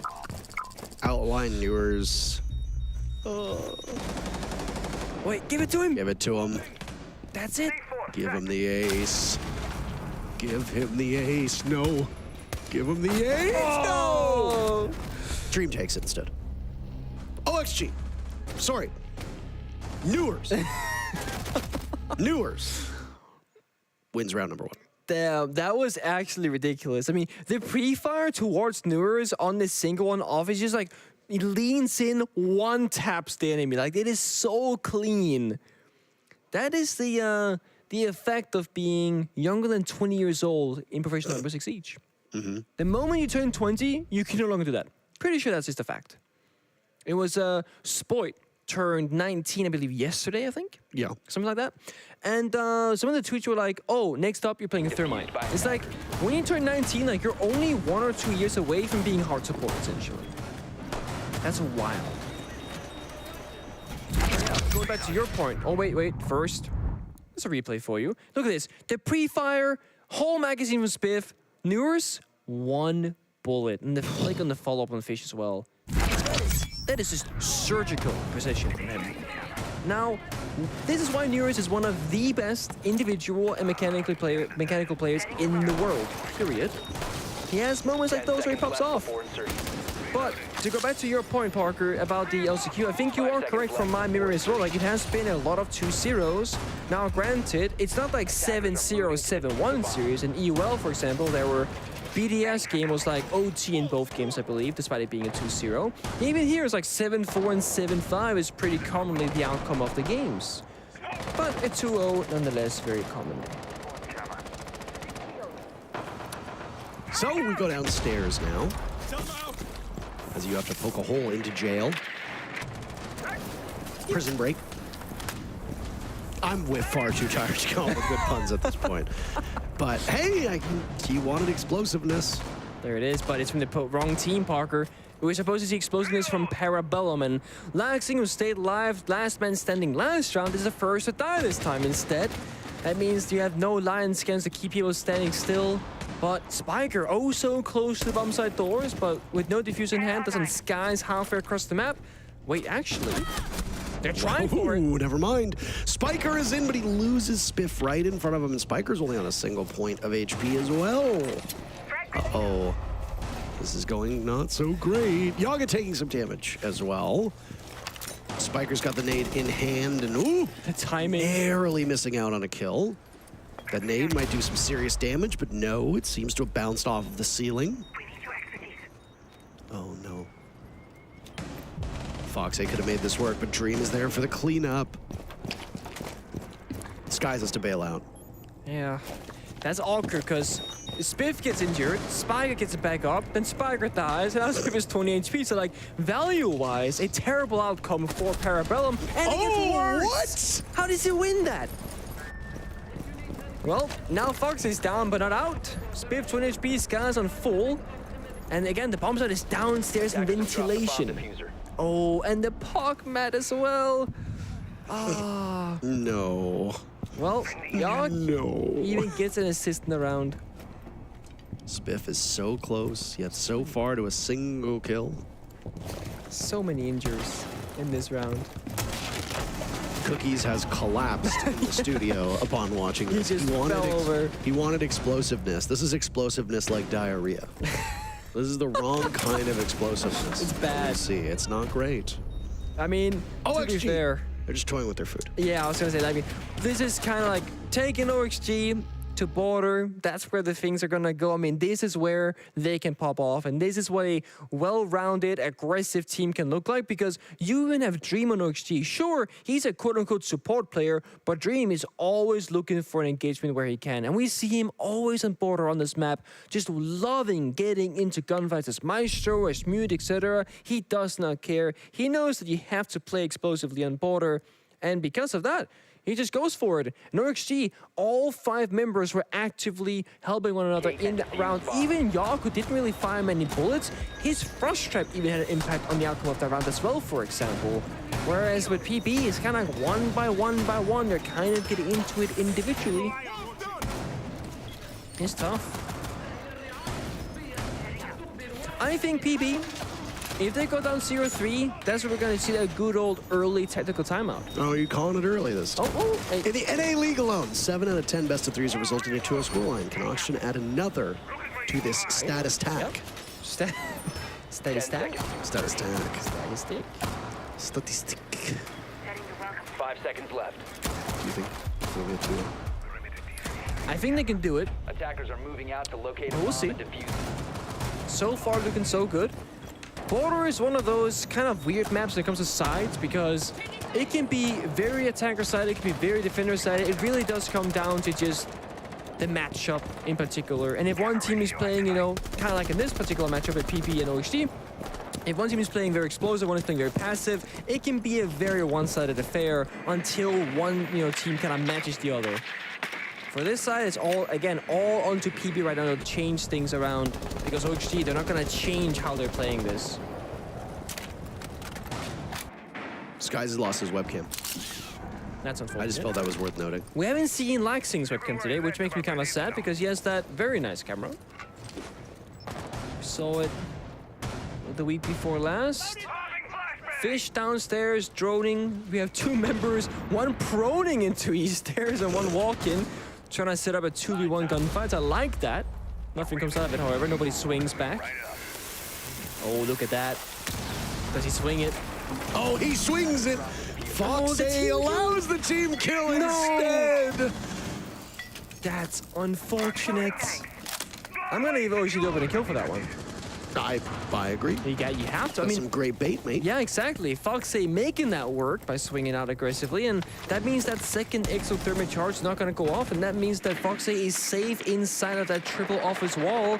And now PP, this is where we need the explosiveness. You know Foxy is locked in that corner. You got flashbangs, you got Forger, you got EMPs from Thatcher. You need to try and start picking off these isolated targets.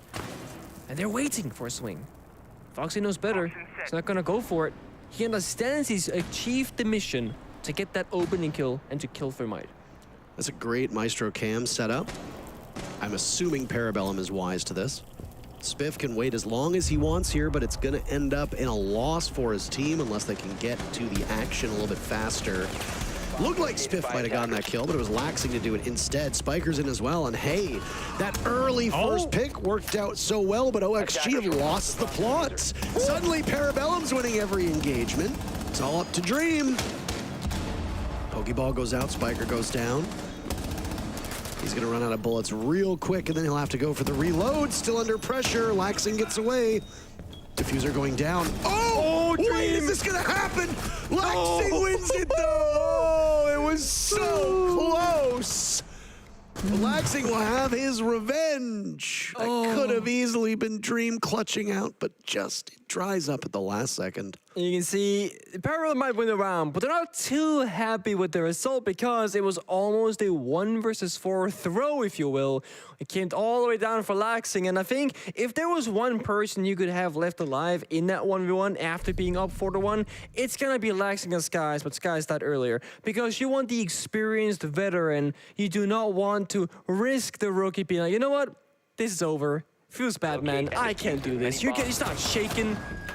There is no worse feeling than being like, okay, the round is over, we won, good job, and then, you know, 1v4, 1v3, 1v2, and those last two members, or the last member especially, are gonna feel so nervous about that, because now it's all up to them to make it back. And if not, you're gonna just kick yourself over your shins, because you should never, ever lose those rounds. But they didn't, it's fine. Well, this could have been 3-0.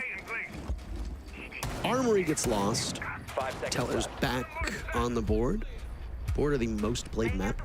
Let me guess here. I need the numbers in the maps. Okay? I just want to make a guess here. We have not seen a single customs defense in NAL, right? As far as I'm aware, no, we have not. I don't believe we have. I don't believe so either. I think it is actually the least played bomb site of any map ever in the current map pool. In the sorry, not ever, in the current map pool. It might actually be ever. Like, even back before the rework, back in the, like, way back, old days of Border, Customs was just a terrible bomb set as well. Are you talking smack? I remember when, back in year 2, we had Bacon, BKN. Yeah. He was our coach from NA, and he came up with one strat for us for the full year. One strat. It was how to defend customs on Border, and it worked for like 2 months, and then it never worked again. But like, we actually had a viable strat for it. Okay, so you are somewhat correct. What does that mean? So it means that Border's been played 9 times. Okay, that's a lot. 56% of the rounds won by the defenders, 44% won by the attackers. No, there's not been no customs defense. So that was fully right. What do you mean I'm somewhat right? But it's not the least played site because Skyscraper has not seen a bedroom defense either. Oh, really? Really? I could have sworn we had seen one. Maybe in other regions. Here in Yeah, North America, there are maybe. only 2 bomb sites that haven't been played. Damn. Those are them. Okay, okay. Just for your information. I guess, yeah, no, you're right. Technically, that's not correct because, yes, guys, we've played less. Interesting, though. You're welcome. And I don't think, at least, we'll see this one either. Parabellum on their attack right now, just kind of taking their time, not losing any early members. And you see Laxing still basically in spawn, using his drone safely, as he got spawn peeked in that previous round.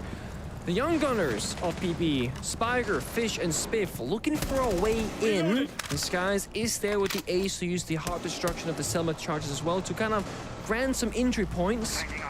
But right now, just putting out the bait, waiting for Ochi to hook onto it. Spiker's as close as he's going to get to his monitor. Same with Spiff. Oh, wait, the timing. They just crossed one another. And that lets Sweater find a potential exploit. He gets the down on Spiff through the wall. I don't know if that's information that he has. Nade goes up to Fish. Will toss one back himself, but it's a botch nade as it goes off of that framing. Now Newer's taking down Laxing. Spiff still bleeding out. Parabellum only have 2 players upright. OXG have all 5. Yeah, you still got Sweater roaming up inside a break room. He's looking for another flank here. Here's the revive coming through. Second flank is successful. Sweater gets them both. Damn. Can he take down Fish? He's looking for more trophies. For now, Fish survives, but the timer is going to give this round to OXG unless we can see some incredible feat of human endurance. No. Nope. Flawless. Flawless, yeah. Excuse me. I'm talking, please. Listen, pal, we're working the same job next to one another in union. Listen, and if you would like to be pal. the only person talking for the rest of this series, feel free to. When people say that, when people are like, listen, pal, that's like, It's listen such here, a you negative. jackass. Yeah, it is. Oh, like, Time buddy. out taken by Parabellum, you were correct. Yeah, that 3-round disadvantage. That is the stable. Well, technically 22 rounds. I won the one, but You're it was right. a rough one. You're right. But yeah. Same with, I think Buddy is worse than Pal. Hey, Buddy. It's like, oh, it's such a, like, I don't want to fight people very often, but somebody's like, calm down, Buddy. I would fight them, like, All right. on the spot. Well, I'm very glad. All right, explosiveness was obviously the tip of the tongue Yeah. for Cookies, but Yeah. other than explosiveness, diagnose the problem right now for Parabellum. Decisiveness. Ooh. Yeah, that too, because right now, PB that had a plan in round number 3. They go actually relatively quick from spawn to the building. What happens? Laxing gets spawn peaked. Then the round that follows that we just witnessed, they do the opposite. They go, they're very cautious. They go very slow. And then time becomes a problem. And even though they took so much time to get comfortable and to get that stable foundation set up, what happens? Sweater still flanks and kills like 3 people. So PB again, kind of that identity crisis, not really sure how to play in terms of pace maybe, or just not comfortable playing the way they arguably have to right now up against OXG. But this has always been one of the biggest problems with teams throughout the history of Siege. If you are for example, a structured, strategical team, let's think back on like the Dark Zero days, right? Very slow, very fundamental, very predictable team. Parabellum, they're not quite there, but they're definitely more of a Dark Zero structured, kind of predictable team than they are a wild card of like CAG from APAC, for example. Yeah. And when you put a structured team up against the chaos effect, mechanical skills, spawn peaks, that frustrating quote-unquote ranked playstyle, as some people will put it, it's actually very hard. And a lot of people, they will say, well, why don't ranked players do very well against Pro League players? Well, the thing is, if you take literal Pro League players and you tell them to play like it's ranked, that will likely work very well against actual Pro League professional teams because it's so frustrating and hard to deal with and keep track of. Nothing makes sense. If you're XG right now, you're gonna go, PP, probably gonna go into this room and take this control, and that makes sense. But this, that's a surprise. Opening kill for Fish, but immediately traded back from Sweater. It's back to an even 4 versus 4. So even the one aggressive and explosive play that PP made was instantly punished back, and they don't get anything from it. But a beautiful shot from Spiff continues PP's advantage. Oh, this one's quite swift, quite decisive, Bomb located by as you attacker. said. Certainly. Newers and Dream will need to clutch up. That should be a perfect nitro cell. Wait, Wait, what? what? It hit the step, no? That's... It looked like it.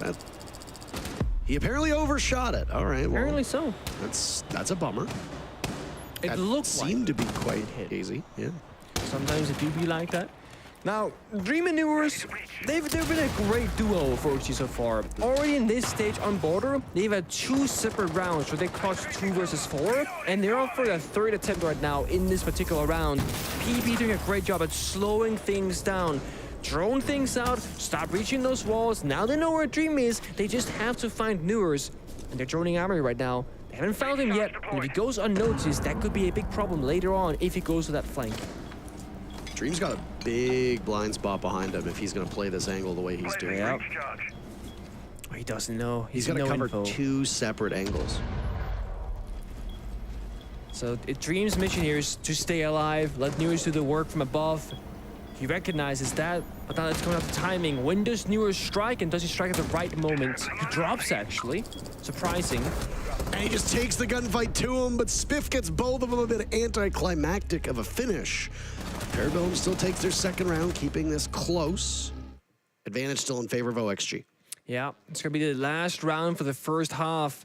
So it actually could end up being kind of like a fade where you get that 3-3 side, and that's where you want to go. But it can, of course, also still be an OXG favorite matchup with that 4-2 workshop ventilation once again being brought to the table because OXG was like, you know what, they got some lucky kills that wasn't supposed to happen, we got caught off guard, whatever the case might be for their sake, but they'll go straight back immediately to the same bomb site.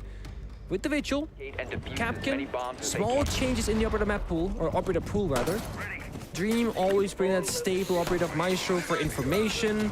Valkyrie has been banned by Parabellum. It makes perfect sense to bring out a different information operator like the Echo, like the Maestro. Yep. Makes perfect sense to me. Dream on Maestro on this map, though, is just iconic. It's like peanut butter and pickles, you know? I don't It's delicious.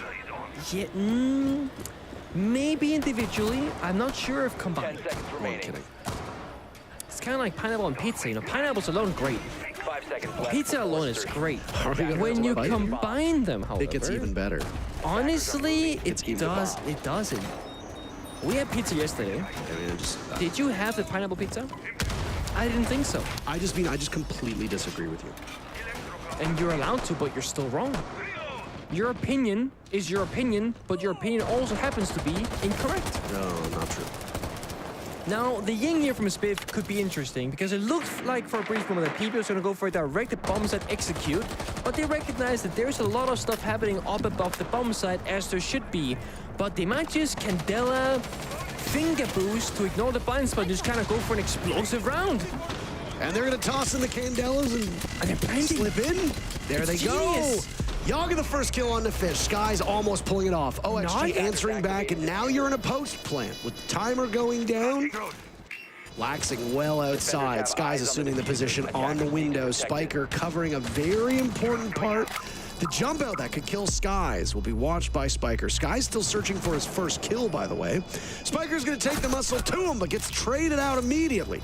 Goodbye, so long. Dream on Diffuser. Oh. There's the jump out from Newers, and Laxing is not going to get there in time. He had information. Still losing it to Newers. OXG Damn. pull it off. It was a genius round from Parabellum. It was an explosive round, decisive. They had it mapped out. It was perfectly executed. The Candela distraction, the finger to avoid the blind, the plant ventilation window, the post plant on the rappel as well. I will say though, the Buck Spiker jumping in from the balcony to Archives might have been the demise of the round because when that happens, Skies' jump out is no longer covered, no one is there for the trade, and then it just falls apart immediately. And Newer is just way too good in the individual 1v1s. Winning gunfights he has no business winning when he's spotted outside the building. Now, that is one way to end the first half, and it just kind of sets the tone for OXG and how much quote-unquote better that they're looking at Parabellum on border in particular. First half in the books, by the way. And there were trades galore, but the one thing that was consistent was that OXG continued to get that opening pick. Bomb located by They attackers. also had a flawless round and forced Parabellum to burn their timeout. In round number 4, decent half for OXG.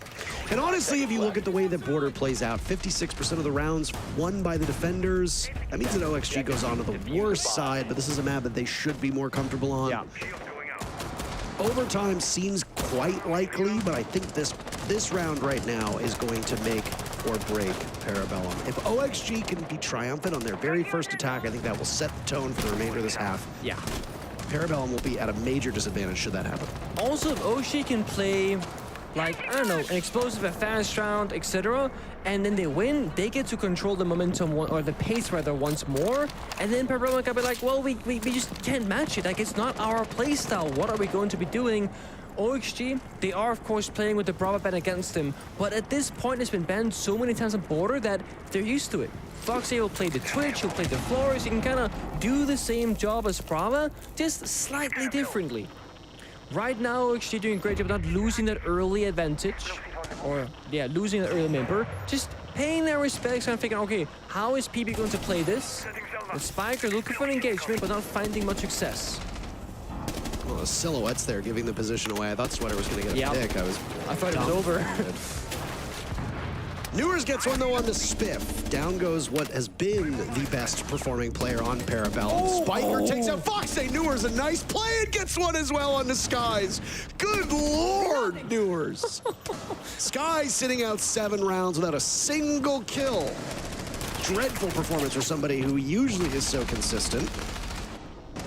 Good news for Parabellum, he got a dock on the board. Fish will be able to get himself back up to full HP. Yeah, I mean, I thought that C4 was going to take out Newers for sure, but no, not the case at all. Spiker done such a great job inside of this room right now in break, holding it down, not giving up the map control, but as I say that, he swings out and gets shut down immediately. Parabellum is trying to be so proactive in the way that they play this defense. And that explosiveness that Cookie's talked about is present, but it's blowing up in their faces. Laxing exhibiting great patience right now. Here's the defender. Here's the attackers go in, but there's nothing he can do. That was a mercy killing by Oxygen. Good Lord. I mean, Sweater is running back and forth from the east stairs, finding kill on the side, then into the hallway, into the hallway. Sweater and Nero is almost 2v5ing in that round from a scoreboard perspective, but of course, the supportive cast of OXG doing great work with the drone, getting information, and at the end there, running through the Aruni gate on the Archive store to establish a plan as well, with the crossfire being held from both Beavers and Office Door.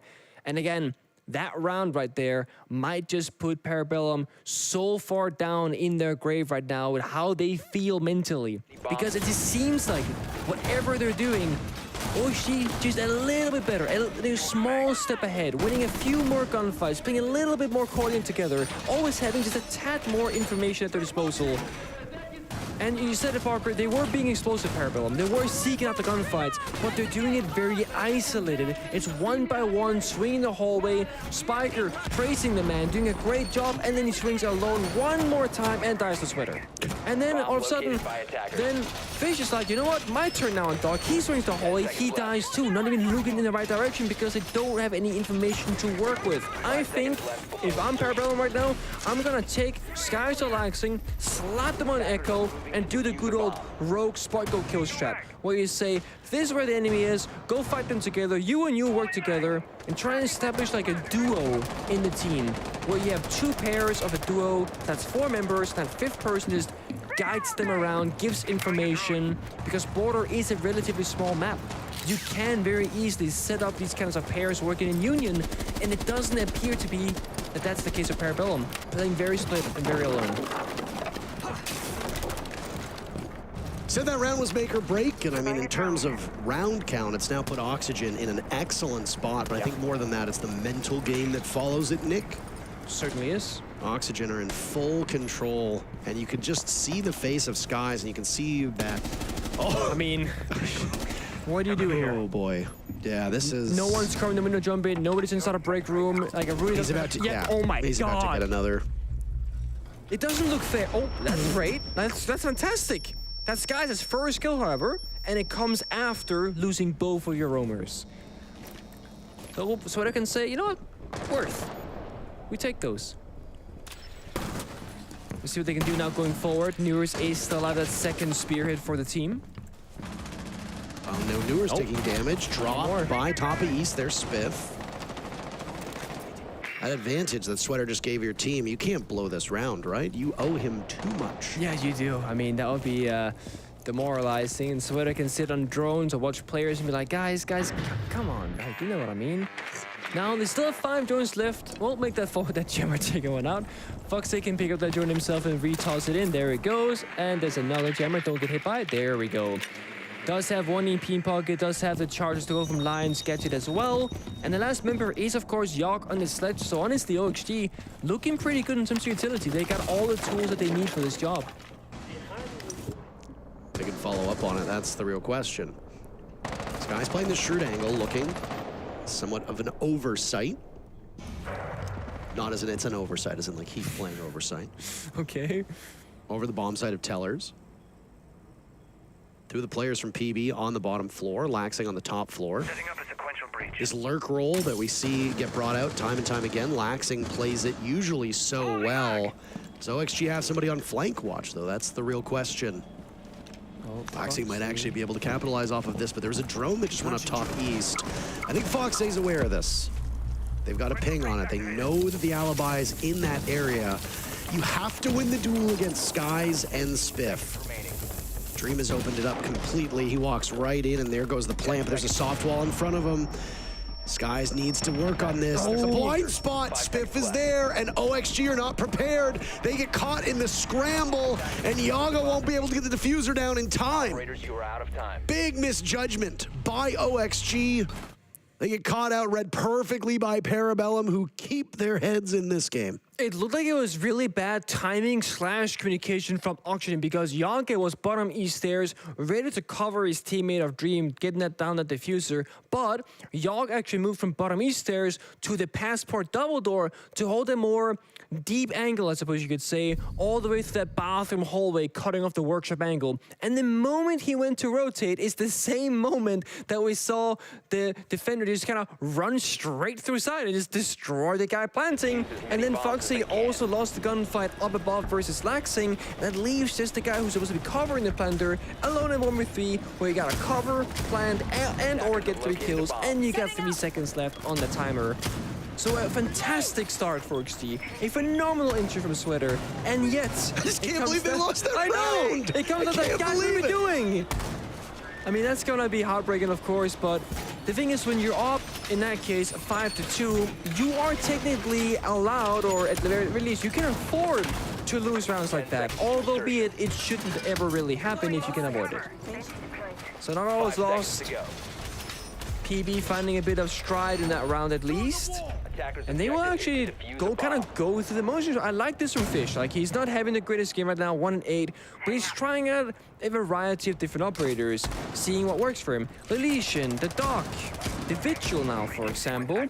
And just trying to find success and being allowed the freedom by his teammates to just say, take whatever operator that you want. And Vigil is a great one at this, because it has been the injury joining from OXG, followed by the explosive injuries of Nears and Sweater, that has been the biggest pain point for Parabellum. And Vigil, well, you can't really get joined that easily. I'm shocked with that last round. And you're not happy about it. Well, happiness doesn't really factor in, but look at these opening picks for OXG. It's a lot. Parabellum has not had an uncontested first blood. It's only been trades. OXG have led the way the rest of the way. Okay. This Vigil swap, though, is it the secret weapon? Might be. Oh, Yes. There it is. Nice shot from Fish on the Sweater. And you gotta give credit to Fish, right? He's had, as I said, 1-8, a rough game, getting shut down, not even close in the gunfights. He still has the confidence to seek out those engagements, and then even winning it now in round number 9. That's massive for a young player like him.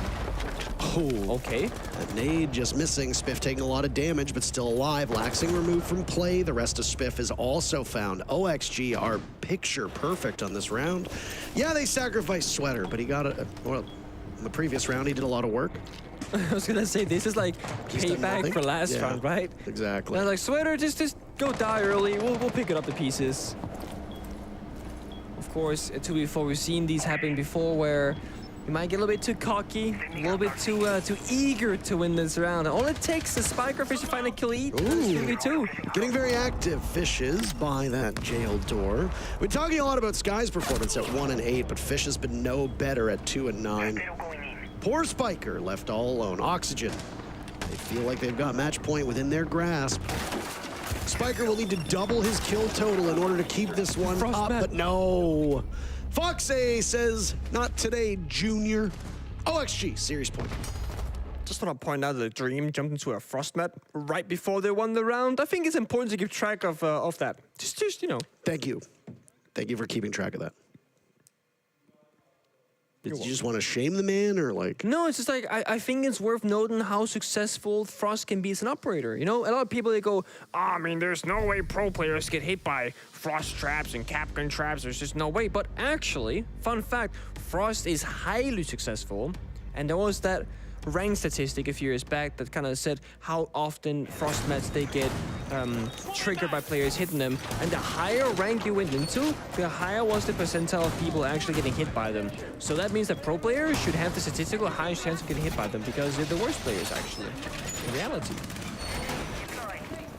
That's just how the cookie crumbles.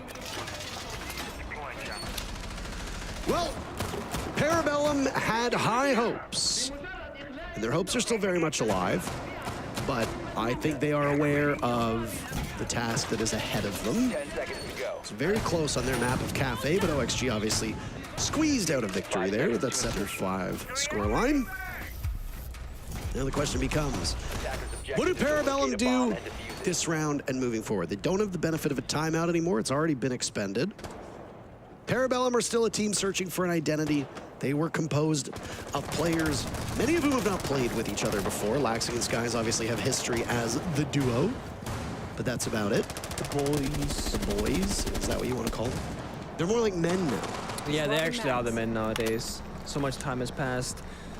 As I said, I want to give first a fish. There's always five. Oh, blind spot there. Great Sweater angle from runs Spiker. in, Spiker sees it from above. I was gonna say, Fish has the dock, that's a defender, not an attacker, so Soda's gonna be a little worse for wear. He should be fine to crawl out and get revived, but again, 20 HP onto him only.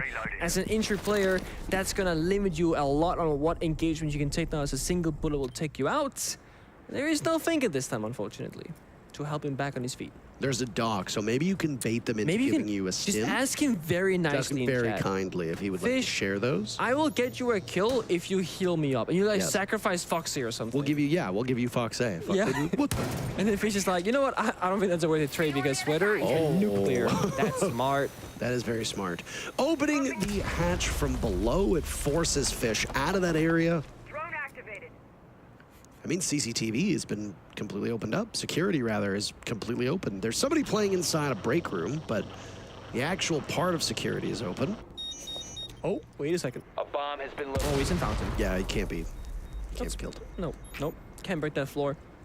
Spiker going unnoticed, as I said that, not any longer. They know he's inside a break. And of course, toss a grenade down, or up rather, if they want to, or Candela. Another nade goes off. All they're doing is just shoving these players from Parabellum back. They're not able to really get into the action. Not yet. OXG showing a little bit of trepidation. Cautious. It's match point after all. Don't want to throw it now. Of course, they still have more rounds to be played. It's not the end of the world for OXG if they were to lose, but this is when pressure is at its highest. And OXG looking like they might be a little bit affected by it because they're going very, very slow in this round so far. All 10 members still alive with 40 seconds left. Yeah, this is the slowest round we've seen so far from OXG. No real bloodletting, no real bloodshed. They could have had an early pick. They didn't get it. Grenade goes in, the Doc dancing around it, Sweater getting Spiker, Dream dying to Fish, and OXG suddenly winning these brawls, leaving Parabellum at a disadvantage. Spiff and Skies will have to protect against the diffuser as Case is going down, and Skies picked off by Fox A. It's all up to Spiff in a 1v4. Newer's on the ground, but Spiff has a tall task ahead of him. OXG, a single kill away from a date. The semifinals with Soniqs tomorrow.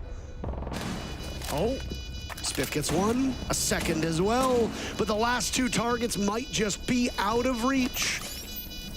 Gets intel on the drone, but he's been in tense situations before, competing at the biggest stage at the Six Invitational, but he's just going for it. Falling off, knowing that they're coming ever closer, he hops back on it. But he's living on borrowed time that OXG decides to end as quickly as it started. That was a brisk 2-0. But OXG comes out ahead. They go to the semifinals tomorrow. They'll face off against Soniqs. Still very much in it to come to the Copenhagen Major. And I guess you gotta start asking the question, when do teams stop taking OXG to border? Because they're looking mighty fine on it. Nurse and Sweater, so comfortable on the entry. Small tip for future teams, maybe Soniqs tomorrow. Don't go there. Just don't. I mean, outside of the map choices, the operator bans were pretty smart by Parabellum, but I mean, you come up short, and not much you can do about that. I mean, Parabellum came in as the worst team in the North American League in terms of standings, and it obviously shows that they still have some things that they need to work on. That said, that's it for us as casters, but we got a studio that wants to talk about that match. We're not going to impede them. Folks, every single matchup in the opening bracket so far has been a 2-0, so we got here pretty quickly. You know who else is very quick cookies? Newers. He's a quick man. Yeah, Newers had a great game. I would say that, you know, what y'all laughing at? Nothing. Keep going. He had a great game. I mean, the guy was, he had the clip. I mean, the clip in our office where he just, and then, you know, he killed everybody. And then, of course, I think the most standout one, I would love to telestrate it, but it ended so quick we couldn't set it up. They yinged out, they threw the Candela as sandwich, and then he went through metal and capitalized. You know, that's called an execute. Yeah. And you know what? If PvE literally did that at any point this stage, maybe it would have been better. I feel like there was absolutely, I don't recall a round that ever went like that for PvE, where there was like an execute or anything. And obviously OXG was a much more dynamic team. A lot of teams were more dynamic than PvE. And I think that kind of sums things up. I mean, you talk about a guy who really didn't have the best stage, right? At 6 Invitational, OXG, they're the best North American team. They are led by Newers. He is the main guy that carries them through that tournament. And then throughout stage 1, he really had some struggling games. You know, there were matches where he just didn't find a whole lot of kills. There were other rounds where sometimes he's like maybe getting kills, but the nades are off balance or just something's going wrong. And then he comes to this round, or this map, and he's jumping out of windows. He's getting 2Ks, 3Ks in the post plant. He starts off with a 4K entry. He's flicking down to kill C4s and then getting headshot kills on his skies. It's bonkers. It's insane how well Newers played today. We cannot take that away from him. Undoubtedly the MVP. Thought Sweater played really well as well. Maybe it didn't have as many moments, but was just as good in a lot of these opportunities. He had his big Oryx round where he was ratting inside of security and then managed to come back for a 2K entry in this round that we just watched as well. So yeah, a fantastic little game here from everybody on OXG. Obviously, we're gonna highlight Newers. He is the star, but it's good to see Oxygen coming out with a dominant win over Parabellum, setting themselves up nicely, I think, to go into that semifinals game tomorrow. I gotta say, you see a 4K, and the only thing more impressive, as you said, is seeing someone flick down a C4, come back up, and then take someone's head off. Just absolutely impressive play. Newers isn't the only guy we're going to talk about or talk to. We're going to bring up Fox A for the moment, ask him a few questions about the tournament so far. Fox A, impressive win for you guys right now. I have to ask you, going up against Laxing on PB, you're going into a best of 3. This is a guy that you guys played with for literally years. Does that change the dynamic going up against someone who kind of has an idea of what the playbook is? Not really. I don't think Lax, even like with Vert, we recently got rid of him, replaced him this last stage. I don't think they necessarily have a full grasp of what we do. You know, we're a very sporadic team. So even in the moment, even if we have strats, you know, things can change. And I think it doesn't have that much of an effect to it. On the other side of things, we've played with Lax for a while, and we do know a lot of like the little things he likes to do, what ops he likes to play. And like what he's comfortable on. And I think as a new team, they're still getting a lot of bearings down. So he might fall back to some of those things. So on Cafe, we actually did like ban the Nomad specifically to try to make him uncomfortable. So yeah. Fox, I want to talk to you a little bit about operator bans, because at the very beginning of the stage, you know, you played a lot of Brava, you were very good with the Brava, and now 8 maps in a row, teams have target banned this operator against you. Do you think teams are overreacting a little bit? Do you think that maybe this is giving you guys some extra leeway and that, you know, the attacking ops that are being left on the board for you guys? Or do you think that Brava is just a ridiculously strong operator, you were abusing her, and it's probably smart that teams are now banning her against you? I think Brava's really strong, and I feel like you can play her in a lot of these positions that you would play like a conventional flank watch. And I think teams just already have a tough time dealing with Flores, dealing with Twitch. So Brava's one step further where you can just completely take over their stuff. You're not destroying it. I'm sure teams are okay with you destroying their gadgets.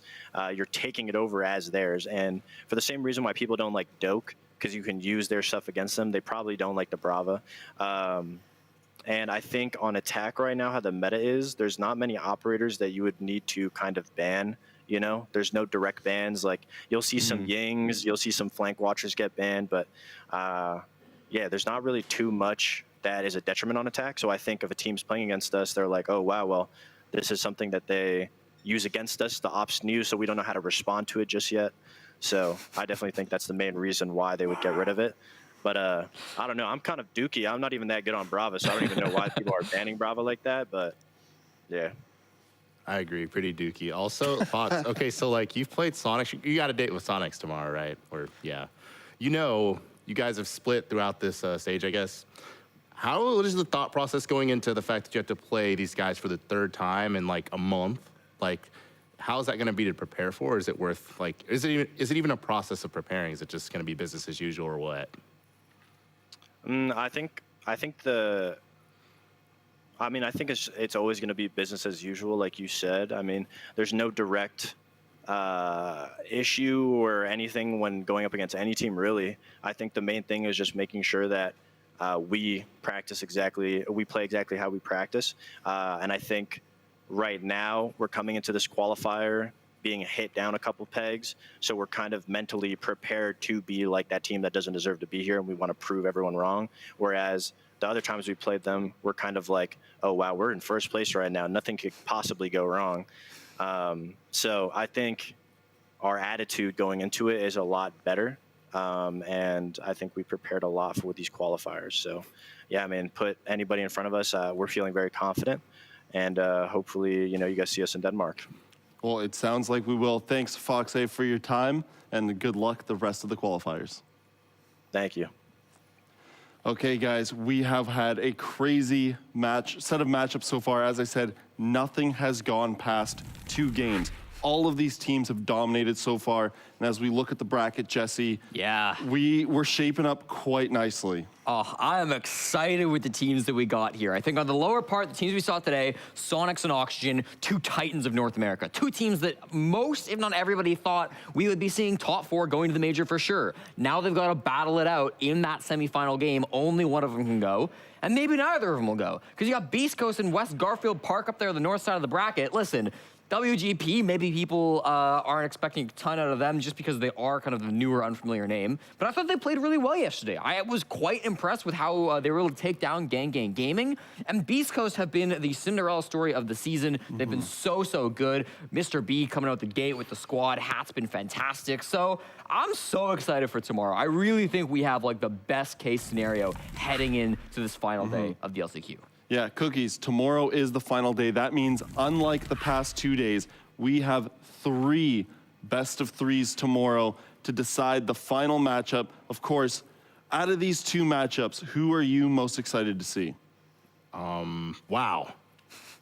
Do I have to pick? Yes, that's the point. I'm putting you on the spot. I think I'm going to watch all day. I hope so. Yeah, maybe. And I think I'm going to be excited all day, And I think, very diplomatic, especially considering we got the match 3. It's going to be the final. I mean, we're going to do all that in one day, by the way, guys. There's not going to be a, I guess, semifinal and then a break and then a final. No, whoever wins their game is going to have to turn right around and play a final as well. So it's going to be an endurance-al, is that a word? It is now. We'll give it to you. Yeah. It is an endurance-ical affair between whoever wants to come out and go to the major.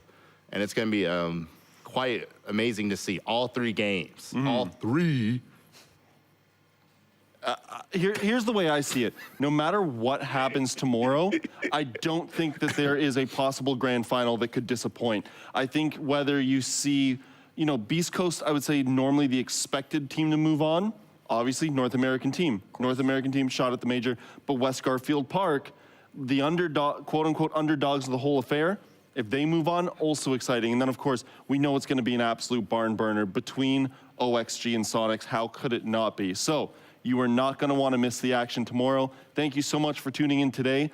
And yesterday, all the 2-match best of 3s that we've had. Tomorrow should be an exciting one. Thank you so much, everyone. Have a wonderful night. We'll see you tomorrow.